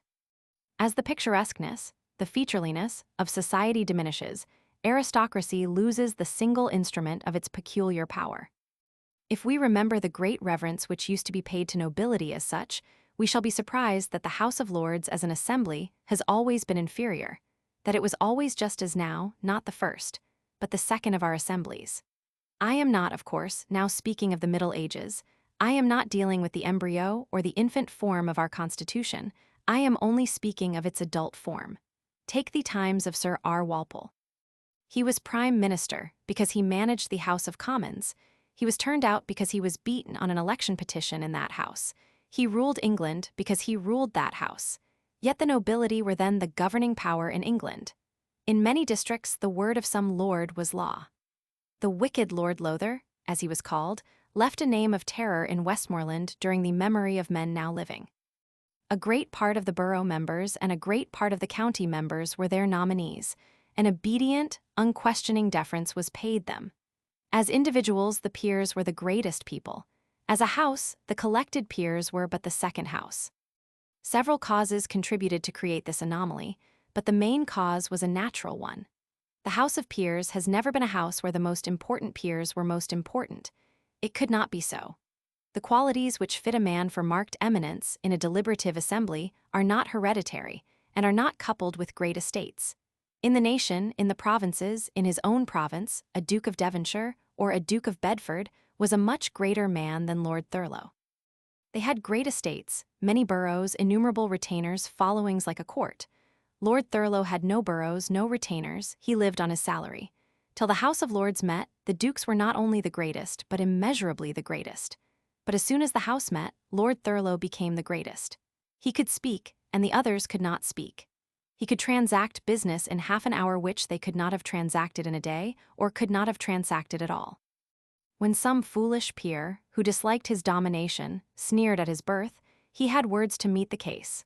He said it was better for anyone to owe his place to his own exertions than to owe it to descent, to being the accident of an accident. But such a house as this could not be pleasant to great noblemen. They could not like to be second in their own assembly, and yet that was their position from age, to a lawyer who was of yesterday whom everybody could remember without briefs, who had talked for hire, who had hungered after 6 and 8pence. Great peers did not gain glory from the House. On the contrary, they lost glory when they were in the House. They devised 2 expedients to get out of this difficulty. They invented proxies which enabled them to vote without being present, without being offended by vigor and invective, without being vexed by ridicule, without leaving the rural mansion or the town palace where they were demigods. And what was more effectual still, they used their influence in the House of Commons instead of the House of Lords.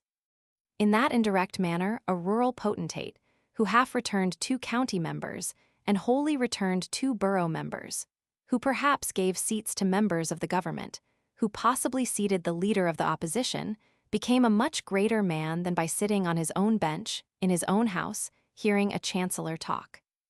The House of Lords was a second-rate force, even when the peers were a first-rate force, because the greatest peers, those who had the greatest social importance, did not care for their own house or like it, but gained great part of their political power by a hidden but potent influence in the competing house. When we cease to look at the House of Lords under its dignified aspect, and come to regard it under its strictly useful aspect, we find the literary theory of the English Constitution wholly wrong, as usual. This theory says that the House of Lords is a coordinate estate of the realm, of equal rank with the House of Commons, that it is the aristocratic branch, just as the Commons is the popular branch, and that by the principle of our Constitution, the aristocratic branch has equal authority with the popular branch. So utterly false is this doctrine that it is a remarkable peculiarity, a capital excellence of the British Constitution, that it contains a sort of upper house, which is not of equal authority to the lower house, yet still has some authority. The evil of 2 co-equal houses of distinct natures is obvious. Each house can stop all legislation, and yet some legislation may be necessary. At this moment, we have the best instance of this which could be conceived. The upper house of our Victorian Constitution, representing the rich wool growers, has disagreed with the lower assembly, and most business is suspended.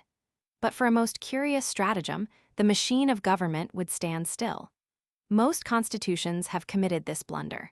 The 2 most remarkable republican institutions in the world commit it. In both the American and the Swiss constitutions, the upper house has as much authority as the second.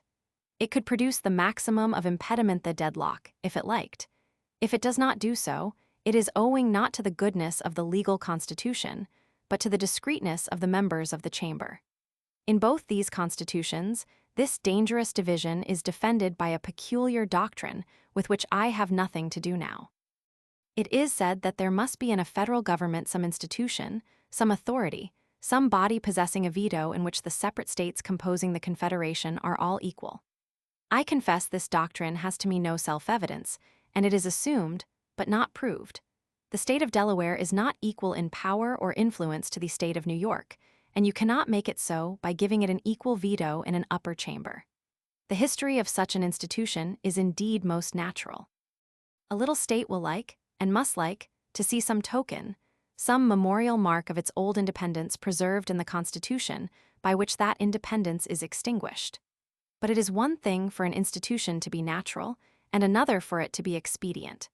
If indeed it be, that a federal government compels the erection of an upper chamber of conclusive and coordinate authority. It is one more in addition to the many other inherent defects of that kind of government. It may be necessary to have the blemish, but it is a blemish just as much. There ought to be in every constitution an available authority somewhere. The sovereign power must be commatable, and the English have made it so. The House of Lords, at the passing of the Reform Act of 1832, was as unwilling to concur with the House of Commons as the upper chamber at Victoria to concur with the lower chamber. But it did concur. The Crown has the authority to create new peers, and the King of the day had promised the ministry of the day to create them. The House of Lords did not like the precedent, and they passed the bill. The power was not used, but its existence was as useful as its energy. Just as the knowledge that his men can strike makes a master yield in order that they may not strike, so the knowledge that their house could be swamped at the will of the king the will of the people made the Lords yield to the people. From the Reform Act, the function of the House of Lords has been altered in English history. Before that act it was, if not a directing chamber, at least a chamber of directors. The leading nobles, who had most influence in the Commons and swayed the Commons, sat there. Aristocratic influence was so powerful in the House of Commons that there never was any serious breach of unity. When the houses quarreled, it was as in the great Aylesbury case, about their respective privileges and not about the national policy. The influence of the nobility was then so potent that it was not necessary to exert it. The English Constitution, though then on this point very different from what it now is, did not even then contain the blunder of the Victorian or of the Swiss Constitution. It had not two houses of distinct origin. It had two houses of common origin, two houses in which the predominant element was the same. The danger of discordance was obviated by a latent unity. Since the Reform Act, the House of Lords has become a revising and suspending house. It can alter bills. It can reject bills on which the House of Commons is not yet thoroughly in earnest upon which the nation is not yet determined. Their veto is a sort of hypothetical veto. They say, we reject your bill for this once or these twice or even these thrice, but if you keep on sending it up, at last we won't reject it. The House has ceased to be one of latent directors and has become one of temporary rejectors and palpable alterers. It is the sole claim of the Duke of Wellington to the name of a statesman that he presided over this change. He wished to guide the Lords to their true position, and he did guide them. In 1846, in the crisis of the Corn Law struggle, and when it was a question whether the House of Lords should resist or yield, he wrote a very curious letter to the late Lord Derby.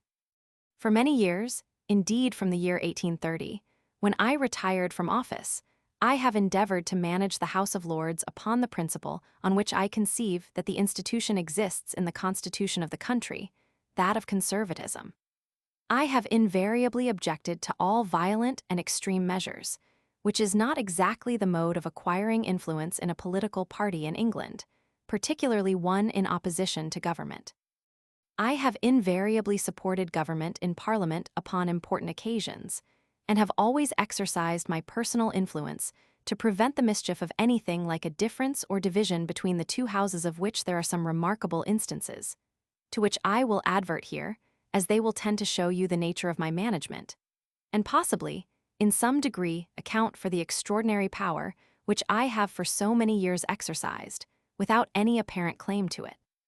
Upon finding the difficulties in which the late King William was involved by a promise made to create peers, the number, I believe, indefinite, I determined myself, and I prevailed upon others, the number very large, to be absent from the House in the discussion of the last stages of the Reform Bill, after the negotiations had failed for the formation of a new administration.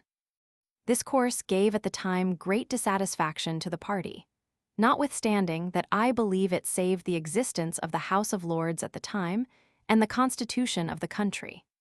Subsequently, throughout the period from 1835 to 1841, I prevailed upon the House of Lords to depart from many principles and systems which they as well as I had adopted and voted on Irish tithes, Irish corporations, and other measures, much to the vexation and annoyance of many. But I recollect one particular measure, the union of the provinces of Upper and Lower Canada, in the early stages of which I had spoken in opposition to the measure, and had protested against it. And in the last stages of it, I prevailed upon the House to agree to, and pass it, in order to avoid the injury to the public interests of a dispute between the Houses upon a question of such importance. Then I supported the measures of the government, and protected the servant of the government, Captain Elliot, in China, all of which tended to weaken my influence with some of the party.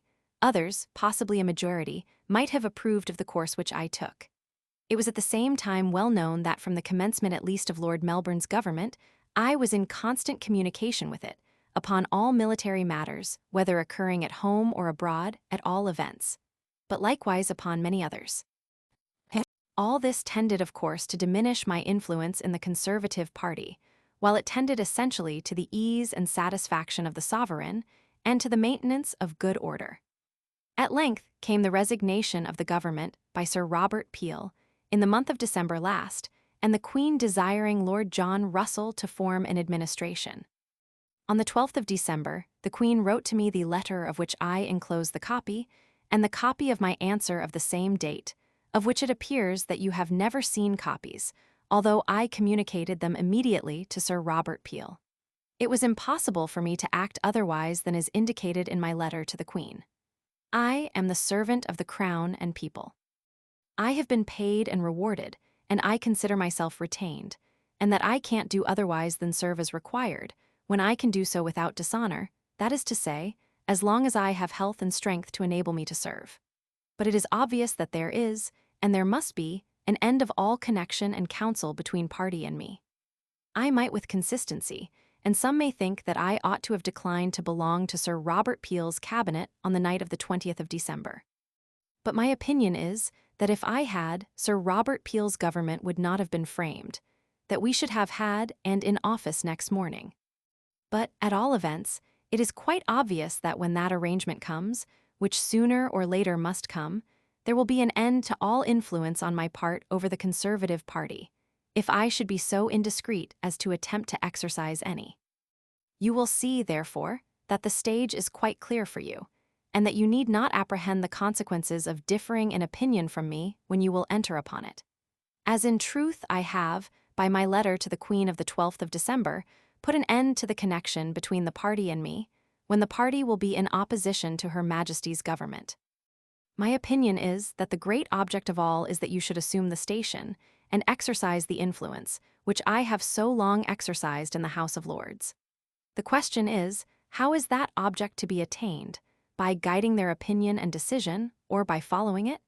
You will see that I have endeavored to guide their opinion, and have succeeded upon some most remarkable occasions. But it has been by a good deal of management. Upon the important occasion and question now before the House, I propose to endeavor to induce them to avoid to involve the country in the additional difficulties of a difference of opinion, possibly a dispute between the Houses, on a question in the decision of which it has been frequently asserted that their lordships had a personal interest, which assertion, however false as affecting each of them personally, could not be denied as affecting the proprietors of land in general. I am aware of the difficulty, but I don't despair of carrying the bill through. You must be the best judge of the course which you ought to take, and of the course most likely to conciliate the confidence of the House of Lords.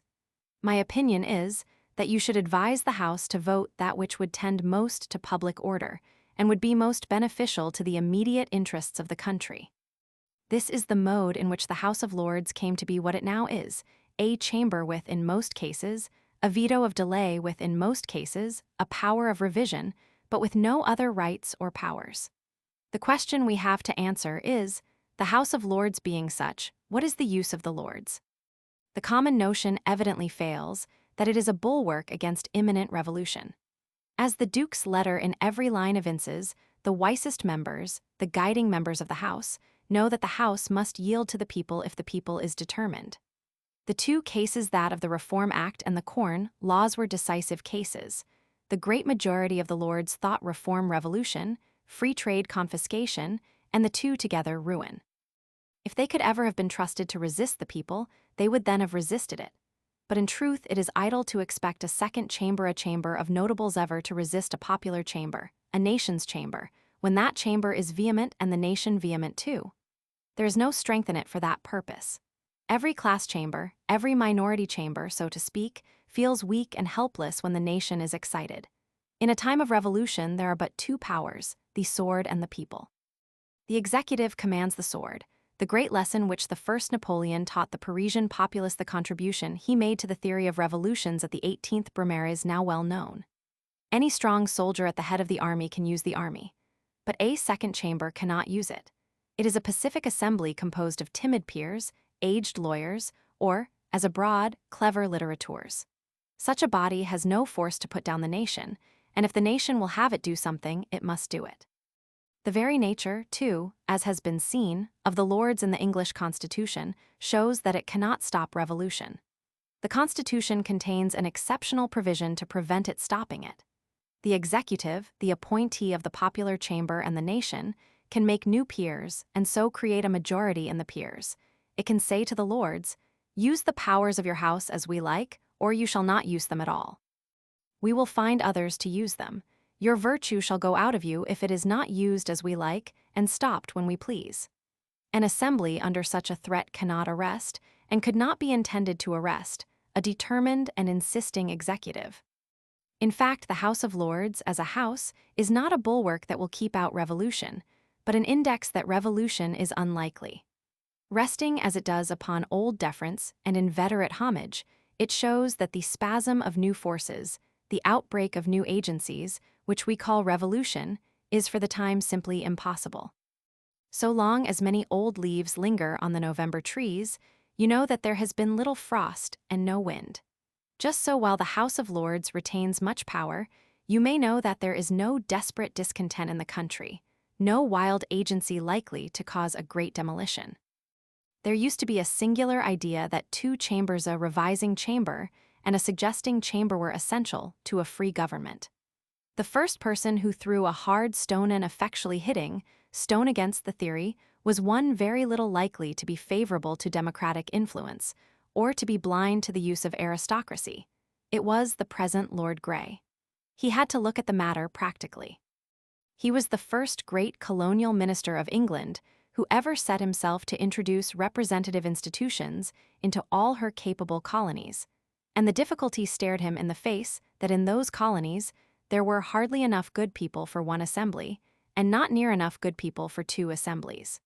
It happened, and most naturally happened, that a second assembly was mischievous. The second assembly was either the nominee of the crown, which in such places naturally allied itself with better instructed minds, or was elected by people with a higher property qualification, some peculiarly well-judging people. Both these choosers choose the best men in the colony and put them into the second assembly.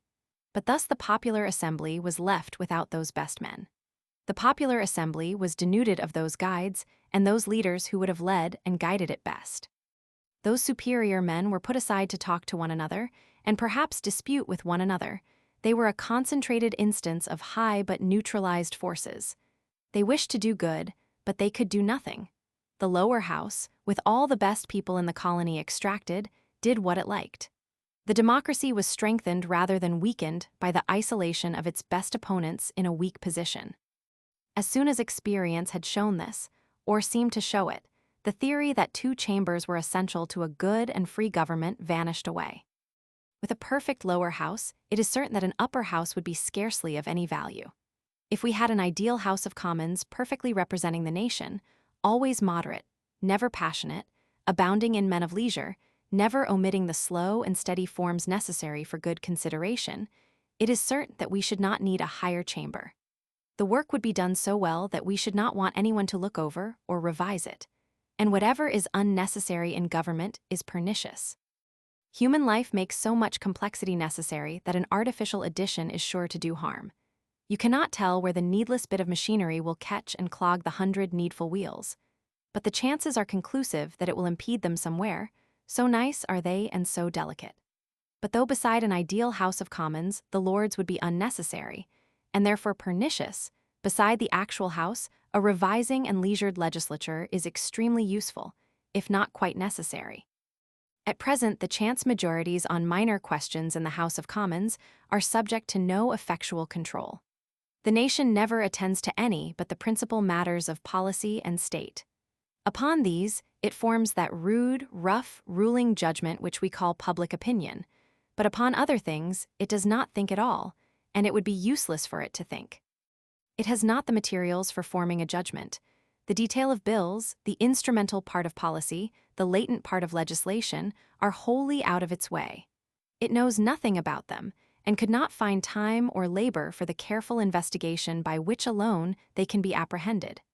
A casual majority of the House of Commons has therefore dominant power. It can legislate as it wishes. And though the whole House of Commons upon great subjects very fairly represents public opinion, and though its judgment upon minor questions is, from some secret excellencies in its composition, remarkably sound and good, yet, like all similar assemblies, it is subject to the sudden action of selfish combinations. There are said to be 200 members for the railways in the present Parliament. If these 200 choose to combine on a point which the public does not care for, and which they care for because it affects their purse, they are absolute. A formidable sinister interest may always obtain the complete command of a dominant assembly by some chance and for a moment, and it is therefore of great use to have a second chamber of an opposite sort, differently composed, in which that interest in all likelihood will not rule.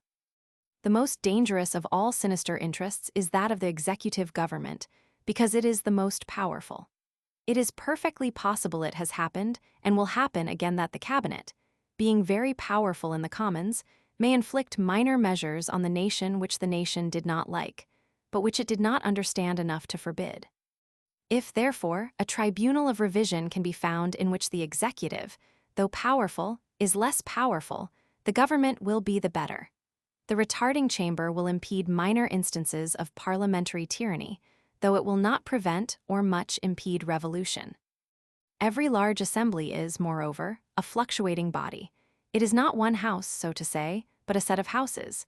It is one set of men tonight and another tomorrow night. A certain unity is doubtless preserved by the duty which the executive is supposed to undertake, and does undertake, of keeping a house. A constant element is so provided about which all sorts of variables accumulate and pass away. But even after due allowance for the full weight of this protective machinery, our House of Commons is, as all such chambers must be, subject to sudden turns and bursts of feeling, because the members who compose it change from time to time. The pernicious result is perpetual in our legislation. Many acts of Parliament are medleys of different motives, because the majority which passed one set of its clauses is different from that which passed another set. But the greatest defect of the House of Commons is that it has no leisure. The life of the House is the worst of all lives, a life of distracting routine. It has an amount of business brought before it such as no similar assembly ever has had. The British Empire is a miscellaneous aggregate, and each bit of the aggregate brings its bit of business to the House of Commons. It is India one day and Jamaica the next, then again China, and then Schleswig-Holstein. Our legislation touches on all subjects, because our country contains all ingredients. The mere questions which are asked of the ministers run over half-human affairs. The private bill acts, the mere privilegia of our government subordinate as they ought to be probably give the House of Commons more absolute work than the whole business, both national and private, of any other assembly which has ever sat. The whole scene is so encumbered with changing business that it is hard to keep your head in it. Whatever, too, may be the case hereafter, when a better system has been struck out, at present the House does all the work of legislation, all the detail, and all the clauses itself. One of the most helpless exhibitions of helpless ingenuity and wasted mind is a committee of the whole House on a bill of many clauses which eager enemies are trying to spoil, and various friends are trying to mend. An Act of Parliament is at least as complex as a marriage settlement, and it is made much as a settlement would be if it were left to the vote, and settled by the major part of persons concerned, including the unborn children. There is an advocate for every interest, and every interest clamors for every advantage. The executive government, by means of its disciplined forces and the few invaluable members who sit and think, preserves some sort of unity. But the result is very imperfect. The best test of a machine is the work it turns out. Let anyone who knows what legal documents ought to be read first a will he has just been making and then an Act of Parliament. He will certainly say, "I would have dismissed my attorney if he had done my business as the legislature has done the nation's business." While the House of Commons is what it is, a good revising, regulating, and retarding house would be a benefit of great magnitude. But is the House of Lords such a chamber? Does it do this work? This is almost an undiscussed question. The House of Lords, for 30 years at least, has been in popular discussion an accepted matter. Popular passion has not crossed the path, and no vivid imagination has been excited to clear the matter up. The House of Lords has the greatest merit which such a chamber can have. It is possible. It is incredibly difficult to get a revising assembly because it is difficult to find a class of respected revisers. A federal Senate, a second house, which represents state unity, has this advantage. It embodies a feeling at the root of society, a feeling which is older than complicated politics, which is stronger 1,000 times over than common political feelings, the local feeling. "My shirt," said the Swiss state-right patriot, "is dearer to me than my coat." Every state in the American Union would feel that disrespect to the Senate was disrespect to itself. Accordingly, the Senate is respected. Whatever may be the merits or demerits of its action, it can act. It is real, independent, and efficient. But in common governments, it is fatally difficult to make an unpopular entity powerful in a popular government. It is almost the same thing to say that the House of Lords is independent. It would not be powerful, it would not be possible, unless it were known to be independent. The Lords are in several respects more independent than the Commons. Their judgment may not be so good a judgment, but it is emphatically their own judgment. The House of Lords, as a body, is accessible to no social bribe. And this, in our day, is no light matter. Many members of the House of Commons, who are to be influenced by no other manner of corruption, are much influenced by this its most insidious sort. The conductors of the press and the writers for it are worse, at least the more influential who come near the temptation. For position, as they call it, for assert intimacy with the aristocracy, some of them would do almost anything and say almost anything. But the Lords are those who give social bribes and not those who take them. They are above corruption because they are the corruptors. They have no constituency to fear or wheedle. They have the best means of forming a disinterested and cool judgment of any class in the country. They have, too, leisure to form it. They have no occupations to distract them which are worth the name. Field sports are but playthings, though some lords put an Englishman's seriousness into them. Few Englishmen can bury themselves in science or literature, and the aristocracy have less, perhaps, of that impetus than the middle classes. Society is too correct and dull to be an occupation, as in other times and ages it has been. The aristocracy live in the fear of the middle classes of the grocer and the merchant. They dare not frame a society of enjoyment as the French aristocracy once formed it. Politics are the only occupation a peer has worth the name. He may pursue them undistractedly. The House of Lords, besides independence to revise judicially and position to revise effectually, has leisure to revise intellectually. These are great merits, and, considering how difficult it is to get a good second chamber, and how much with our present first chamber we need a second, we may well be thankful for them. But we must not permit them to blind our eyes. Those merits of the Lords have faults close beside them which go far to make them useless. With its wealth, its place, and its leisure, the House of Lords would, on the very surface of the matter, rule us far more than it does if it had not secret defects which hamper and weaken it. The first of these defects is hardly to be called secret, though, on the other hand, it is not well known. A severe though not unfriendly critic of our institutions said that the cure for admiring the House of Lords was to go and look at it, to look at it not on a great party field day, or at a time of parade, but in the ordinary transaction of business. There are perhaps 10 peers in the House, possibly only 6. 3 is the quorum for transacting business. A few more may dawdle in or not dawdle in. Those are the principal speakers, the lawyers. A few years ago, when Lyndhurst, Brougham, and Campbell were in vigor, they were by far the predominant talkers, and a few statesmen whom everyone knows. But the mass of the House is nothing. This is why orators trained in the Commons detest to speak in the Lords. Lord Chatham used to call it the tapestry. The House of Commons is a scene of life if ever there was a scene of life. Every member in the throng, every atom in the medley, has his own objects, good or bad, his own purposes, great or petty, his own notions, such as they are of what is, his own notions, such as they are of what ought to be. There is a motley confluence of vigorous elements, but the result is one and good. There is a feeling of the House, a a sense of the house, and no one who knows anything of it can despise it. A very shrewd man of the world went so far as to say that the House of Commons has more sense than anyone in it. But there is no such sense in the House of Lords because there is no life. The lower chamber is a chamber of eager politicians, the upper, to say the least, of not eager ones. This apathy is not indeed as great as the outside show would indicate. The committees of the Lords, as is well known, do a great deal of work and do it very well. And such as it is, the apathy is very natural. A house composed of rich men who can vote by proxy without coming will not come very much. But after every abatement, the real indifference to their duties of most peers is a great defect, and the apparent indifference is a dangerous defect. As far as politics go, there is profound truth in Lord Chesterfield's axiom that the world must judge of you by what you seem, not by what you are. The world knows what you seem, it does not know what you are. An assembly, a revising assembly especially, which does not assemble, which looks as if it does not care how it revises, is defective in a main political ingredient. It may be of use, but it will hardly convince mankind that it is so. In accordance with a recent resolution of the House of Lords Proxies, are now disused note to second edition. The next defect is even more serious. It affects not simply the apparent work of the House of Lords, but the real work. For a revising legislature, it is too uniformly made up. Errors are of various kinds, but the Constitution of the House of Lords only guards against a single error, that of too quick change. The Lords, leaving out a few lawyers and a few outcasts, are all landowners of more or less wealth. They all have more or less the opinions, the merits, the faults of that one class. They revise legislation, as far as they do revise it, exclusively according to the supposed interests, the predominant feelings, the inherited opinions of that class. Since the Reform Act, this uniformity of tendency has been very evident.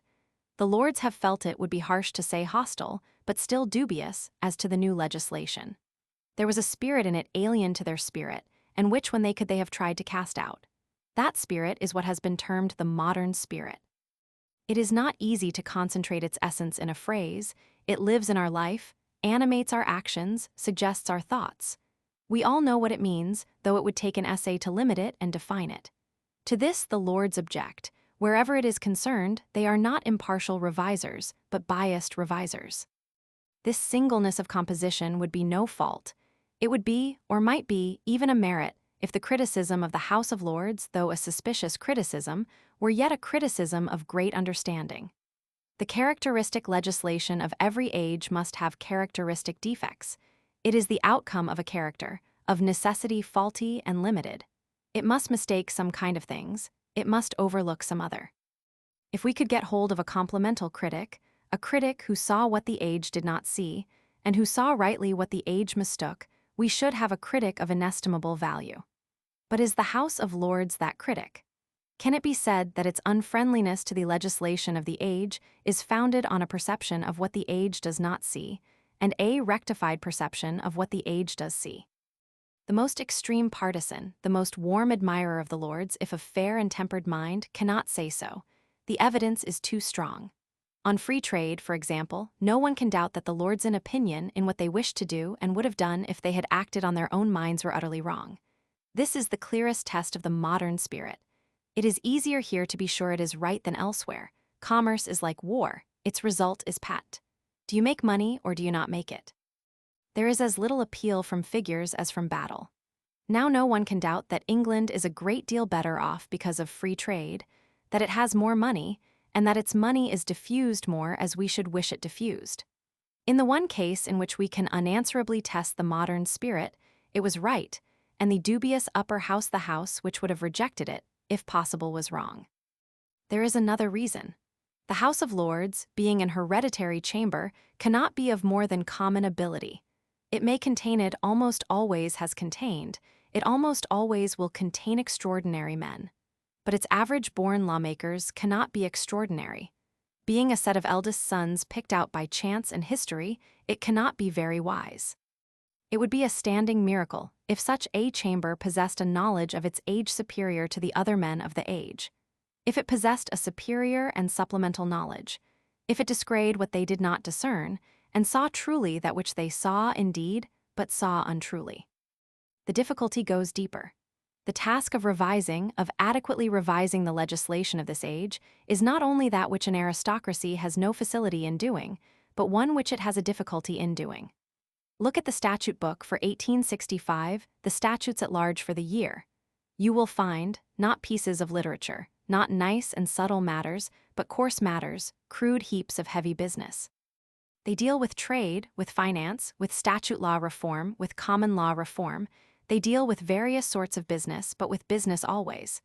And there is no educated human being less likely to know business, worse placed for knowing business than a young lord. Business is really more agreeable than pleasure. It interests the whole mind, the aggregate nature of man more continuously and more deeply. But it does not look as if it did. It is difficult to convince a young man, who can have the best of pleasure, that it will. A young lord just come into £30,000 a year will not, as a rule, care much for the law of pats, for the law of passing tolls, or the law of prisons. Like Hercules, he may choose virtue, but hardly Hercules could choose business. He has everything to allure him from it, and nothing to allure him to it. And even if he wished to give himself to business, he has indifferent means. Pleasure is near him, but business is far from him. Few things are more amusing than the ideas of a well-intentioned young man who is born out of the business world, but who wishes to take to business, about business. He has hardly a notion in what it consists. It really is the adjustment of certain particular means to equally certain particular ends. But hardly any young man destitute of experience is able to separate end and means. It seems to him a kind of mystery, and it is lucky if you do not think that the forms are the main part and that the end is but secondary. There are plenty of businessmen falsely so called who will advise him so. The subject seems a kind of maze. What would you recommend me to read? The nice youth asks, and it is impossible to explain to him that reading has nothing to do with it, that he has not yet the original ideas in his mind to read about. That administration is an art as painting is an art, and that no book can teach the practice of either. Formerly, this defect in the aristocracy was hidden by their own advantages. Being the only class at ease for money and cultivated in mind, they were without competition, and though they might not be, as a rule, an extraordinary ability accepted, excellent in state business, they were the best that could be had. Even in old times, however, they sheltered themselves from the greater pressure of coursework. They appointed a manager Appeal or a Walpole, anything but an aristocrat in manner or in nature to act for them or manage for them. But now a class is coming up trained to thought, full of money, and yet trained to business. As I write, 2 members of this class have been appointed to stations considerable in themselves, and sure to lead, if anything is sure in politics, to the cabinet and power. This is the class of highly cultivated men of business who, after a few years, are able to leave business and begin ambition. As yet these men are few in public life, because they do not know their own strength. It is like Columbus and the egg once again. A few original men will show it can be done, and then a crowd of common men will follow. These men know business partly from tradition, and this is much. There are university families who talk of fellowships, and who invest their children's ability in Latin verses as soon as they discover it. There used to be Indian families of the same sort, and probably will be again when the competitive system has had time to foster a new breed. Just so there are business families to whom all that concerns money, all that concerns administration, is as familiar as the air they breathe. All Americans, it has been said, know business. It is in the air of their country. Just so certain classes know business here, and a lord can hardly know it. It is as great a difficulty to learn business in a palace as it is to learn agriculture in a park. To one kind of business, indeed, this doctrine does not apply. There is one kind of business in which our aristocracy have still, and are likely to retain long, a certain advantage. This is the business of diplomacy. Napoleon, who knew men well, would never, if he could help it, employ men of the Revolution in missions to the old courts. He said, "They spoke to no one and no one spoke to them, and so they sent home no information." The reason is obvious. The old-world diplomacy of Europe was largely carried on in drawing rooms, and, to a great extent, of necessity still is so. Nations touch at their summits.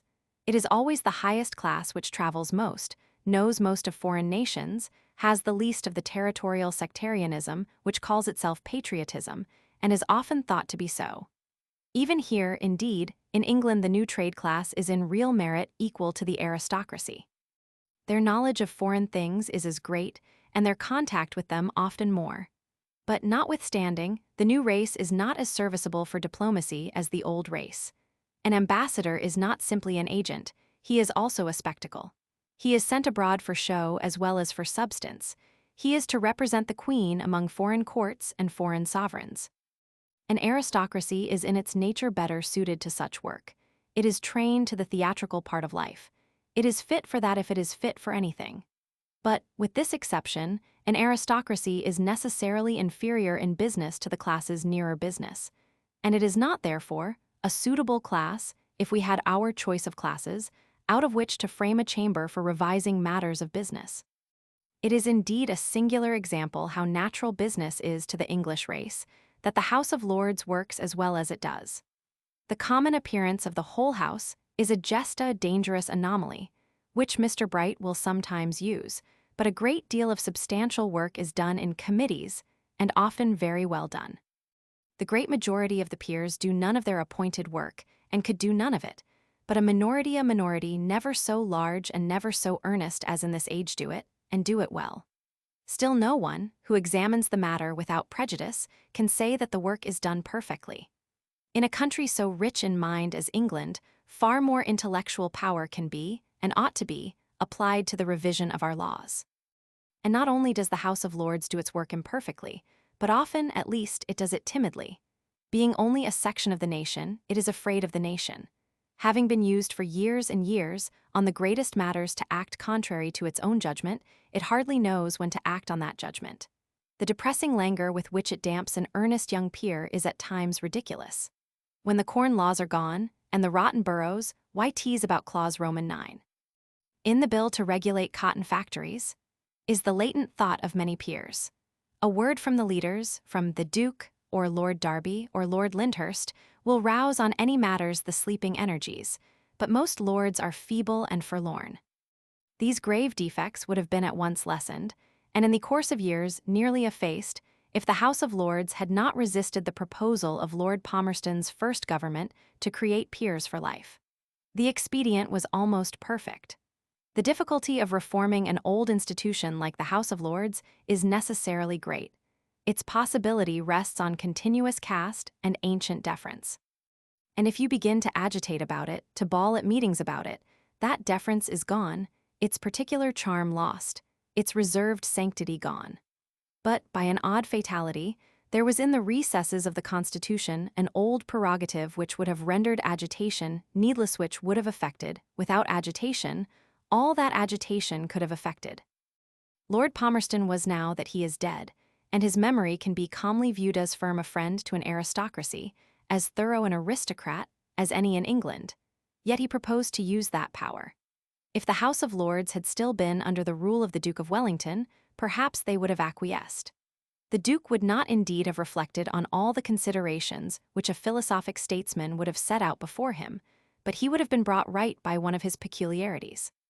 He disliked, above all things, to oppose the crown. At a great crisis, at the crisis of the Corn Laws, what he considered was not what other people were thinking of, the economical issue under discussion, the welfare of the country hanging in the balance, but the Queen's ease. He thought the crown so superior a part in the Constitution that, even on vital occasions, he looked solely or said he looked solely to the momentary comfort of the present sovereign. He never was comfortable in opposing a conspicuous act of the crown. It is very likely that, if the Duke had still been the president of the House of Lords, they would have permitted the crown to prevail in its well-chosen scheme. But the Duke was dead, and his authority or some of it had fallen to a very different person. Lord Lyndhurst had many great qualities. He had a splendid intellect, as great a faculty of finding truth as anyone in his generation, but he had no love of truth. With this great faculty of finding truth, he was a believer in error, in what his own party now admit to be error all his life through. He could have found the truth as a statesman just as he found it when a judge, but he never did find it. He never looked for it.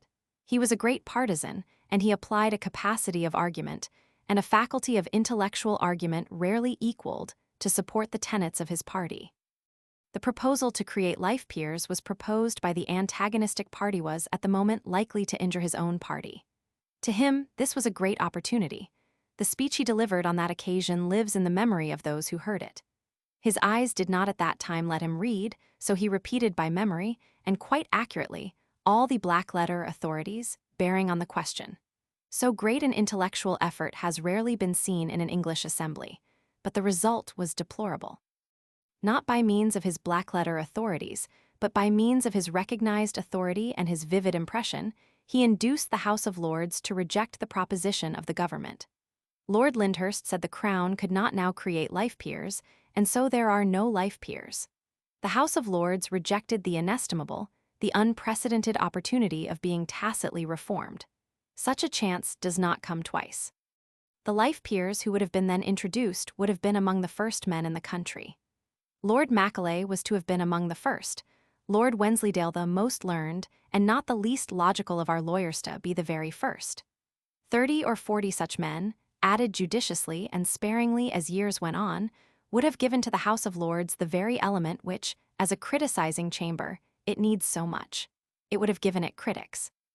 The most accomplished men in each department might then, without irrelevant considerations of family and of fortune, have been added to the chamber of review. The very element which was wanted to the House of Lords was, as it were, by a constitutional providence, offered to the House of Lords, and they refused it. By what species of effort that error can be repaired I cannot tell. But unless it is repaired, the intellectual capacity can never be what it would have been, will never be what it ought to be, will never be sufficient for its work. Another reform ought to have accompanied the creation of life peers. Proxies ought to have been abolished. Some time or other the slack attendance of the House of Lords will destroy the House of Lords. There are occasions in which appearances are realities, and this is one of them. The House of Lords on most days looks so unlike what it ought to be that most people will not believe it is what it ought to be. The attendance of considerate peers will, for obvious reasons, be larger when it can no longer be overpowered by the non-attendance, by the commissioned votes of inconsiderate peers. The abolition of proxies would have made the House of Lords a real house. The addition of life peers would have made it a good house. The greater of these changes would have most materially aided the House of Lords in the performance of its subsidiary functions. It always perhaps happens in a great nation that certain bodies of sensible men posted prominently in its constitution acquire functions and usefully exercise functions, which at the outset no one expected from them, and which do not identify themselves with their original design. This has happened to the House of Lords especially. The most obvious instance is the judicial function. This is a function which no theorist would assign to a second chamber in a new constitution, and which is matter of accident in ours. Gradually, indeed, the unfitness of the second chamber for judicial functions has made itself felt. Under our present arrangements, this function is not entrusted to the House of Lords, but to a committee of the House of Lords. On one occasion only, the trial of O'Connell, the whole House, or some few in the whole House, wished to vote, and they were told they could not, or they would destroy the judicial prerogative. No one, indeed, would venture really to place the judicial function in the chance majorities of a fluctuating assembly. It is so by a sleepy theory. It is not so in living fact. As a legal question, too, it is a matter of grave doubt whether there ought to be two Supreme Courts in this country, the Judicial Committee of the Privy Council, and, what is in fact though not in name, the Judicial Committee of the House of Lords. Up to a very recent time, one committee might decide that a man was sane as to money, and the other committee might decide that he was insane as to land. This absurdity has been cured, but the error from which it arose has not been cured, the error of having two Supreme Courts, to both of which as time goes on, the same question is sure often enough to be submitted, and each of which is sure every now and then to decide it differently. I do not reckon the judicial function of the House of Lords as one of its true subsidiary functions. First, because it does not in fact exercise it. Next, because I wish to see it in appearance deprived of it. The Supreme Court of the English people ought to be a great conspicuous tribunal, ought to rule all other courts, ought to have no competitor, ought to bring our law into unity, ought not to be hidden beneath the robes of a legislative assembly. The real subsidiary functions of the House of Lords are, unlike its judicial functions, very analogous to its substantial nature. The first is the faculty of criticizing the executive. An assembly in which the mass of the members have nothing to lose, where most have nothing to gain, where everyone has a social position firmly fixed, where no one has a constituency, where hardly anyone cares for the minister of the day, is the very assembly in which to look for, from which to expect, independent criticism. And in matter of fact we find it. The criticism of the acts of late administrations by Lord Grey has been admirable.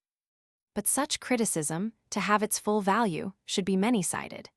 Every man of great ability puts his own mark on his own criticism. It will be full of thought and feeling, but then it is of idiosyncratic thought and feeling. We want many critics of ability and knowledge in the upper house not equal to Lord Grey, for they would be hard to find but like Lord Grey. They should resemble him in impartiality. They should resemble him in clearness. They should most of all resemble him in taking a supplemental view of a subject. There is an actor's view of a subject, which I speak of mature and discussed action of cabinet action, is nearly sure to include everything old and new everything ascertained and determinate. But there is also a bystander's view which is likely to omit some one or more of these old and certain elements, but also to contain some new or distant matter, which the absorbed and occupied actor could not see. There ought to be many life peers in our secondary chamber capable of giving us this higher criticism. I am afraid we shall not soon see them, but as a first step, we should learn to wish for them. The second subsidiary action of the House of Lords is even more important, taking the House of Commons, not after possible but most unlikely improvements, but in matter of fact and as it stands, it is overwhelmed with work. The task of managing it falls upon the Cabinet, and that task is very hard. Every member of the Cabinet in the Commons has to attend the House, to contribute by his votes, if not by his voice, to the management of the House. Even in so small a matter as the Education Department, Mr. Lowe, a consummate observer, spoke of the desirability of finding a chief, not exposed to the prodigious labor of attending the House of Commons. It is all but necessary that certain members of the Cabinet should be exempt from its toil and untouched by its excitement. But it is also necessary that they should have the power of explaining their views to the nation, of being heard as other people are heard. There are various plans for so doing, which I may discuss a little in speaking of the House of Commons, but so much is evident. The House of Lords, for its own members, attains this object. It gives them a voice. It gives them what no competing plan does give them position. The leisured members of the Cabinet speak in the Lords with authority and power. They are not administrators with a right to speech clerks, as is sometimes suggested, brought down to lecture a house but not to vote in it. But they are the equals of those they speak to. They speak as they like and reply as they choose. They address the House, not with the bated breath of subordinates, but with the force and dignity of sure rank. Life peers would enable us to use this faculty of our Constitution more freely and more variously. It would give us a larger command of able leisure. It would improve the Lords as a political pulpit, for it would enlarge the list of its select preachers. The danger of the House of Commons is, perhaps, that it will be reformed too rashly. The danger of the House of Lords certainly is that it may never be reformed. Nobody asks that it should be so. It is quite safe against rough destruction, but it is not safe against inward decay. It may lose its veto as the Crown has lost its veto. If most of its members neglect their duties, if all its members continue to be of one class, and that not quite the best, if its doors are shut against genius that cannot found a family, and ability which has not £5,000 a year, its power will be less year by year, and at last be gone, as so much kingly power is gone no one knows how. Its danger is not an assassination, but atrophy, not abolition, but decline.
No, v. The House of Commons. Footnote, I reprint this chapter substantially as it was first written. It is too soon, as I have explained in the introduction, to say what changes the late Reform Act will make in the House of Commons. The dignified aspect of the House of Commons is altogether secondary to its efficient use. It is dignified. In a government in which the most prominent parts are good because they are very stately, any prominent part, to be good at all, must be somewhat stately. The human imagination exacts keeping in government as much as in art. It will not be at all influenced by institutions which do not match with those by which it is principally influenced. The House of Commons needs to be impressive, and impressive it is, but its use resides not in its appearance, but in its reality.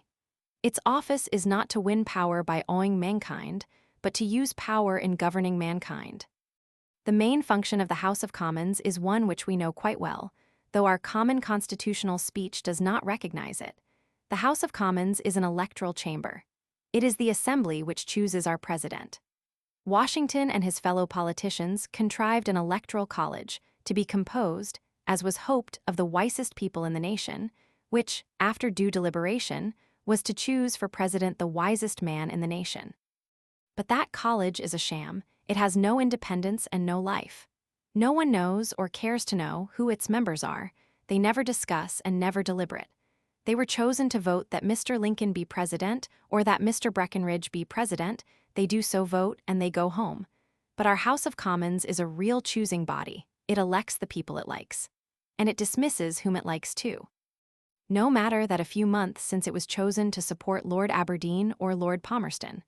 Upon a sudden occasion, it ousts the statesman to whom it at first adhered, and selects an opposite statesman whom it at first rejected.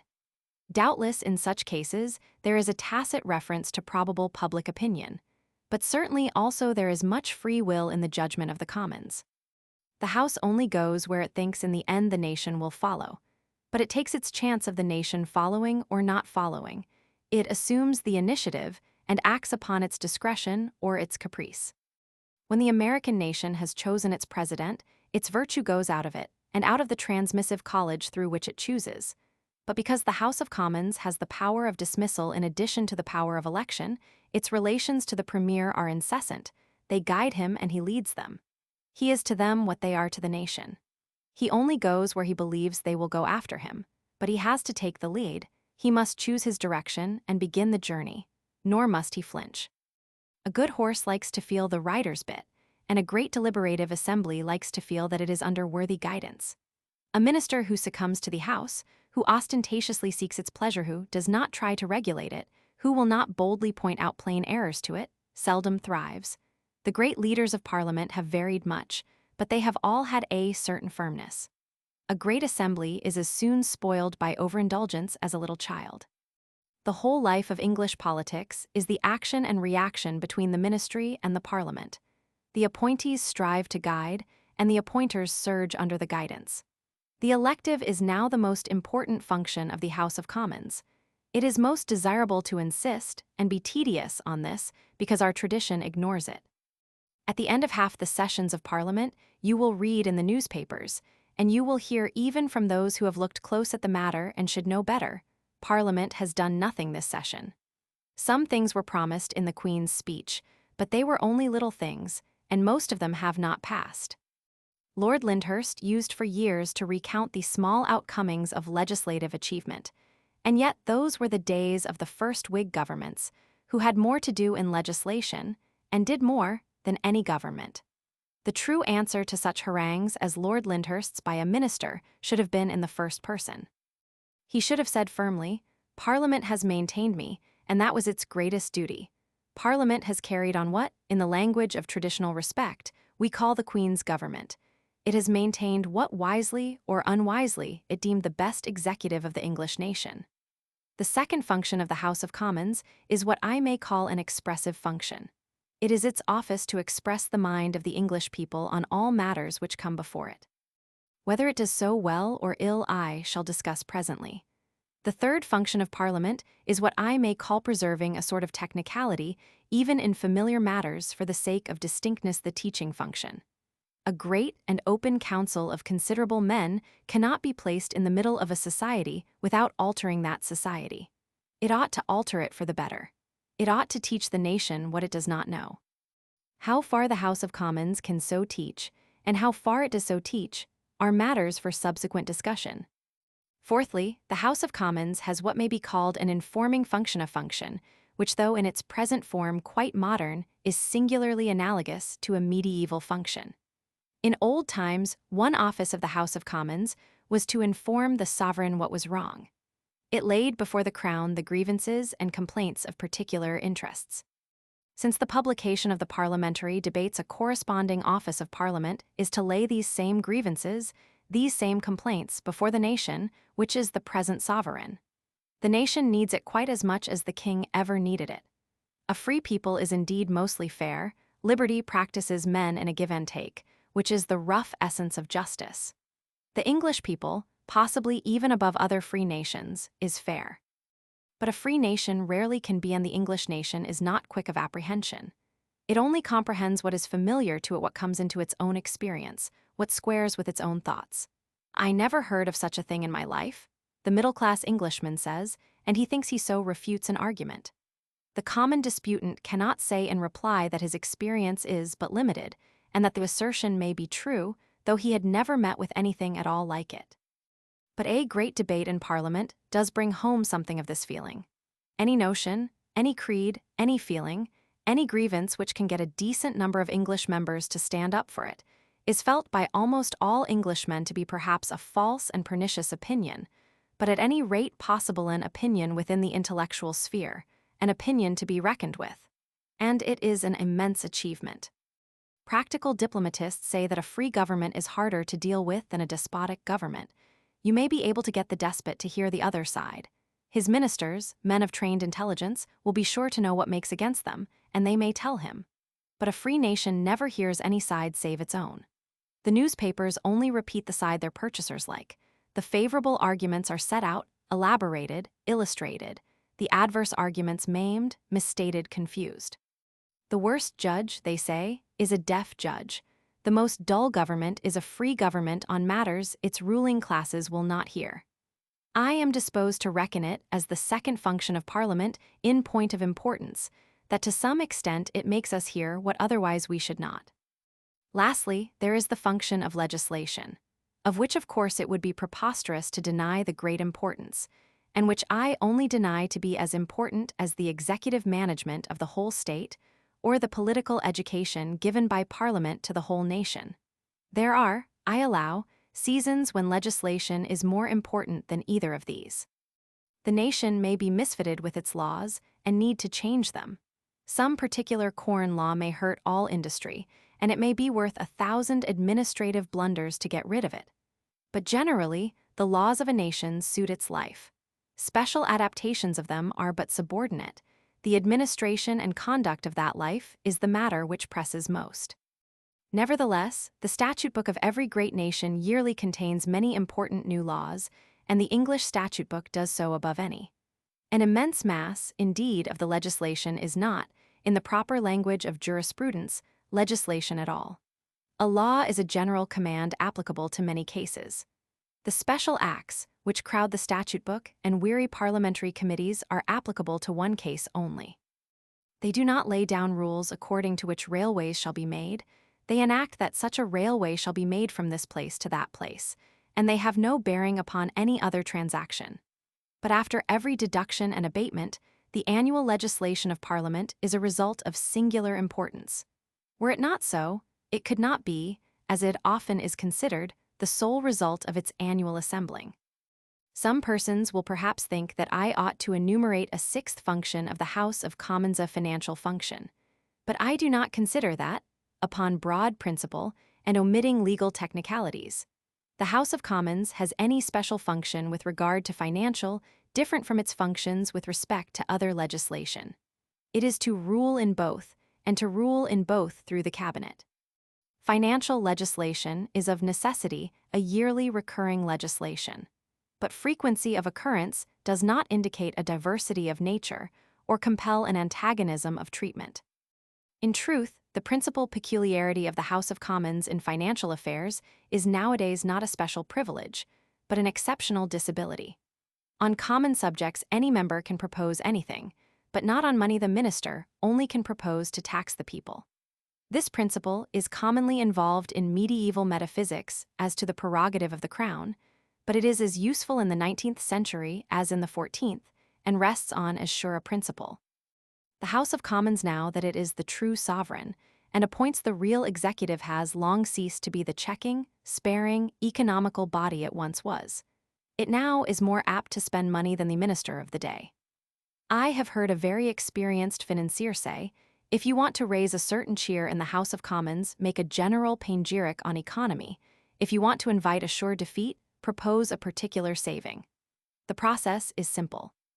Every expenditure of public money has some apparent public object. Those who wish to spend the money expatiate on that object. They say, what is £50,000 to this great country? Is this a time for cheese-paring objection? Our industry was never so productive, our resources never so immense. What is £50,000 in comparison with this great national interest? The members who are for the expenditure always come down. Perhaps a constituent or a friend who will profit by the outlay, or is keen on the object, has asked them to attend. At any rate, there is a popular vote to be given, on which the newspapers, always philanthropic, and sometimes talked over, will be sure to make encomiums. The members against the expenditure rarely come down of themselves. Why should they become unpopular without reason? The object seems decent, many of its advocates are certainly sincere. A hostile vote will make enemies and be censured by the journals. If there were not some check, the people's house would soon outrun the people's money. That check is the responsibility of the cabinet for the national finance. If anyone could propose a tax, they might let the House spend it as it would and wash their hands of the matter. But now, for whatever expenditure is sanctioned, even when it is sanctioned against the ministries, which the ministry must find the money. Accordingly, they have the strongest motive to oppose extra outlay. They will have to pay the bill for it, they will have to impose taxation, which is always disagreeable, or suggest loans, which, under ordinary circumstances, are shameful. The ministry is, so to speak, the breadwinner of the political family, and has to meet the cost of philanthropy and glory, just as the head of a family has to pay for the charities of his wife and the toilette of his daughters. In truth, when a cabinet is made the sole executive, it follows it must have the sole financial charge, for all action costs money, all policy depends on money, and it is in adjusting the relative goodness of action and policies that the executive is employed. From a consideration of these functions, it follows that we are ruled by the House of Commons. We are, indeed, so used to be so ruled that it does not seem to be at all strange. But of all odd forms of government, the oddest really is government by a public meeting. Here are 658 persons, collected from all parts of England, different in nature, different in interests, different in look and language. If we think what an empire the English is, how various are its components, how incessant its concerns, how immersed in history its policy. If we think what a vast information, what a nice discretion, what a consistent will ought to mark the rulers of that empire, we shall be surprised when we see them. We see a changing body of miscellaneous persons, sometimes few, sometimes many, never the same for an hour, sometimes excited, but mostly dull and half-weary, impatient of eloquence, catching at any joke as an alleviation. These are the persons who rule the British Empire, who rule England, who rule Scotland, who rule Ireland, who rule a great deal of Asia, who rule a great deal of Polynesia, who rule a great deal of America, and scattered fragments everywhere. Paley said many shrewd things, but he never said a better thing than that it was much harder to make men see a difficulty than comprehend the explanation of it. The key to the difficulties of most discussed and unsettled questions is commonly in their undiscussed parts. They are like the background of a picture, which looks obvious, easy, just what anyone might have painted, but which, in fact, sets the figures in their right position, chastens them, and makes them what they are. Nobody will understand Parliament government who fancies it an easy thing, a natural thing, a thing not needing explanation. You have not a perception of the first elements in this matter till you know that government by a club is a standing wonder. There has been a capital illustration lately how helpless many English gentlemen are when called together on a sudden. The government, rightly or wrongly, thought fit to entrust the quarter sessions of each county with the duty of combating its cattle plague. But the scene in most shire halls was unsatisfactory. There was the greatest difficulty in getting, not only a right decision, but any decision. I saw one myself which went thus. The chairman proposed a very complex resolution, in which there was much which everyone liked, and much which everyone disliked, though, of course, the favorite parts of some were the objectionable parts to others. This resolution got, so to say, wedged in the meeting. Everybody suggested amendments. One amendment was carried which none were satisfied with, and so the matter stood over. It is a saying in England, a big meeting never does anything, and yet we are governed by the House of Commons by a big meeting. It may be said that the House of Commons does not rule, it only elects the rulers. But there must be something special about it to enable it to do that. Suppose the cabinet were elected by a London club, what confusion there would be, what writing and answering. Will you speak to so-and-so and ask him to vote for my man? Would be heard on every side. How the wife of A and the wife of B would plot to confound the wife of C, whether the club elected under the dignified shadow of a queen, or without the shadow, would hardly matter at all. If the substantial choice was in them, the confusion and intrigue would be there too. I propose to begin this paper by asking, not why the House of Commons governs well, but the fundamental, almost unasked question how the House of Commons comes to be able to govern at all. The House of Commons can do work which the quarter sessions or clubs cannot do, because it is an organized body, while quarter sessions and clubs are unorganized. Two of the greatest orators in England, Lord Brougham and Lord Bolingbroke, spent much eloquence in attacking party government. Bolingbroke probably knew what he was doing. He was a consistent opponent of the power of the Commons. He wished to attack them in a vital part. But Lord Brougham does not know. He proposes to amend parliamentary government by striking out the very elements which make parliamentary government possible. At present, the majority of Parliament obey certain leaders. What those leaders propose they support, what those leaders reject they reject. An old Secretary of the Treasury used to say, "This is a bad case, an indefensible case. We must apply our majority to this question." That secretary lived 50 years ago, before the Reform Bill, when majorities were very blind and very applicable. Nowadays, the power of leaders over their followers is strictly and wisely limited.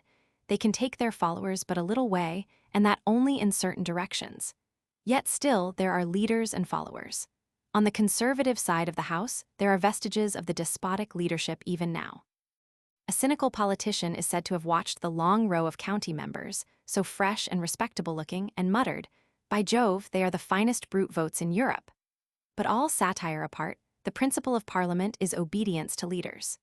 Change your leader if you will, take another if you will, but obey number one while you serve number one, and obey number two when you have gone over to number two. The penalty of not doing so is the penalty of impotence.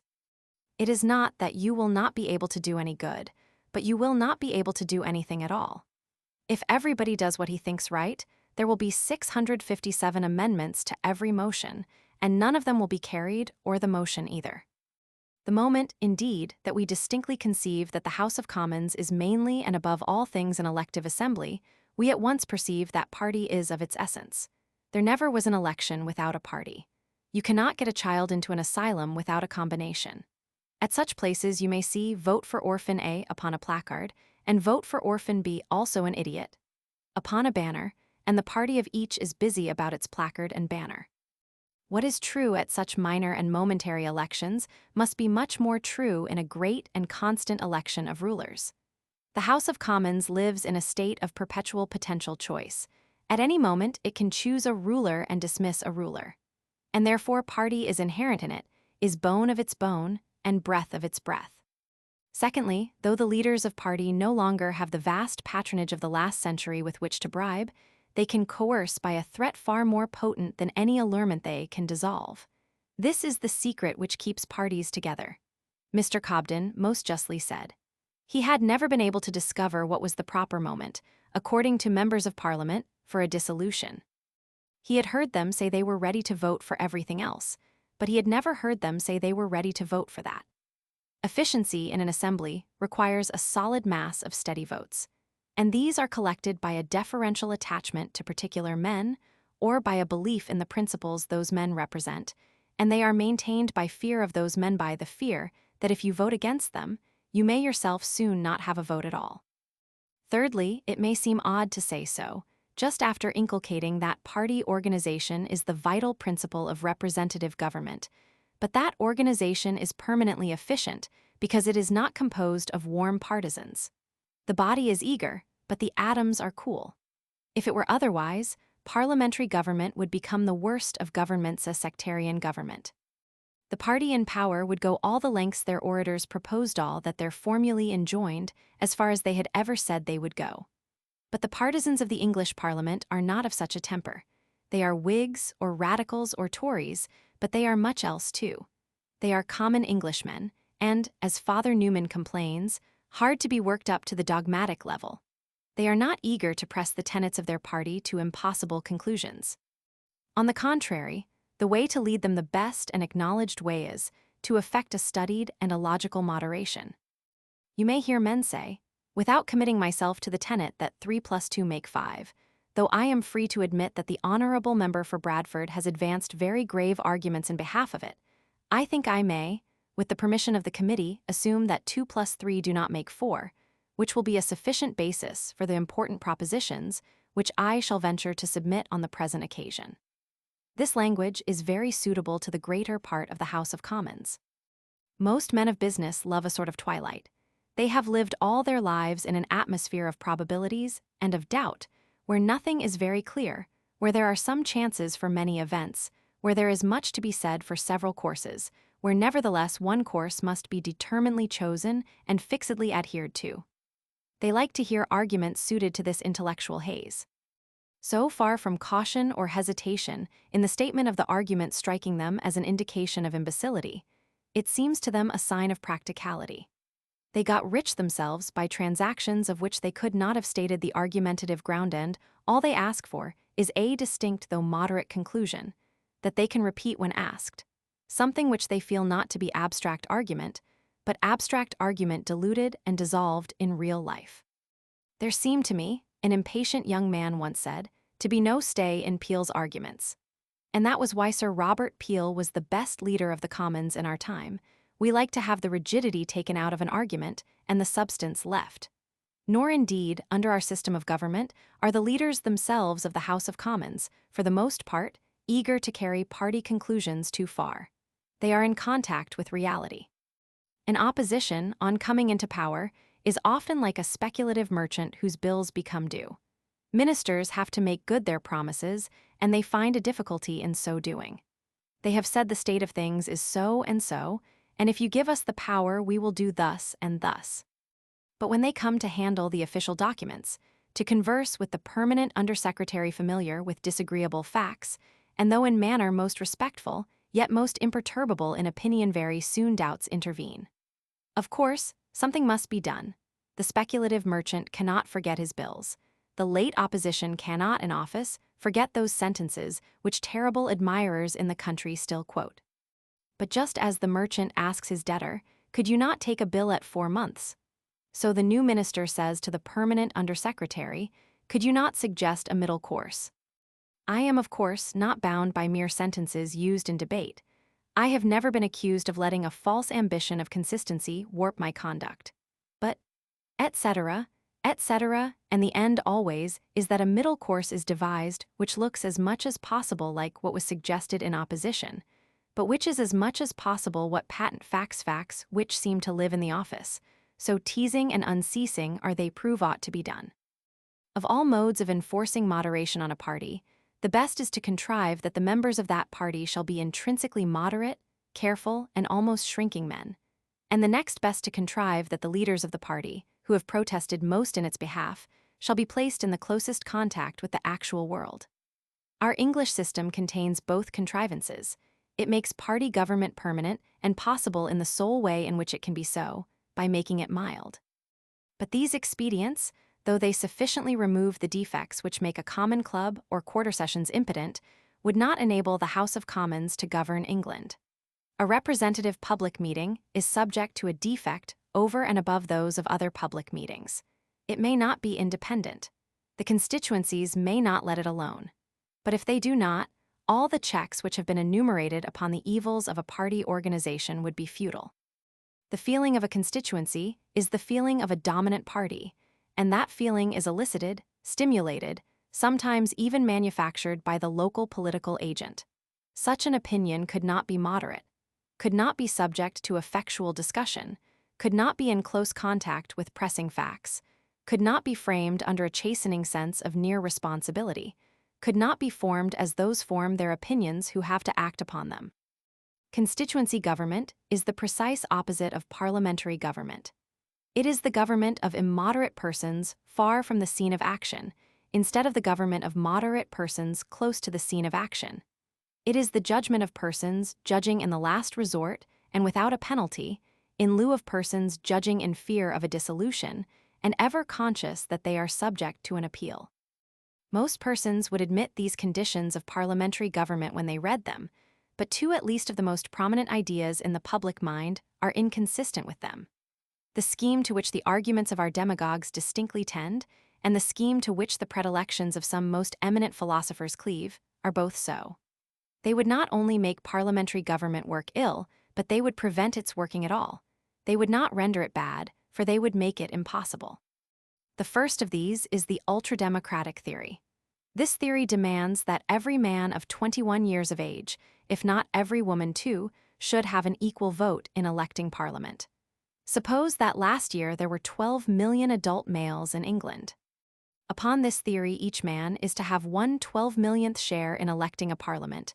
The rich and wise are not to have, by explicit law, more votes than the poor and stupid, nor are any latent contrivances to give them an influence equivalent to more votes. The machinery for carrying out such a plan is very easy. At each census, the country ought to be divided into 658 electoral districts, in each of which the number of adult males should be the same, and these districts ought to be the only constituencies and elect the whole parliament. But if the above prerequisites are needful for parliamentary government, that parliament would not work. Such a parliament could not be composed of moderate men. The electoral districts would be, some of them, in purely agricultural places, and in these the parson and the squire would have almost unlimited power. They would be able to drive or send to the poll an entire laboring population. These districts would return an unmixed squirearchy. The scattered small towns, which now send so many members to Parliament, would be lost in the clownish mass. Their votes would send to Parliament no distinct members. The agricultural part of England would choose its representatives from quarter sessions exclusively. On the other hand, a large part of the constituencies would be town districts, and these would send up persons representing the beliefs or unbeliefs of the lowest classes in their towns. They would, perhaps, be divided between the genuine representatives of the artisans, not possibly of the best of the artisans, who are a select and intellectual class, but of the common order of workpeople and the merely pretended members for that class, whom I may call the members for the public houses. In all big towns in which there is electioneering, these houses are the centers of illicit corruption and illicit management. There are pretty good records of what that corruption and management are, but there is no need to describe them here. Everybody will understand what sort of things I mean, and the kind of unprincipled members that are returned by them. Our new parliament, therefore, would be made up of two sorts of representatives from the town lowest class, and one sort of representatives from the agricultural lowest class. The genuine representatives of the country would be men of one marked sort, and the genuine representatives for the county men of another marked sort, but very opposite. One would have the prejudices of town artisans, and the other the prejudices of county magistrates. Each class would speak a language of its own. Each would be unintelligible to the other. And the only thriving class would be the immoral representatives, who were chosen by corrupt machination, and who would probably get a good profit on the capital they laid out in that corruption.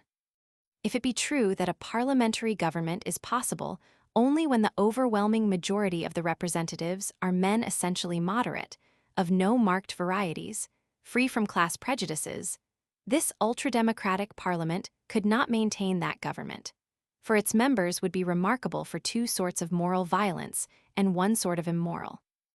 I do not for a moment rank the scheme of Mr. Hare with the scheme of the ultra-democrats. One can hardly help having a feeling of romance about it. The world seems growing young when grave old lawyers and mature philosophers propose a scheme promising so much. It is from these classes that young men suffer commonly the chilling demonstration that their fine plans are opposed to rooted obstacles, that they are repetitions of other plans which failed long ago, and that we must be content with the very moderate results of tried machinery. But Mr. Hare and Mr. Mill offer as the effect of their new scheme results as large and improvements as interesting as a young enthusiast ever promised to himself in his happiest mood. I do not give any weight to the supposed impracticability of Mr. Hare's scheme because it is new. Of course, it cannot be put in practice till it is old. A great change of this sort happily cannot be sudden. A free people cannot be confused by new institutions which they do not understand, for they will not adopt them till they understand them. But if Mr. Hare's plan would accomplish what its friends say, or half what they say, it would be worth working for, if it were not adopted till the year 1966. We ought incessantly to popularize the principle by writing, and, what is better than writing, small preliminary bits of experiment? There is so much that is wearisome and detestable in all other election machineries, that I well understand, and wish I could share. The sense of relief with which the believers in this scheme throw aside all their trammels, and look to an almost ideal future when this captivating plan is carried. Mr. Hare's scheme cannot be satisfactorily discussed in the elaborate form in which he presents it. No common person readily apprehends all the details in which, with loving care, he has embodied it. He was so anxious to prove what could be done that he has confused most people as to what it is. I have heard a man say, he never could remember it 2 days running. But the difficulty which I feel is fundamental and wholly independent of detail. There are 2 modes in which constituencies may be made. First, the law may make them, as in England and almost everywhere. The law may say such and such qualifications shall give a vote for constituency X. Those who have that qualification shall be constituency X. These are what we may call compulsory constituencies, and we know all about them. Or, secondly, the law may leave the electors themselves to make them. The law may say all the adult males of a country shall vote, or those males who can read and write, or those who have £50 a year, or any persons any way defined, and then leave those voters to group themselves as they like. Suppose there were 658,000 voters to elect the House of Commons. It is possible for the legislature to say, we do not care how you combine. On a given day, let each set of persons give notice in what group they mean to vote. If every voter gives notice, and everyone looks to make the most of his vote, each group will have just 1,000. But the law shall not make this necessary. It shall take the 658 most numerous groups, no matter whether they have 2,000, or 1,000, or 900, or 800 votes, the most numerous groups, whatever their number may be. And these shall be the constituencies of the nation. These are voluntary constituencies, if I may so call them, the simplest kind of voluntary constituencies. Mr. Hare proposes a far more complex kind, but to show the merits and demerits of the voluntary principle, the simplest form is much the best. The temptation to that principle is very plain. Under the compulsory form of constituency, the votes of the minorities are thrown away. In the City of London, now, there are many Tories, but all the members are Whigs. Every London Tory, therefore, is by law and principle misrepresented. His city sends to Parliament not the member whom he wished to have, but the member he wished not to have. But upon the voluntary system, the London Tories, who are far more than 1,000 in number, may combine. They may make a constituency and return a member. In many existing constituencies, the disfranchisement of minorities is hopeless and chronic. I have myself had a vote for an agricultural county for 20 years, and I am a Liberal. But 2 Tories have always been returned, and all my life will be returned.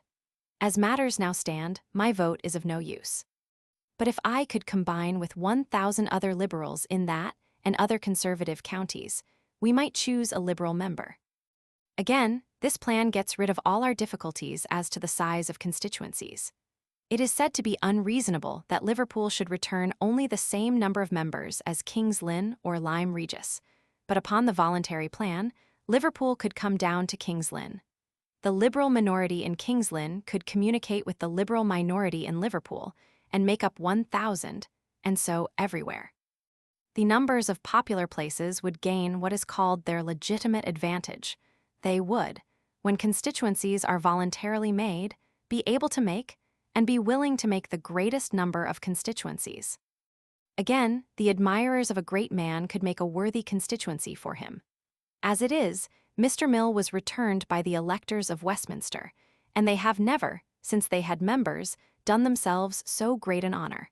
But what did the electors of Westminster know of Mr. Mill?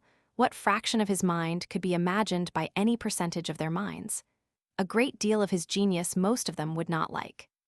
They meant to do homage to mental ability, but it was the worship of an unknown god if ever there was such a thing in this world. But upon the voluntary plan, 1,000 out of the many thousand students of Mr. Mill's book could have made an appreciating constituency for him. I could reckon other advantages, but I have to object to the scheme, not to recommend it. What are the counterweights which overpower these merits? I reply that the voluntary composition of constituencies appears to me inconsistent with the necessary prerequisites of parliamentary government as they have been just laid down. Under the voluntary system, the crisis of politics is not the election of the member, but the making the constituency. President making is already a trade in America, and constituency making would, under the voluntary plan, be a trade here. Every party would have a numerical problem to solve. The leaders would say, "We have 350,000 votes, we must take care to have 350 members, and the only way to obtain them is to organize." A man who wanted to compose part of a liberal constituency must not himself hunt for 1,000 other liberals.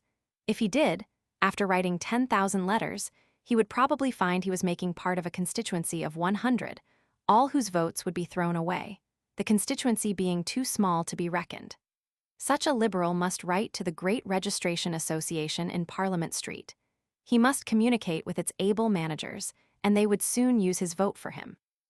They would say, "Sir, you are late. Mr. Gladstone, sir, is full. He got his 1,000 last year.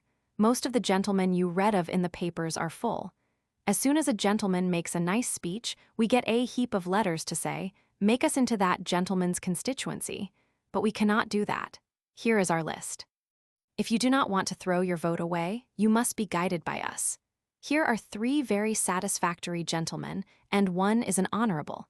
You may vote for either of these, and we will write your name down, but if you go voting wildly, you'll be thrown out altogether." The evident result of this organization would be the return of party men mainly. The member-makers would look, not for independence, but for subservience, and they could hardly be blamed for so doing. They are agents for the Liberal Party, and, as such, they should be guided by what they take to be the wishes of their principal. The mass of the Liberal Party wishes measure A, measure B, measure C. The managers of the registration, the skilled manipulators, are busy men. They would say, "Sir, here is our card. If you want to get into Parliament on our side, you must go for that card. It was drawn up by Mr. Lloyd. He used to be engaged on railways, but since they passed this new voting plan, we get him to attend to us. It is a sound card. Stick to that and you will be right." Upon this, in theory, voluntary plan, you would get together a set of members bound hard and fast with party bands and fetters, infinitely tighter than any members now. Whoever hopes anything from desultory popular action, if matched against systematized popular action, should consider the way in which the American president is chosen. The plan was that the citizens at large should vote for the statesman they liked best, but no one does anything of the sort. They vote for the ticket made by the caucus. And the caucus is a sort of representative meeting, which sits voting and voting till they have cut out all the known men against whom much is to be said, and agreed on some unknown man against whom there is nothing known, and therefore nothing to be alleged. Caucuses, or their equivalent, would be far worse here in constituency making than there in president making, because on great occasions the American nation can fix on some one great man whom it knows, but the English nation could not fix on 658 great men and choose them. It does not know so many, and if it did, would go wrong in the difficulties of the manipulation. But though a common voter could only be ranged in an effectual constituency, and a common candidate only reach a constituency by obeying the orders of the political election contrivers upon his side, certain voters and certain members would be quite independent of both. There are organizations in this country which would soon make a set of constituencies for themselves. Every chapel would be an office for vote transferring before the plan had been known 3 months. The church would be much slower in learning it and much less handy in using it, but would learn. At present, the dissenters are a most energetic and valuable component of the Liberal Party, but under the voluntary plan, they would not be a component, they would be a separate, independent element. We now propose to group boroughs, but then they would combine chapels. There would be a member for the Baptist congregation of Tavistock, cum Totnes, cum, etc., etc. The full force of this cannot be appreciated except by referring to the former proof that the mass of a parliament ought to be men of moderate sentiments, or they will elect an immoderate ministry and enact violent laws. But upon the plan suggested, the House would be made up of party politicians selected by a party committee, chained to that committee and pledged to party violence and of characteristic, and therefore immoderate representatives, for every ism in all England. Instead of a deliberate assembly of moderate and judicious men, we should have a various compound of all sorts of violence. I may seem to be drawing a caricature, but I have not reached the worst. Bad as these members would be, if they were left to themselves, if, in a free parliament, they were confronted with the perils of government, close responsibility might improve them and make them tolerable. But they would not be left to themselves. A voluntary constituency will nearly always be a despotic constituency. Even in the best case, where a set of earnest men choose a member to expound their earnestness, they will look after him to see that he does expound it. The members will be like the minister of a dissenting congregation. That congregation is collected by a unity of sentiment in doctrine, and the preacher is to preach doctrine, if he does not, he is dismissed. At present the member is free because the constituency is not in earnest. No constituency has an acute, accurate doctrinal creed in politics. The law made the constituencies by geographical divisions, and they are not bound together by close unity of belief. They have vague preferences for particular doctrines, and that is all. But a voluntary constituency would be a church with tenets. It would make its representative the messenger of its mandates and the delegate of its determinations. As in the case of a dissenting congregation, one great minister sometimes rules it, while 99 ministers in the 100 are ruled by it, so here one noted man would rule his electors, but the electors would rule all the others. Thus, the members for a good voluntary constituency would be hopelessly enslaved because of its goodness, but the members for a bad voluntary constituency would be yet more enslaved because of its badness. The makers of these constituencies would keep the despotism in their own hands. In America, there is a division of politicians into wire pullers and blowers. Under the voluntary system, the member of parliament would be the only momentary mouthpiece, the impotent blower, while the constituency maker would be the latent wire puller, the constant autocrat. He would write to gentlemen in parliament and say, "You were elected upon the Liberal ticket, and if you deviate from that ticket, you cannot be chosen again." And there would be no appeal for a common-minded man. He is no more likely to make a constituency for himself than a mole is likely to make a planet. It may indeed be said that against a septennial parliament, such machinations would be powerless, that a member elected for 7 years might defy the remonstrances of an earnest constituency or the imprecations of the latent manipulators. But after the voluntary composition of constituencies, there would soon be but short-lived parliaments. Earnest constituencies would exact frequent elections. They would not like to part with their virtue for a long period. It would anger them to see it used contrary to their wishes, amid circumstances which at the election no one thought of. A 7 years parliament is often chosen in one political period, lasts through a second, and is dissolved in a third. A constituency collected by law and on compulsion endures this change because it has no collective earnestness. It does not mind seeing the power it gave used in a manner that it could not have foreseen.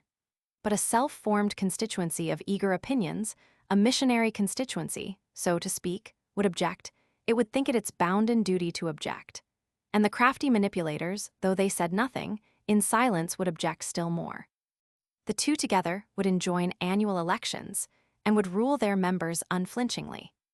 The voluntary plan, therefore, when tried in this easy form, is inconsistent with the extrinsic independence, as well as with the inherent moderation of a parliament too of the conditions, which, as we have seen, are essential to the bare possibility of parliamentary government. The same objections, as is inevitable, adhere to that principle under its more complicated forms. It is in vain to pile detail on detail when the objection is one of first principle. If the above reasoning be sound, compulsory constituencies are necessary, voluntary constituencies destructive. The optional transferability of votes is not a salutary aid, but a ruinous innovation. I have dwelt upon the proposal of Mr. Hare and upon the ultra-democratic proposal, not only because of the high intellectual interest of the former and the possible practical interest of the latter, but because they tend to bring into relief two at least of the necessary conditions of parliamentary government. But besides these necessary qualities, which are needful before a parliamentary government can work at all, there are some additional prerequisites before it can work well. That a House of Commons may work well, it must perform, as we saw, 5 functions well. It must elect a ministry well, legislate well, teach the nation well, express the nation's will well, bring matters to the nation's attention well. The discussion has a difficulty of its own. What is meant by well? Who is to judge? Is it to be some panel of philosophers, some fancied posterity, or some other outside authority? I answer, no philosophy, no posterity, no external authority, but the English nation here and now. Free government is self-government, a government of the people by the people.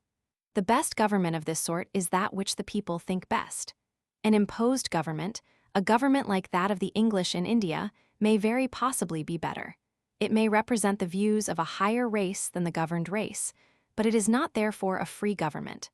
A free government is that which the people subject to it voluntarily choose.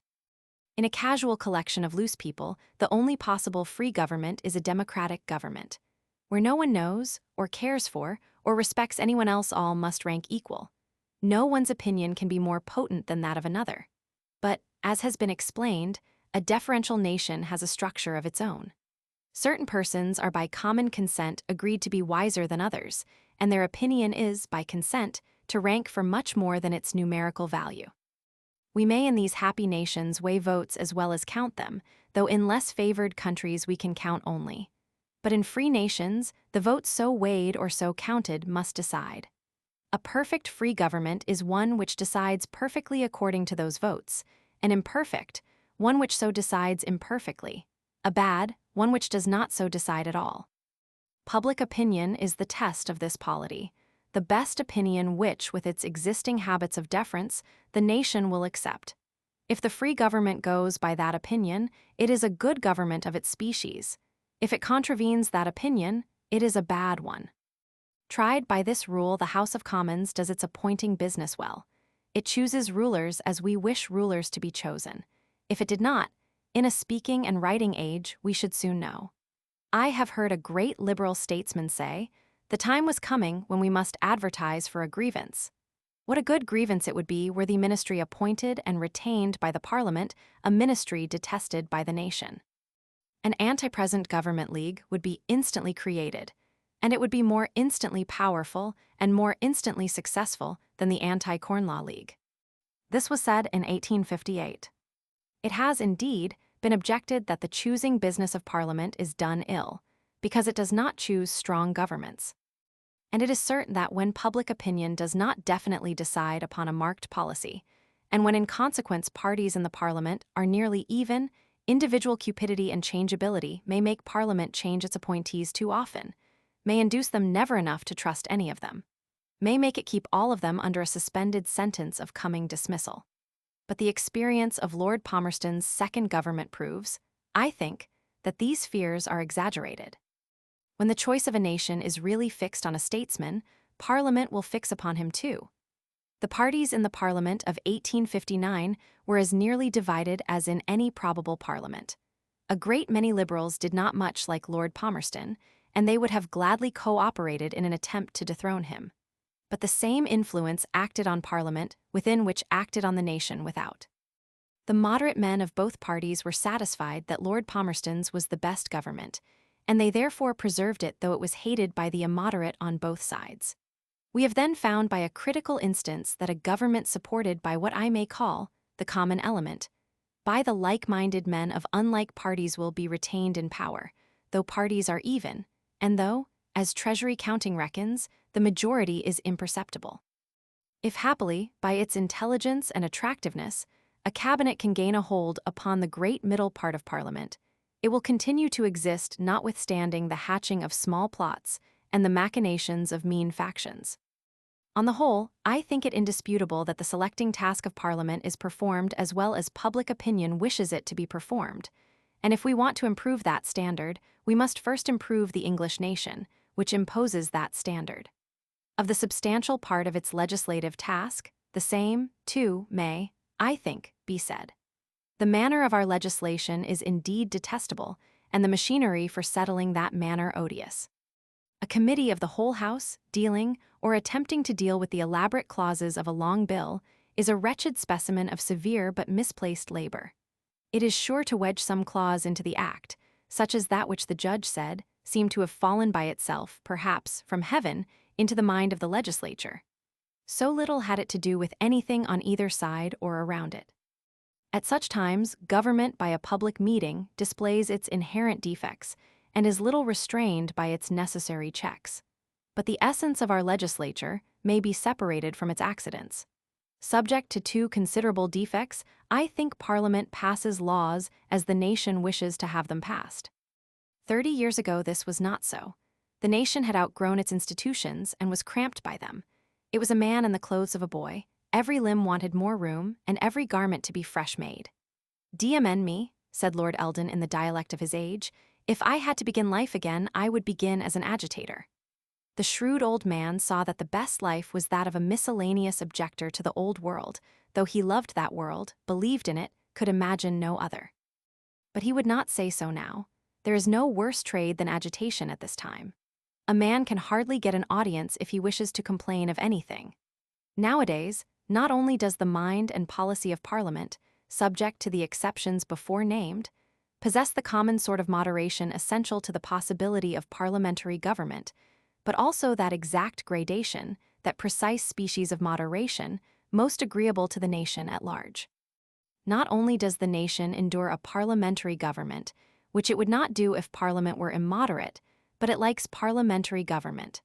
A sense of satisfaction permeates the country because most, or the country feels it has got the precise thing that suits it.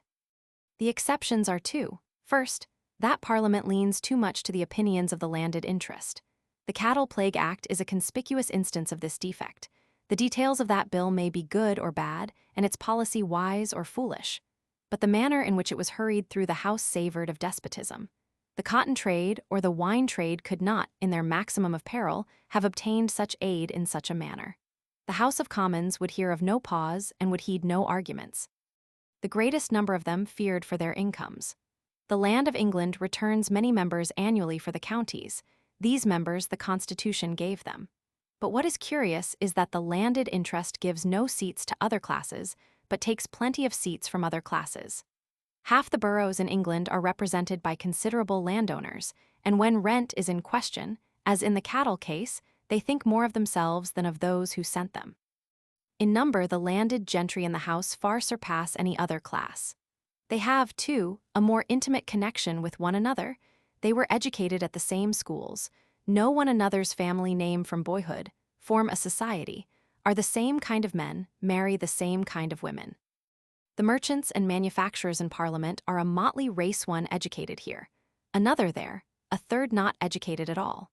Some are of the second generation of traders, who consider self-made men intruders upon an hereditary place. Others are self-made, and regard the men of inherited wealth, which they did not make and do not augment, as beings of neither mind nor place, inferior to themselves because they have no brains, and inferior to lords because they have no rank. Traders have no bond of union, no habits of intercourse. Their wives, if they care for society, want to see not the wives of other such men, but better people, as they say the wives of men certainly with land, and, if heaven help, with the titles. Men who study the structure of Parliament, not in abstract books, but in the concrete London world, wonder not that the landed interest is very powerful, but that it is not despotic. I believe it would be despotic if it were clever, or rather if its representatives were so, but it has a fixed device to make them stupid. The counties not only elect landowners, which is natural and perhaps wise, but also elect only landowners of their own county, which is absurd. There is no free trade in the agricultural mind. Each county prohibits the import of able men from other counties. This is why eloquent skeptics Bolingbroke and Disraeli have been so apt to lead the unskeptical Tories. They will have people with a great piece of land in a particular spot, and of course these people generally cannot speak and often cannot think. And so eloquent men who laugh at the party come to lead the party.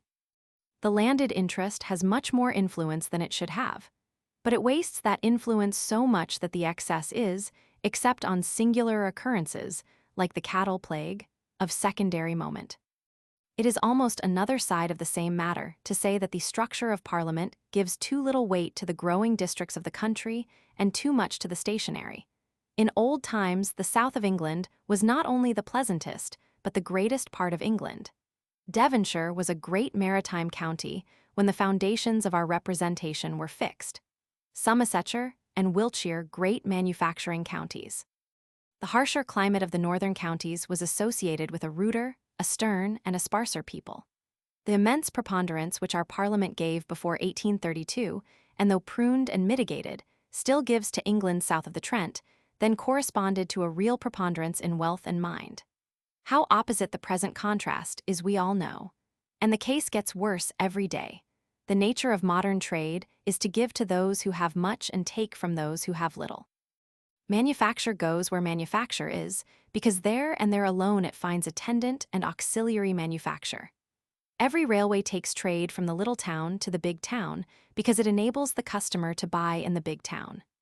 Year by year the North, as we may roughly call the new industrial world, gets more important, and the South, as we may call the pleasant remnant of old time, gets less important.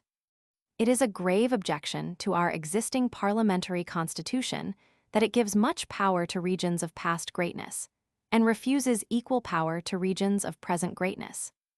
I think, though it is not a popular notion, that by far the greater part of the cry for parliamentary reform is due to this inequality. The great capitalists, Mr. Bright and his friends, believe they are sincere in asking for more power for the working man, but in fact, they very naturally and very properly want more power for themselves. They cannot endure, they ought not to endure that a rich, able manufacturer should be a less man than a small, stupid squire. The notions of political equality which Mr. Bright puts forward are as old as political speculation, and have been refuted by the first efforts of that speculation. But for all that, they are likely to last as long as political society, because they are based upon indelible principles in human nature. Edmund Burke called the first East Indians Jacobins to a man, because they did not feel their present importance equal to their real wealth. So long as there is an uneasy class, a class which has not its just power, it will rashly clutch and blindly believe the notion that all men should have the same power. I do not consider the exclusion of the working classes from effectual representation a defect in this aspect of our parliamentary representation. The working classes contribute almost nothing to our corporate public opinion, and therefore, the fact of their want of influence in Parliament does not impair the coincidence of Parliament with public opinion. They are left out in the representation, and also in the thing represented. Nor do I think the number of persons of aristocratic descent in Parliament impairs the accordance of Parliament with public opinion. No doubt the direct descendants and collateral relatives of noble families supply members to Parliament in far greater proportion than is warranted by the number of such families in comparison with the whole nation. But I do not believe that these families have the least corporate character or any common opinions, different from others of the landed gentry. They have the opinions of the propertied rank in which they were born. The English aristocracy have never been a caste apart, and are not a caste apart now. They would keep up nothing that other landed gentlemen would not. And if any landed gentlemen are to be sent to the House of Commons, it is desirable that many should be men of some rank. As long as we keep up a double set of institutions, one dignified and intended to impress the many, the other efficient and intended to govern the many, we should take care that the two match nicely, and hide where the one begins and where the other ends. This is in part effected by conceding some subordinate power to the august part of our polity, but it is equally aided by keeping an aristocratic element in the useful part of our polity. In truth, the deferential instinct secures both. Aristocracy is a power in the constituencies. A man who is an honorable or a baronet, or better yet, perhaps, a real earl though Irish, is coveted by half the electing bodies. And ceteris paribus, a manufacturer's son has no chance with him. The reality of the deferential feeling in the community is tested by the actual election of the class deferred to, where there is a large free choice betwixt it and others. Subject therefore to the two minor, but still not inconsiderable, defects I have named, Parliament conforms itself accurately enough, both as a chooser of executives and as a legislature, to the formed opinion of the country. Similarly, and subject to the same exceptions, it expresses the nation's opinion in words well, when it happens that words, not laws, are wanted. On foreign matters, where we cannot legislate, whatever the English nation thinks, or thinks it thinks, as to the critical events of the world, whether in Denmark, in Italy, or America, and no matter whether it thinks wisely or unwisely, that same something, wise or unwise, will be thoroughly well said in Parliament. The lyrical function of Parliament, if I may use such a phrase, is well done. It pours out in characteristic words the characteristic heart of the nation. And it can do little more useful. Now that free government is in Europe so rare, and in America so distant, the opinion, even the incomplete, erroneous, rapid opinion of the free English people is invaluable. It may be very wrong, but it is sure to be unique. And if it is right, it is sure to contain matter of great magnitude, for it is only a first-class matter in distant things which a free people ever sees or learns. The English people must miss 1,000 minutiae that continental bureaucracies know even too well. But if they see a cardinal truth which those bureaucracies miss, that cardinal truth may greatly help the world. But if in these ways, and subject to these exceptions, Parliament by its policy and its speech well embodies and expresses public opinion, I think it must be conceded that it is not equally successful in elevating public opinion. The teaching task of Parliament is the task it does worst. Probably at this moment, it is natural to exaggerate this defect. The greatest teacher of all in Parliament, the headmaster of the nation, the great elevator of the country so far as Parliament elevates it must be the Prime Minister. He has an influence, an authority, a facility in giving a great tone to discussion, or a mean tone, which no other man has. Now Lord Palmerston for many years steadily applied his mind to giving, not indeed a mean tone, but a light tone, to the proceedings of Parliament. One of his greatest admirers has since his death told a story of which he scarcely sees, or seems to see, the full effect. When Lord Palmerston was first made leader of the House, his jaunty manner was not at all popular, and some predicted failure. "No," said an old member, "he will soon educate us down to his level. The House will soon prefer this style to the wit of Canning and the gravity of Peel." I am afraid that we must own that the prophecy was accomplished. No Prime Minister, so popular and so influential, has ever left in the public memory so little noble teaching. 20 years hence, when men inquire as to the then fading memory of Palmerston, we shall be able to point to no great truth which he taught, no great distinct policy which he embodied, no noble words which once fascinated his age, and which, in after years, men would not willingly let die. But we shall be able to say, he had a genial manner, a firm, sound sense. He had a kind of cant of insincerity, but we always knew what he meant. He had the brain of a ruler in the clothes of a man of fashion. Posterity will hardly understand the words of the aged reminiscent, but we now feel their effect. The House of Commons, since it caught its tone from such a statesman, has taught the nation worse, and elevated it less than usual. I think, however, that a correct observer would decide that in general, and on principle, the House of Commons does not teach the public as much as it might teach it, or as the public would wish to learn. I do not wish very abstract, very philosophical, very hard matters to be stated in Parliament. The teaching there given must be popular, and to be popular it must be concrete, embodied, short. The problem is to know the highest truth which the people will bear, and to inculcate and preach that. Certainly Lord Palmerston did not preach it. He a little degraded us by preaching a doctrine just below our own standard, a doctrine not enough below us to repel us much, but yet enough below to harm us by augmenting a worldliness which needed no addition, and by diminishing a love of principle and philosophy which did not want deduction. In comparison with the debates of any other assembly, it is true the debates by the English Parliament are most instructive. The debates in the American Congress have little teaching efficacy. It is the characteristic vice of presidential government to deprive them of that efficacy. In that government, a debate in the legislature has little effect, for it cannot turn out the executive, and the executive can veto all it decides. The French chambers are suitable appendages to an empire which desires the power of despotism without its shame. They prevent the enemies of the empire being quite correct when they say there is no free speech. A few permitted objectors fill the air with eloquence, which everyone knows to be often true and always vain. The debates in an English parliament fill a space in the world which, in these auxiliary chambers, is not possible. But I think anyone who compares the discussions on great questions in the higher part of the press with the discussions in Parliament will feel that there is, of course, amid much exaggeration and vagueness, a greater vigor and a higher meaning in the writing than in the speech. A vigor which the public appreciata, meaning that they like to hear. This, of course, relates to the assemblies of the empire. The Saturday Review said, some years since, that the ability of Parliament was a protected ability, that there was at the door a differential duty of at least £2,000 a year. Accordingly, the House of Commons, representing only mind coupled with property, is not equal in mind to a legislature chosen for mind only, and whether accompanied by wealth or not. But I do not for a moment wish to see a representation of pure mind. It would be contrary to the main thesis of this essay.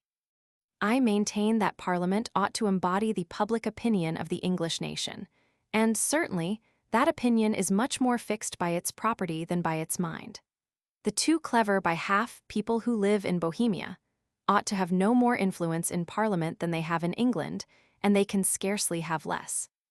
Only, after every great abatement and deduction, I think the country would bear a little more mind, and that there is a profusion of opulent dullness in Parliament which might a little, though only a little, be pruned away. The only function of Parliament which remains to be considered is the informing function, as I just now called it, the function which belongs to it, or to members of it, to bring before the nation the ideas, grievances, and wishes of special classes. This must not be confounded with what I have called its teaching function. In life, no doubt, the two run one into another, but so do many things which it is very important in definition to separate. The facts of two things being often found together is rather a reason for than an objection to separating them in idea. Sometimes they are not found together, and then we may be puzzled if we have not trained ourselves to separate them. The teaching function brings true ideas before the nation, and is the function of its highest minds. The expressive function brings only special ideas, and is the function of but special minds. Each class has its ideas, wants, and notions, and certain brains are ingrained with them. Such sectarian conceptions are not those by which a determining nation should regulate its action, nor are orators, mainly animated by such conceptions, safe guides in policy. But those orators should be heard, those conceptions should be kept in sight.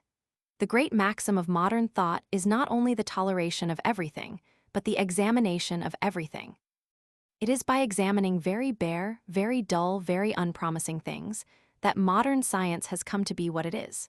There is a story of a great chemist who said he owed half his fame to his habit of examining after his experiments what was going to be thrown away.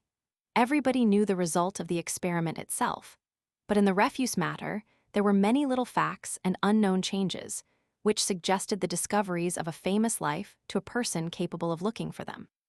So with the special notions of neglected classes, they may contain elements of truth which, though small, are the very elements which we now require, because we already know all the rest. This doctrine was well known to our ancestors. They labored to give a character to the various constituencies, or to many of them. They wished that the shipping trade, the wool trade, the linen trade, should each have their spokesman, that the unsectional parliament should know what each section in the nation thought before it gave the national decision. This is the true reason for admitting the working classes to a share in the representation, at least as far as the composition of Parliament is to be improved by that admission. A great many ideas, a great many feelings have gathered among the town artisans. A peculiar intellectual life has sprung up among them. They believe that they have interests which are misconceived or neglected, that they know something which others do not know, that the thoughts of Parliament are not as their thoughts. They ought to be allowed to try to convince Parliament, their notions ought to be stated as those of other classes are stated, their advocates should be heard as other people's advocates are heard. Before the Reform Bill, there was a recognized machinery for that purpose. The member for Westminster and other members were elected by universal suffrage, or what was in substance such. Those members did, in their day, state what were the grievances and ideas or were thought to be the grievances and ideas of the working classes. It was the single, unbending franchise introduced in 1832 that has caused this difficulty, as it has others. Until such a change is made, the House of Commons will be defective, just as the House of Lords was defective. It will not look right. As long as the Lords do not come to their own house, we may prove on paper that it is a good revising chamber, but it will be difficult to make the literary argument felt. Just so, as long as a great class, congregated in political localities and known to have political thoughts and wishes, is without notorious and palpable advocates in Parliament, we may prove on paper that our representation is adequate, but the world will not believe it. There is a saying in the 18th century that in politics, gross appearances are great realities. It is in vain to demonstrate that the working classes have no grievances, that the middle classes have done all that is possible for them, and so on with a crowd of arguments which I need not repeat, for the newspapers keep them in type, and we can say them by heart. But so long as the gross appearance is that there are no evident, incessant representatives to speak the wants of artisans, the great reality will be a diffused dissatisfaction. 30 years ago, it was vain to prove that Gatton and Old Sarum were valuable seats and sent good members. Everybody said, "Why, there are no people there." Just so everybody must say now, our representative system must be imperfect, for an immense class has no members to speak for it. The only answer to the cry against constituencies without inhabitants was to transfer their power to constituencies with inhabitants. Just so, the way to stop the complaint that artisans have no members is to give them members to create a body of representatives, chosen by artisans, believing, as Mr. Carlyle would say, that artisanism is the one thing needful.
No, Roman 6.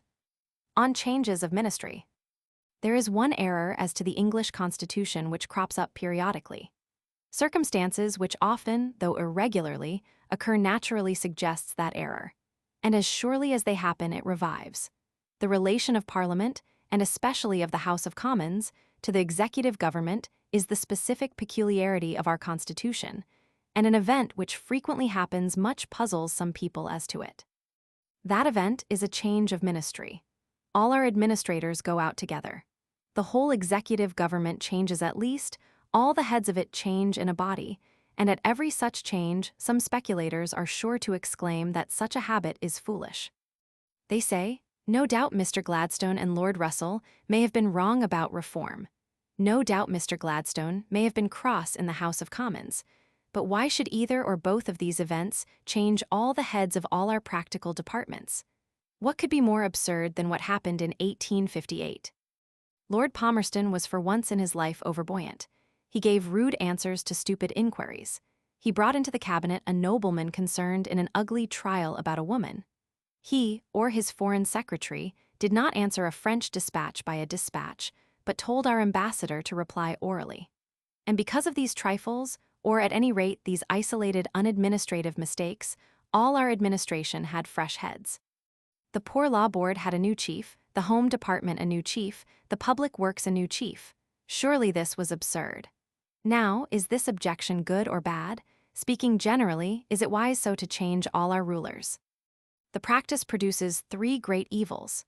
First, it brings in on a sudden new persons and untried persons to preside over our policy. A little while ago Lord Cranborne had no more idea that he would now be Indian Secretary than that he would be a bill broker. He had never given any attention to Indian affairs. He can get them up, because he is an able educated man who can get up anything. But they are not part and parcel of his mind, not his subjects of familiar reflection, nor things of which he thinks by predilection, of which he cannot help thinking. But because Lord Russell and Mr. Gladstone did not please the House of Commons about reform, there he is. A perfectly inexperienced man, so far as Indian affairs go, rules all our Indian empire. And if all our heads of offices change together, so very frequently it must be. If 20 offices are vacant at once, there are almost never 20 tried, competent, clever men ready to take them. The difficulty of making up a government is very much like the difficulty of putting together a Chinese puzzle.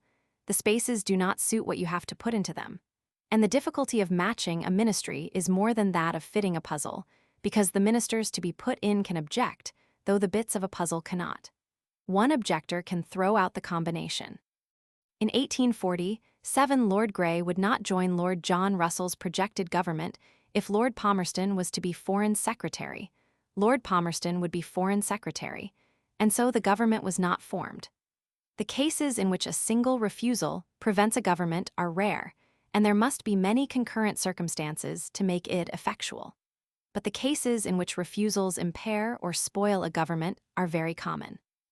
It almost never happens that the ministry maker can put into his offices exactly whom he would like. A number of placemen are always too proud, too eager, or too obstinate to go just where they should. Now Lord Salisbury, who, when this was written, was Indian Secretary, note to second edition.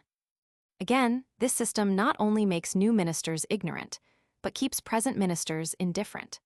A man cannot feel the same interest that he might in his work if he knows that by events over which he has no control, by errors in which he had no share, by metamorphoses of opinion which belong to a different sequence of phenomena, he may have to leave that work in the middle, and may very likely never return to it. The new man put into a fresh office ought to have the best motive to learn his task thoroughly, but in fact in England he has not had all the best motive. The last wave of party and politics brought him there, the next may take him away. Young and eager men take, even at this disadvantage, a keen interest in office work, but most men, especially old men, hardly do so. Many a battered minister may be seen to think much more of the vicissitudes which make him and unmake him than of any office matter. Lastly, a sudden change of ministers may easily cause a mischievous change of policy. In many matters of business, perhaps in most, a continuity of mediocrity is better than a hodgepodge of excellences. For example, now that progress in the scientific arts is revolutionizing the instruments of war, rapid changes in our head preparers for land and sea war are most costly and most hurtful. A single competent selector of new inventions would probably in the course of years, after some experience, arrive at something tolerable. It is in the nature of steady, regular, experimenting ability to diminish, if not vanquish, such difficulties.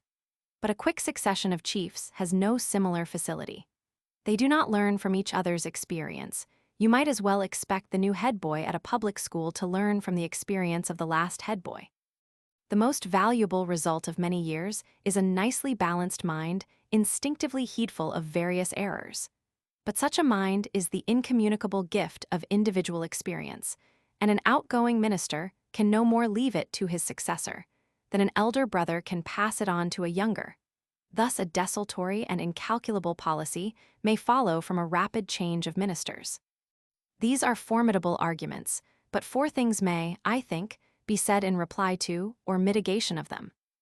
A little examination will show that this change of ministers is essential to a parliamentary government, that something like it will happen in all elective governments, and that worse happens under presidential government. That it is not necessarily prejudicial to a good administration, but that, on the contrary, something like it is a prerequisite of good administration. That the evident evils of English administration are not the results of parliamentary government, but of grave deficiencies in other parts of our political and social state. That, in a word, they result not from what we have, but from what we have not. As to the first point, those who wish to remove the choice of ministers from Parliament have not adequately considered what a Parliament is. A Parliament is nothing less than a big meeting of more or less idle people. In proportion as you give it power, it will inquire into everything, settle everything, meddle in everything. In an ordinary despotism, the powers of a despot are limited by his bodily capacity and by the calls of pleasure. He is but one man, there are but 12 hours in his day, and he is not disposed to employ more than a small part in dull business. He keeps the rest for the court, or the harem, or for society. He is at the top of the world, and all the pleasures of the world are set before him. Mostly there is only a very small part of political business which he cares to understand, and much of it, with the shrewd sensual sense belonging to the race, he knows that he will never understand. But a parliament is composed of a great number of men by no means at the top of the world. When you establish a predominant parliament, you give over the rule of the country to a despot who has unlimited time, who has unlimited vanity, who has, or believes he has, unlimited comprehension, whose pleasure is in action, whose life is work. There is no limit to the curiosity of Parliament. Sir Robert Peel once suggested that a list should be taken down of the questions asked of him in a single evening. They touched more or less on 50 subjects, and there were 1,000 other subjects which by parity of reason might have been added too. As soon as Bore A ends, Bore B begins. Some inquire from genuine love of knowledge, or from a real wish to improve what they ask about, others to see their name in the papers, others to show a watchful constituency that they are alert, others to get on and to get a place in the government, others from an accumulation of little motives they could not themselves analyze, or because it is their habit to ask things, and a proper reply must be given.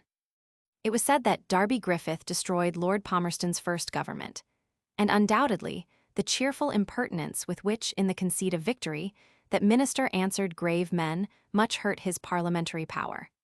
There is one thing which no one will permit to be treated lightly himself, and so there is one too which a sovereign assembly will never permit to be lessened or ridiculed, its own power. The minister of the day will have to give an account in Parliament of all branches of administration, to say why they act when they do, and why they do not when they don't.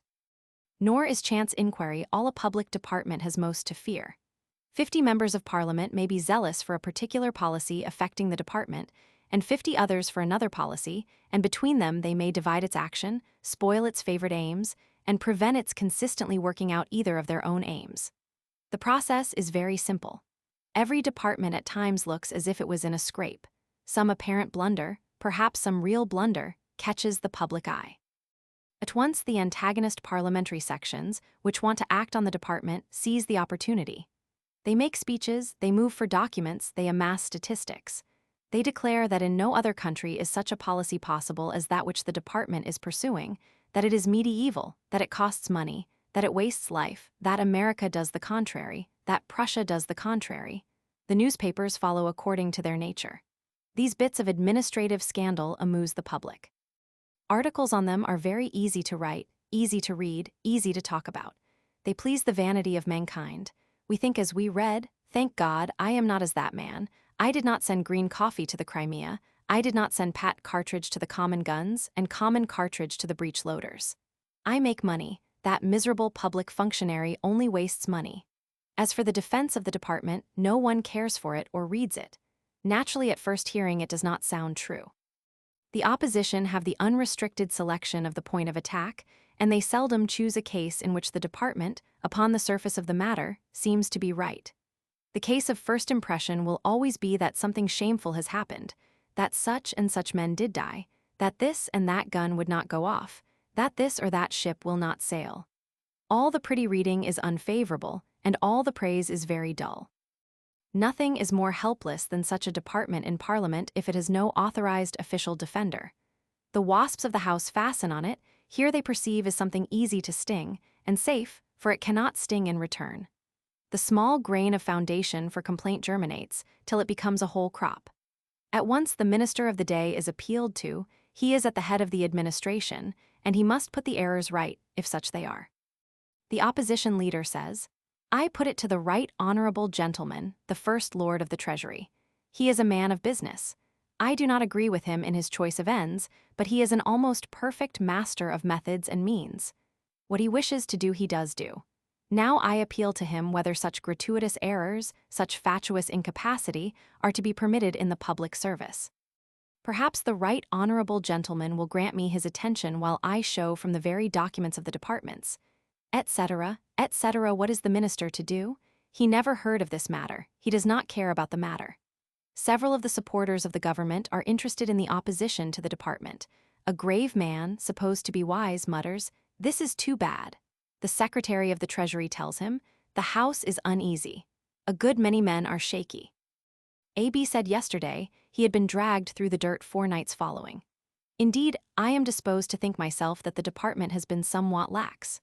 Perhaps an inquiry, etc., etc., and upon that the Prime Minister rises and says, that Her Majesty's government having given very serious and grave consideration to this most important subject, are not prepared to say that in so complicated a matter the department has been perfectly exempt from error.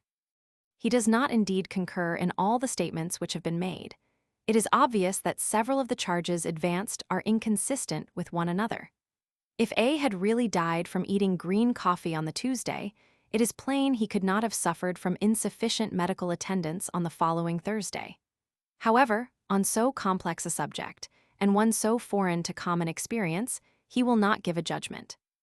And if the honorable member would be satisfied with having the matter inquired into by a committee of that House, he will be prepared to accede to the suggestion. Possibly the outlying department, distrusting the ministry, crams a friend, but it is happy indeed if it chances on a judicious friend. The persons most ready to take up that sort of business are benevolent amateurs, very well-intentioned, very grave, very respectable, but also rather dull. Their words are good, but about the joints their arguments are weak. They speak very well, but while they are speaking, the decorum is so great that everybody goes away. Such a man is no match for a couple of House of Commons gladiators. They pull what he says to shreds. They show or say that he is wrong about his facts. Then he rises in a fuss and must explain. But in his hurry he mistakes, and cannot find the right paper, and becomes first hot, then confused, next inaudible, and so sits down. Probably he leaves the House with the notion that the defense of the department has broken down, and so the Times announces to all the world as soon as it awakes. Some thinkers have naturally suggested that the heads of departments should as such have the right of speech in the House, but the system, when it has been tried, has not answered. M. Gizot tells us from his own experience that such a system is not effectual. A great popular assembly has a corporate character. It has its own privileges, prejudices, and notions. And one of these notions is that its own members, the persons it sees every day whose qualities it knows, whose minds it can test, are those whom it can most trust. A clerk speaking from without would be an unfamiliar object. He would be an outsider. He would speak under suspicion. He would speak without dignity. Very often he would speak as a victim. All the bores of the House would be upon him. He would be put upon examination. He would have to answer interrogatories. He would be put through the figures and cross-questioned in detail. The whole effect of what he said would be lost in quaestiunculi and hidden in a controversial detritus. Again, such a person would rarely speak with great ability. He would speak as a scribe. His habits must have been formed in the quiet of an office. He is used to red tape, placidity, and the respect of subordinates. Such a person will hardly ever be able to stand the hurly-burly of a public assembly. He will lose his head, he will say what he should not. He will get hot and red, he will feel he is a sort of culprit. After being used to the flattering deference of deferential subordinates, he will be pestered by fuss and confounded by invective. He will hate the House as naturally as the House does not like him. He will be an incompetent speaker addressing a hostile audience. And what is more, an outside administrator addressing Parliament can move Parliament only by the goodness of his arguments. He has no votes to back them up with. He is sure to be at chronic war with some active minority of assailants or others. The natural mode in which a department is improved on great points and new points is by external suggestion. The worst foes of a department are the plausible errors which the most visible facts suggest, and which only half-visible facts confute. Both the good ideas and the bad ideas are sure to find advocates first in the press and then in Parliament. Against these, a permanent clerk would have to contend by argument alone. The minister, the head of the parliamentary government, will not care for him. The minister will say in some undressed soliloquy, "These permanent fellows must look after themselves. I cannot be bothered. I have only a majority of 9, and a very shaky majority, too. I cannot afford to make enemies for those whom I did not appoint. They did nothing for me, and I can do nothing for them." And if the permanent clerk come to ask his help, he will say in decorous language, "I am sure that if the department can evince to the satisfaction of Parliament that its past management has been such as the public interests require, no one will be more gratified than myself. I am not aware if it will be in my power to attend in my place on Monday, but if I can be so fortunate, I shall listen to your official statement with my very best attention." And so the permanent public servant will be teased by the wits, oppressed by the bores, and massacred by the innovators of Parliament. The incessant tyranny of Parliament over the public offices is prevented, and can only be prevented by the appointment of a parliamentary head. Connected by close ties with the present ministry and the ruling party in Parliament, the parliamentary head is a protecting machine. He and the friends he brings stand between the department and the busybodies and crotchet-makers of the House and the country. So long as at any moment the policy of an office could be altered by chance votes in either House of Parliament, there is no security for any consistency. Our guns and our ships are not, perhaps, very good now. But they would be much worse if any 30 or 40 advocates for this gun or that gun could make a motion in Parliament, beat the department, and get their ships or their guns adopted. The Black Breech Ordnance Company and the Adamantine Ship Company would soon find representatives in Parliament if 40 or 50 members would get the national custom for their rubbish. But this result is now prevented by the parliamentary head of the department. As soon as the opposition begins the attack, he looks up his means of defense. He studies the subject, compiles his arguments, and builds little piles of statistics, which he hopes will have some effect. He has his reputation at stake, and he wishes to show that he is worth his present place and fit for future promotion. He is well known, perhaps liked, by the House. At any rate the House attends to him. He is one of the regular speakers whom they hear and heed. He is sure to be able to get himself heard, and he is sure to make the best defense he can. And after he has settled his speech, he loiters up to the Secretary of the Treasury and says quietly, "They have got a motion against me on Tuesday, you know. I hope you will have your men here. A lot of fellows have crotchets, and though they do not agree a bit with one another, they are all against the department. They will all vote for the inquiry." And the secretary answers, "Tuesday, you say? No, looking at a paper, I do not think it will come on Tuesday. There is Higgins on education. He is good for a long time. But anyhow it shall be all right." And then he glides about and speaks a word here and a word there, in consequence of which, when the anti-official motion is made, a considerable array of steady, grave faces sits behind the Treasury bench, nay, possibly a rising man who sits in outlying independence below the gangway rises to defend the transaction. The department wins by 33, and the management of that business pursues its steady way. This contrast is no fancy picture. The experiment of conducting the administration of a public department by an independent, unsheltered authority has often been tried, and always failed. Parliament always poked at it, till it made it impossible. The most remarkable is that of the Poor Law.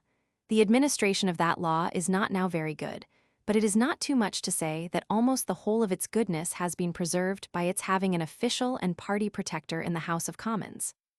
Without that contrivance, we should have drifted back into the errors of the old Poor Law, and superadded to them the present meanness and incompetence in our large towns. All would have been given up to local management. Parliament would have interfered with the central board till it made it impotent, and the local authorities would have been despotic. The first administration of the new Poor Law was by commissioners, the 3 kings of Somerset House, as they were called. The system was certainly not tried in untrustworthy hands. At the crisis, Mr. Chadwick, one of the most active and best administrators in England, was the secretary and the motive power. The principal commissioner was Sir George Lewis, perhaps the best selective administrator of our time. But the House of Commons would not let the commission alone. For a long time it was defended because the Whigs had made the commission and felt bound as a party to protect it. The new law started upon a certain intellectual impetus. Until that was spent, its administration was supported in a rickety existence by an abnormal strength. But afterwards the commissioners were left to their intrinsic weakness. There were members for all the localities, but there were none for them. There were members for every crotchet and corrupt interest, but there were none for them. The rural guardians would have liked to eke out wages by rates. The city guardians hated control and hated to spend money. The commission had to be dissolved, and a parliamentary head was added. The result is not perfect, but it is an amazing improvement on what would have happened in the old system. The new system has not worked well because the central authority has too little power. But under the previous system, the central authority was getting to have, and by this time would have had no power at all. And if Sir George Lewis and Mr. Chadwick could not maintain an outlying department in the face of Parliament, how unlikely that an inferior compound of discretion and activity will ever maintain it. These reasonings show why a changing parliamentary head, a head changing as the ministry changes, is a necessity of good parliamentary government, and there is happily a natural provision that there will be such heads. Party organization ensures it. In America, where on account of the fixedly recurring presidential election and the perpetual minor elections, party organization is much more effectually organized than anywhere else, the effect on the offices is tremendous. Every office is filled anew at every presidential change, at least every change which brings in a new party. Not only the greatest posts, as in England, but the minor posts change their occupants. The scale of the financial operations of the federal government is now so increased that most likely in that department, at least, there must in future remain a permanent element of great efficiency. A revenue of £90 million cannot be collected and expended with a trifling and changing staff. But till now, the Americans have tried to get on not only with changing heads to a bureaucracy, as the English, but without any stable bureaucracy at all. They have facilities for trying it which no one else has. All Americans can administer, and the number of them really fit to be in succession, lawyers, financiers, or military managers is wonderful. They need not be as afraid of a change of all their officials as European countries must, for the incoming substitutes are sure to be much better there than here. And they do not fear, as we English fear, that the outgoing officials will be left destitute in middle life, with no hope for the future and no recompense for the past. For in America, whatever may be the cause of it, opportunities are numberless, and a man who is ruined by being off the rails in England soon there gets on another line. The Americans will probably to some extent modify their past system of total administrative cataclysms, but their very existence in the only competing form of free government should prepare us for and make us patient with the mild transitions of parliamentary government. These arguments will, I think, seem conclusive to almost everyone, but at this moment many people will meet them thus. They will say, "You prove what we do not deny, that this system of periodical change is a necessary ingredient in parliamentary government, but you have not proved what we do deny, that this change is a good thing. Parliamentary government may have that effect, among others, for anything we care. We maintain merely that it is a defect." In answer, I think it may be shown not, indeed, that this precise change is necessary to a permanently perfect administration, but that some analogous change, some change of the same species, is so. At this moment, in England, there is a sort of leaning towards bureaucracy at least, among writers and talkers. There is a seizure of partiality to it. The English people do not easily change their rooted notions, but they have many unrooted notions. Any great European event is sure for a moment to excite a sort of twinge of conversion to something or other. Just now, the triumph of the Prussians, the bureaucratic people, as is believed, par excellence has excited a kind of admiration for bureaucracy, which a few years since we should have thought impossible. I do not presume to criticize the Prussian bureaucracy of my own knowledge. It certainly is not a pleasant institution for foreigners to come across, though agreeableness to travelers is but of very second-rate importance. But it is quite certain that the Prussian bureaucracy, though we, for a moment, half admire it at a distance, does not permanently please the most intelligent and liberal Prussians at home. What are two among the principal aims of the portrait Parte the Party of Progress, as Mr. Grant Duff, the most accurate and philosophical of our describers, delineates them? First, a liberal system, conscientiously carried out in all the details of the administration, with a view to avoiding the scandals now of frequent occurrence, when an obstinate or bigoted official sets at defiance the liberal initiations of the government, trusting to backstairs influence. Second, an easy method of bringing to justice guilty officials, who are at present, as in France, in all conflicts with simple citizens, like men armed capapi fighting with defenseless. A system against which the most intelligent native liberals bring even with color of reason such grave objections, is a dangerous model for foreign imitation. The defects of bureaucracy are, indeed, well known. It is a form of government which has been tried often enough in the world, and it is easy to show what, human nature being what it in the long run is, the defects of a bureaucracy must in the long run be. It is an inevitable defect that bureaucrats will care more for routine than for results, or, as Burke put it, that they will think the substance of business not to be much more important than the forms of it. Their whole education and all the habit of their lives make them do so. They are brought young into the particular part of the public service to which they are attached. They are occupied for years in learning its forms afterwards, for years, too, in applying these forms to trifling matters. They are, to use the phrase of an old writer, but the tailors of business. They cut the clothes, but they do not find the body. Men so trained must come to think the routine of business not a means, but an end to imagine the elaborate machinery of which they form a part, and from which they derive their dignity, to be a grand and achieved result, not a working and changeable instrument. But in a miscellaneous world, there is now one evil and now another. The very means which best helped you yesterday may very likely be those which most impede you tomorrow. You may want to do a different thing tomorrow, and all your accumulation of means for yesterday's work is but an obstacle to the new work. The Prussian military system is the theme of popular wonder now, yet its 60 years pointed the moral against form. We have all heard the saying that Frederick the Great lost the Battle of Jena. It was the system which he had established a good system for his wants and his times which, blindly adhered to, and continued into a different age, put to strive with new competitors, brought his country to ruin.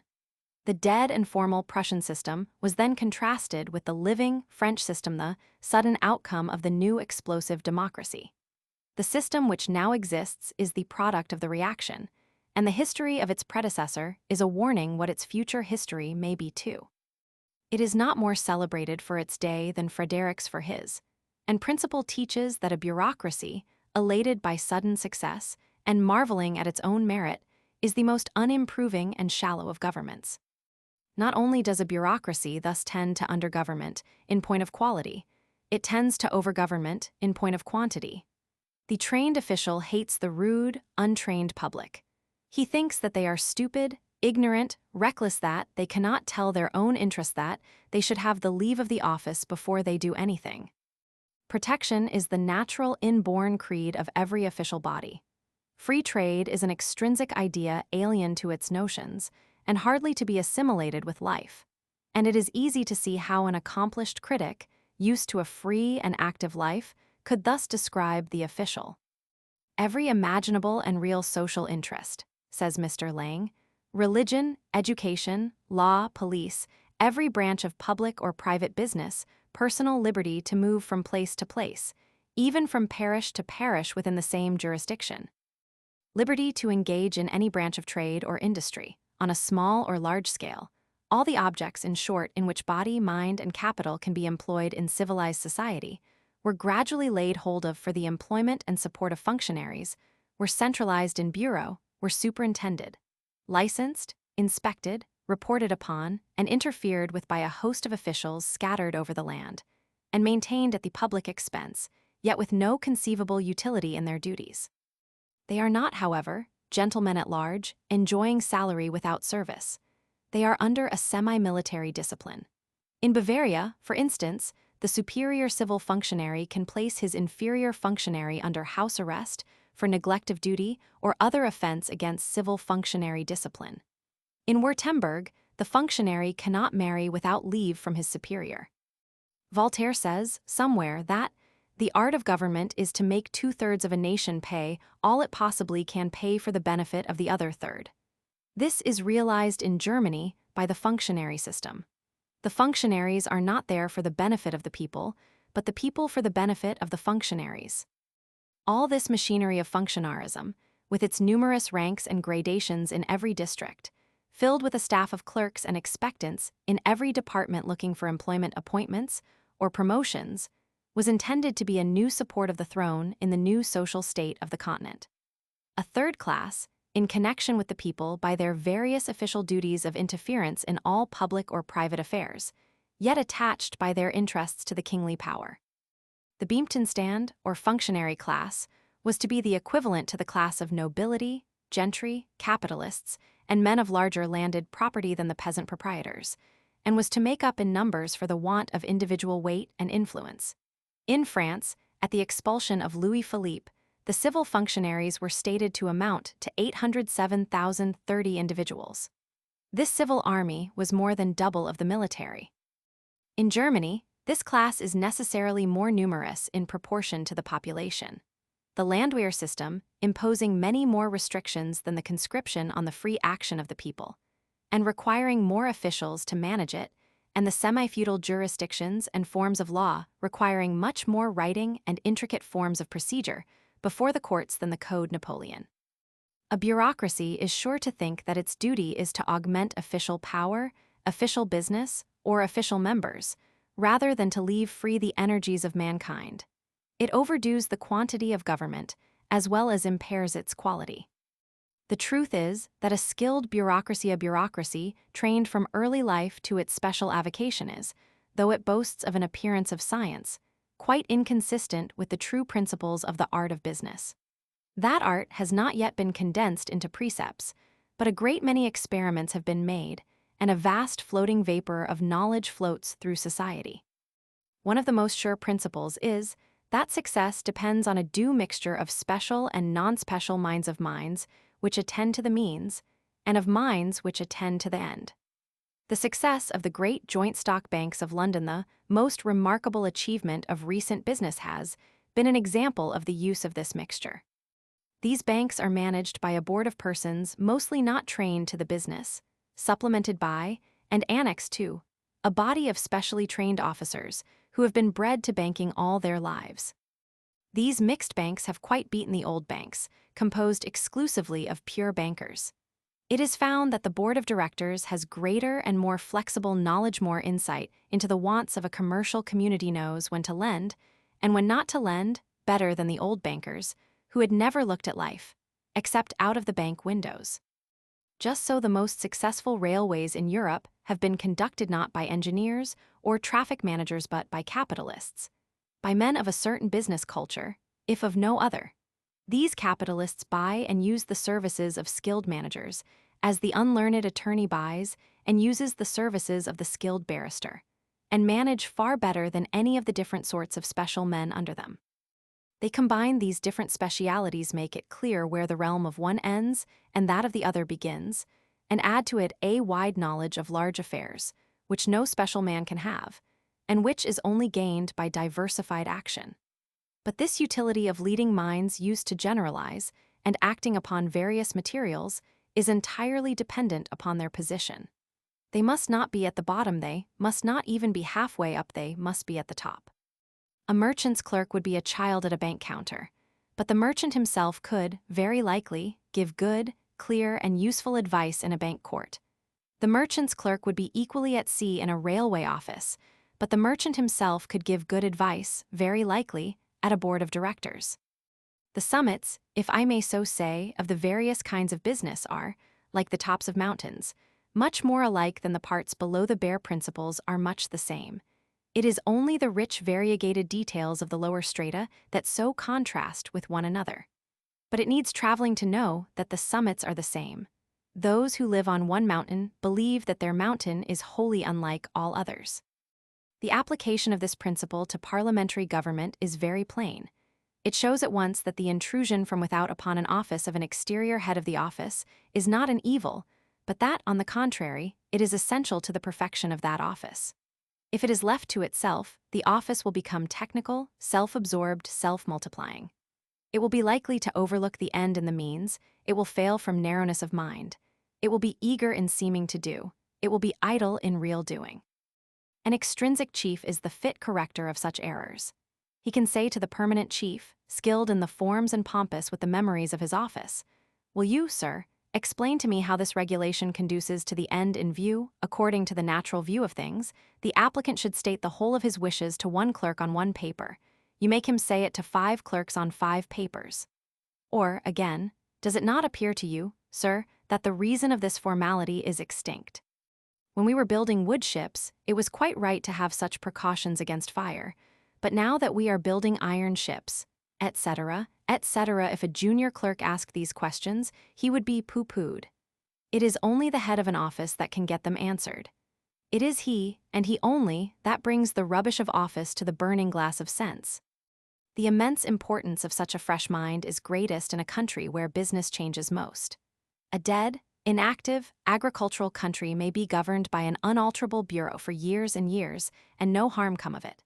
If a wise man arrange the bureau rightly in the beginning, it may run rightly a long time. But if the country be a progressive, eager, changing one, soon the bureau will either cramp improvement or be destroyed itself. This conception of the use of a parliamentary head shows how wrong is the obvious notion which regards him as the principal administrator of his office. The late Sir George Lewis used to be fond of explaining this subject. He had every means of knowing. He was bred in the permanent civil service. He was a very successful Chancellor of the Exchequer, a very successful Home Secretary, and he died Minister for War. He used to say, "It is not the business of a cabinet minister to work his department. His business is to see that it is properly worked. If he does much, he is probably doing harm. The permanent staff of the office can do what he chooses to do much better, or if they cannot, they ought to be removed. He is only a bird of passage, and cannot compete with those who are in the office all their lives round." Sir George Lewis was a perfect parliamentary head of an office, so far as that head is to be a keen critic and rational corrector of it. Sir George Lewis was not perfect. He was not even an average good head in another respect. The use of a fresh mind applied to the official mind is not only a corrective use, it is also an animating use. A public department is very apt to be dead to what is wanting for a great occasion till the occasion is past. The vague public mind will appreciate some signal duty before the precise, occupied administration perceives it. The Duke of Newcastle was of this use at least in the Crimean War. He roused up his department, though when roused it could not act. A perfect parliamentary minister would be one who should add the animating capacity of the Duke of Newcastle to the accumulated sense, the detective instinct, and the laissez-faire habit of Sir George Lewis. As soon as we take the true view of parliamentary office, we shall perceive that fairly frequent change in the official is an advantage, not a mistake. If his function is to bring a representative of outside sense and outside animation in contact with the inside world, he ought often to be changed. No man is a perfect representative of outside sense. "There is someone," says the true French saying, "who is more able than Talleyrand, more able than Napoleon. C'est tout le monde." That many-sided sense finds no microcosm in any single individual. Still less are the critical function and the animating function of a parliamentary minister likely to be perfectly exercised by one and the same man. Impelling power and restraining wisdom are as opposite as any two things, and are rarely found together. And even if the natural mind of the parliamentary minister was perfect, long contact with the office would destroy his use. Inevitably, he would accept the ways of office, think its thoughts, live its life. The dyer's hand would be subdued to what it works in. If the function of a parliamentary minister is to be an outsider to his office, we must not choose one who, by habit, thought, and life, is acclimatized to its ways. There is every reason to expect that a parliamentary statesman will be a man of quite sufficient intelligence, quite enough various knowledge, quite enough miscellaneous experience, to represent effectually general sense in opposition to bureaucratic sense. Most cabinet ministers in charge of considerable departments are men of superior ability. I have heard an eminent living statesman of long experience say that in his time he only knew one instance to the contrary. And there is the best protection that it shall be so. A considerable cabinet minister has to defend his department in the face of mankind, and though distant observers and sharp writers may depreciate it, this is a very difficult thing. A fool, who is publicly to explain great affairs, who is publicly to answer detective questions, who is publicly to argue against able and quick opponents, must soon be shown to be a fool. The very nature of parliamentary government answers for the discovery of substantial incompetence. At any rate, none of the competing forms of government have nearly so effectual a procedure for putting a good untechnical minister to correct and impel the routine ones. There are but 4 important forms of government in the present state of the world: the parliamentary, the presidential, the hereditary, and the dictatorial or revolutionary. Of these I have shown that, as now worked in America, the presidential form of government is incompatible with a skilled bureaucracy. If the whole official class change when a new party goes out or comes in, a good official system is impossible. Even if more officials should be permanent in America than now, still, vast numbers will always be changed. The whole issue is based on a single election, on the choice of president. By that internecine conflict, all else is won or lost. The managers of the contest have that greatest possible facility in using what I may call patronage, bribery. Everybody knows that, as a fact, the president can give what places he likes to what persons, and when his friends tell AB, "If we win, CD shall be turned out of Utica post office, and you, AB, shall have it," AB believes it and is justified in doing so. But no individual member of Parliament can promise place effectually. He may not be able to give the places. His party may come in, but he will be powerless. In the United States, party intensity is aggravated by concentrating an overwhelming importance on a single contest, and the efficiency of promised offices as a means of corruption is augmented, because the victor can give what he likes to whom he likes. Nor is this the only defect of a presidential government in reference to the choice of officers. The president has the principal anomaly of a parliamentary government without having its corrective. At each change of party, the president distributes, as here, the principal offices to his principal supporters. But he has an opportunity for singular favoritism. The minister lurks in the office. He need do nothing in public. He need not show for years whether he is a fool or wise. The nation can tell what a parliamentary member is by the open test of Parliament. But no one, save from actual contact or by rare position, can tell anything certain of a presidential minister. The case of a minister under an hereditary form of government is yet worse. The hereditary king may be weak, may be under the government of women, may appoint a minister from childish motives, may remove one from absurd whims. There is no security that an hereditary king will be competent to choose a good chief minister, and thousands of such kings have chosen millions of bad ministers. By the dictatorial or revolutionary sort of government, I mean that very important sort in which the sovereign, the absolute sovereign, is selected by insurrection.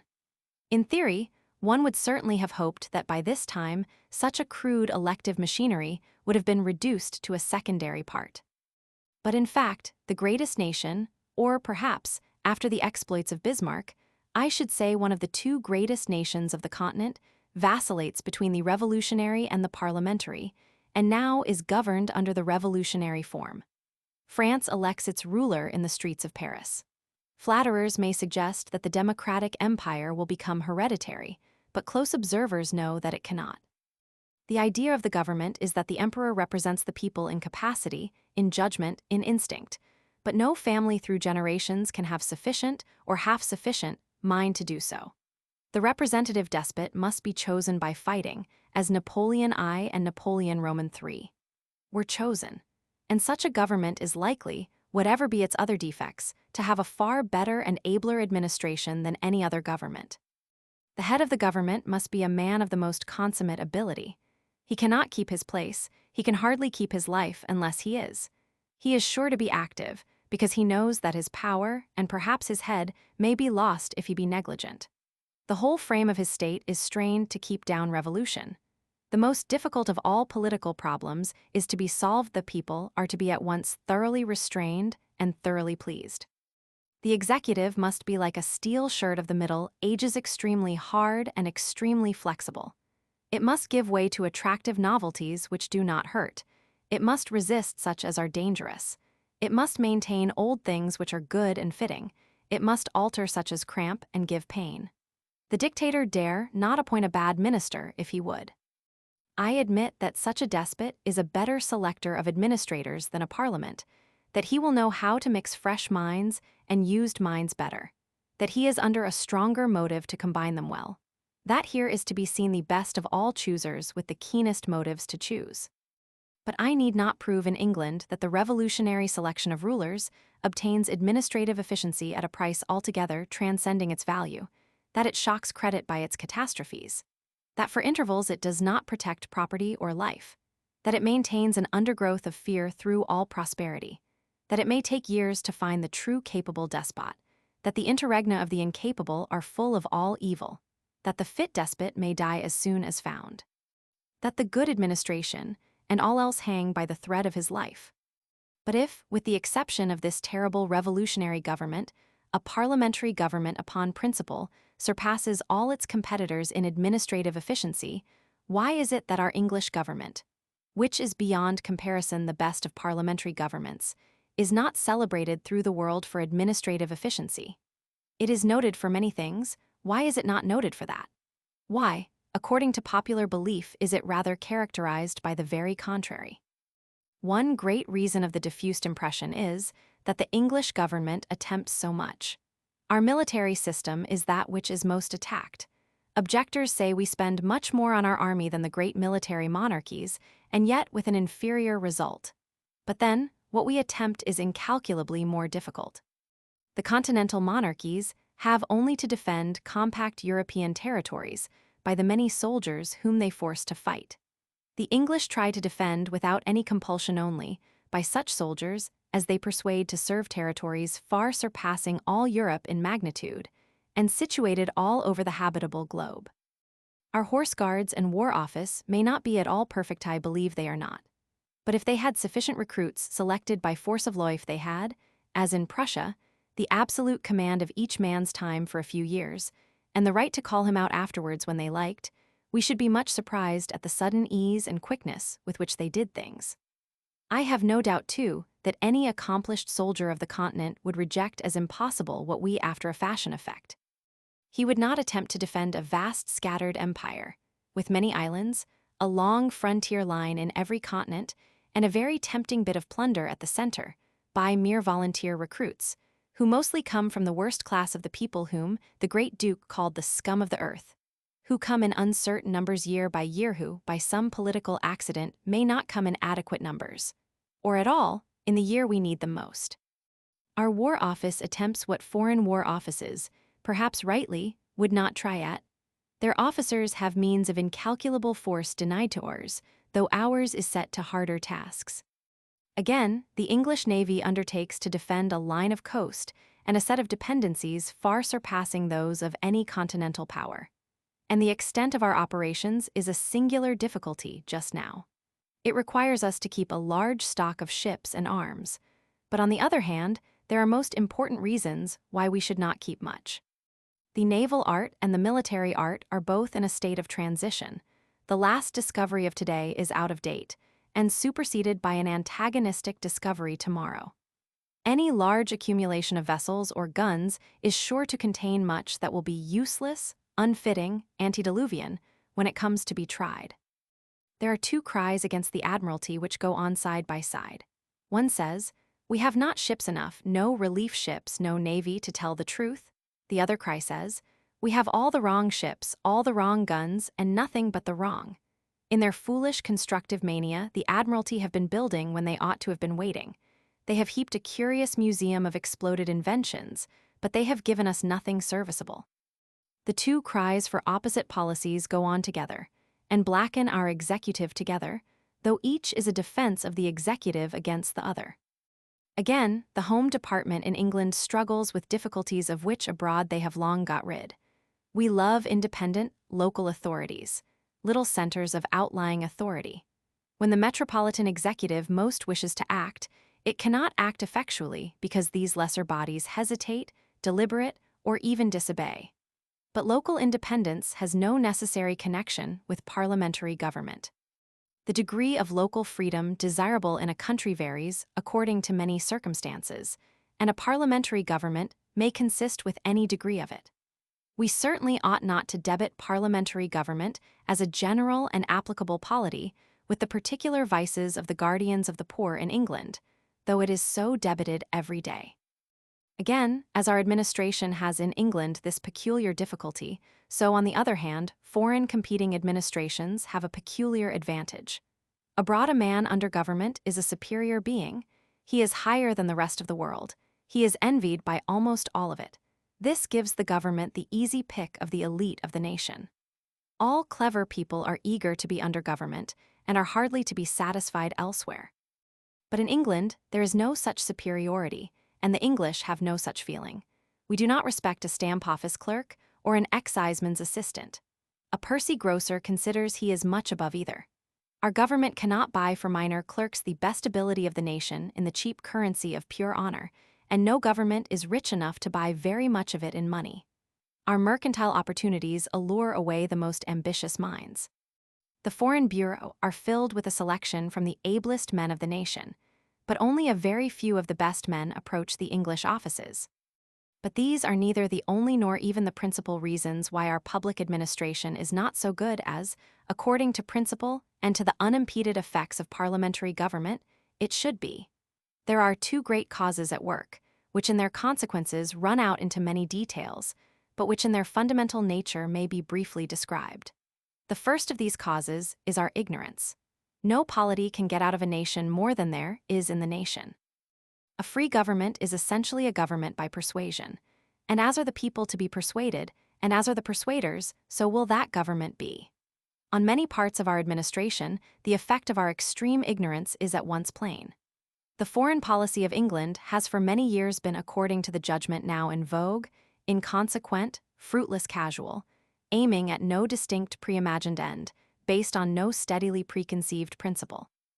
I have not room to discuss with how much or how little abatement this decisive censure should be accepted.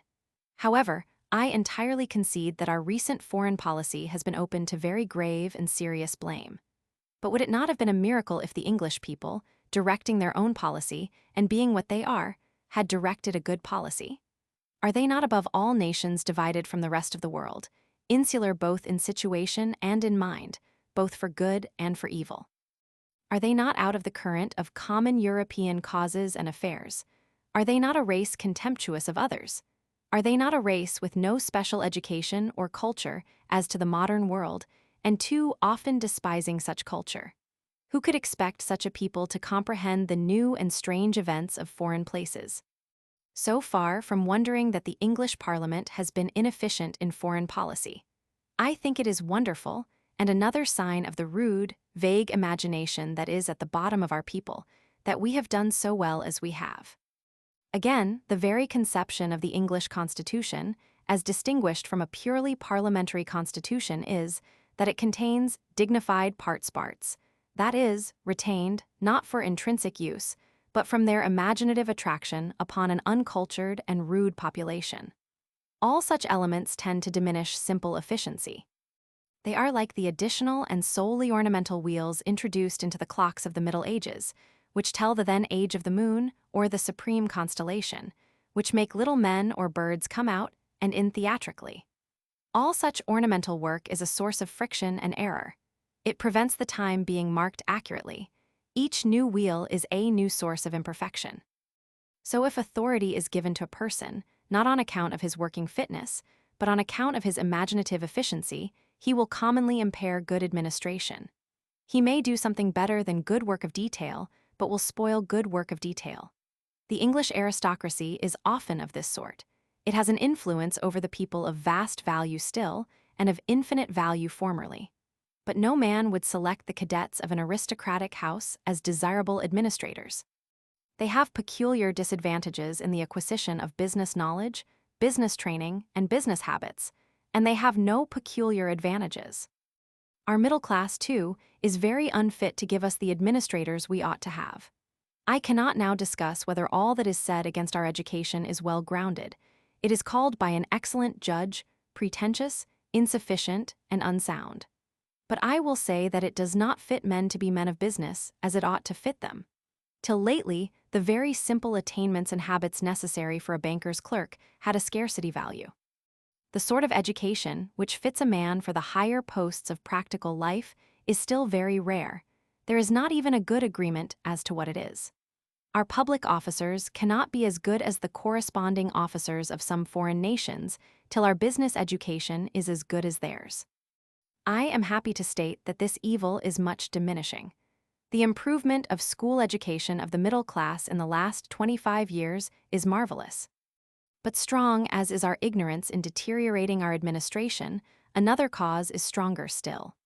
There are but 2 foreign administrations probably better than ours, and both these have had something which we have not had. Theirs in both cases were arranged by a man of genius, after careful forethought, and upon a special design. Napoleon built upon a clear stage which the French Revolution bequeathed him. The originality once ascribed to his edifice was indeed untrue. Tocqueville and Lavergne have shown that he did but run up a conspicuous structure in imitation of a latent one before concealed by the medieval complexities of the old regime. But what we are concerned with now is not Napoleon's originality, but his work. He undoubtedly settled the administration of France upon an effective, consistent, and enduring system. The succeeding governments have but worked the mechanism they inherited from him. Frederick the Great did the same in the new monarchy of Prussia. Both the French system and the Prussian are new machines, made in civilized times to do their appropriate work. The English offices have never, since they were made, been arranged with any reference to one another. Or rather, they were never made, but grew as each could. The sort of free trade which prevailed in public institutions in the English Middle Ages is very curious. Our 3 courts of law, the Queen's Bench, the Common Pleas, and the Exchequer for the sake of the fees extended an originally contracted sphere into the entire sphere of litigation. Boni judicis est amplior jurisdictionem, went the old saying, or, in English, it is the mark of a good judge to augment the fees of his court, his own income, and the income of his subordinates. The central administration, the Treasury, never asked any account of the moneys the courts thus received. So long as it was not asked to pay anything, it was satisfied. Only last year one of the many remnants of this system cropped up, to the wonder of the public. A clerk in the Patent Office stole some fees, and naturally the men of the 19th century thought our principal finance minister, the Chancellor of the Exchequer, would be, as in France, responsible for it. But the English law was different somehow. The Patent Office was under the Lord Chancellor, and the Court of Chancery is one of the multitude of our institutions which owe their existence to free competition, and so it was the Lord Chancellor's business to look after the fees, which of course, as an occupied judge, he could not. A certain Act of Parliament did indeed require that the fees of the Patent Office should be paid into the Exchequer, and, again, the Chancellor of the Exchequer was thought to be responsible in the matter, but only by those who did not know. According to our system, the Chancellor of the Exchequer is the enemy of the Exchequer. A whole series of enactments try to protect it from him. Until a few months ago, there was a very lucrative sinecure called the Comptrollership of the Exchequer, designed to guard the Exchequer against its Chancellor. And the last holder, Lord Monteagle, used to say he was the pivot of the English Constitution. I have not room to explain what he meant, and it is not needful. What is to the purpose is that, by an inherited series of historical complexities, a defaulting clerk in an office of no litigation was not under natural authority, the finance minister, but under a faraway judge who had never heard of him. The whole office of the Lord Chancellor is a heap of anomalies. He is a judge, and it is contrary to obvious principle that any part of administration should be entrusted to a judge. It is a very grave moment that the administration of justice should be kept clear of any sinister temptations. Yet the Lord Chancellor, our chief judge, sits in the cabinet and makes party speeches in the Lords. Lord Lyndhurst was a principal Tory politician, and yet he presided in the O'Connell case. Lord Westbury was in chronic wrangle with the bishops, but he gave judgment upon essays and reviews. In truth, the Lord Chancellor became a cabinet minister, because, being near the person of the sovereign, he was high in court precedence, and not upon a political theory, wrong or right. A friend once told me that an intelligent Italian asked him about the principal English officers, and that he was very puzzled to explain their duties, and especially to explain the relation of their duties to their titles. I do not remember all the cases, but I can recollect that the Italian could not comprehend why the first Lord of the Treasury had as a rule nothing to do with the Treasury, or why the woods and forests looked after the sewerage of towns. This conversation was years before the cattle plague, but I should like to have heard the reasons why the Privy Council office had charge of that malady. Of course, one could give an historical reason, but I mean an administrative reason, a reason which would show, not how it came to have the duty, but why in future it should keep it. But the unsystematic and casual arrangement of our public offices is not more striking than their difference of arrangement for the one purpose they have in common. They all, being under the ultimate direction of a parliamentary official, ought to have the best means of bringing the whole of the higher concerns of the office before that official. When the fresh mind rules, the fresh mind requires to be informed. And most business being rather alike, the machinery for bringing it before the extrinsic chief ought, for the most part, to be similar. At any rate, where it is different, it ought to be different upon reason, and where it is similar, similar upon reason. Yet there are almost no two offices which are exactly alike in the defined relations of the permanent official to the parliamentary chief. Let us see. The Army and Navy are the most similar in nature, yet there is in the Army a permanent outside office, called the Horse Guards, to which there is nothing else like. In the Navy, there is a curious anomaly, a Board of Admiralty, also changing with every government, which is to instruct the First Lord in what he does not know. The relations between the First Lord and the Board have not always been easily intelligible, and those between the War Office and the Horse Guards are in extreme confusion. Even now, a parliamentary paper relating to them has just been presented to the House of Commons, which says the fundamental and ruling document cannot be traced beyond the possession of Sir George Lewis, who was Secretary for War 3 years since. And the confused details are endless, as they must be in a chronic contention of offices. At the Board of Trade, there is only the hypothesis of a board. It has long ceased to exist. Even the President and Vice President do not regularly meet for the transaction of affairs. The patent of the latter is only to transact business in the absence of the President, and if the two are not intimate, and the President chooses to act himself, the Vice President sees no papers and does nothing. At the Treasury, the shadow of a board exists, but its members have no power, and are the very officials whom Canning said existed to make a house, to keep a house, and to cheer the ministers. The India Office has a fixed council, but the Colonial Office, which rules over our other dependencies and colonies, has not, and never had, the vestige of a council. Any of these varied constitutions may be right, but all of them can scarcely be right. In truth, the real constitution of a permanent office to be ruled by a permanent chief has been discussed only once in England. That case was a peculiar and anomalous one, and the decision then taken was dubious. A new India office, when the East India Company was abolished, had to be made. The late Mr. James Wilson, a consummate judge of administrative affairs, then maintained that no council ought to be appointed eo nomine, but that the true council of a cabinet minister was a certain number of highly paid, much occupied, responsible secretaries, whom the minister could consult either separately or together, as and when he chose. Such secretaries, Mr. Wilson maintained, must be able, for no minister will sacrifice his own convenience and endanger his own reputation by appointing a fool to a post so near himself and where he can do much harm. A member of a board may easily be incompetent. If some other members and the chairman are able, the addition of 1 or 2 stupid men will not be felt. They will receive their salaries and do nothing.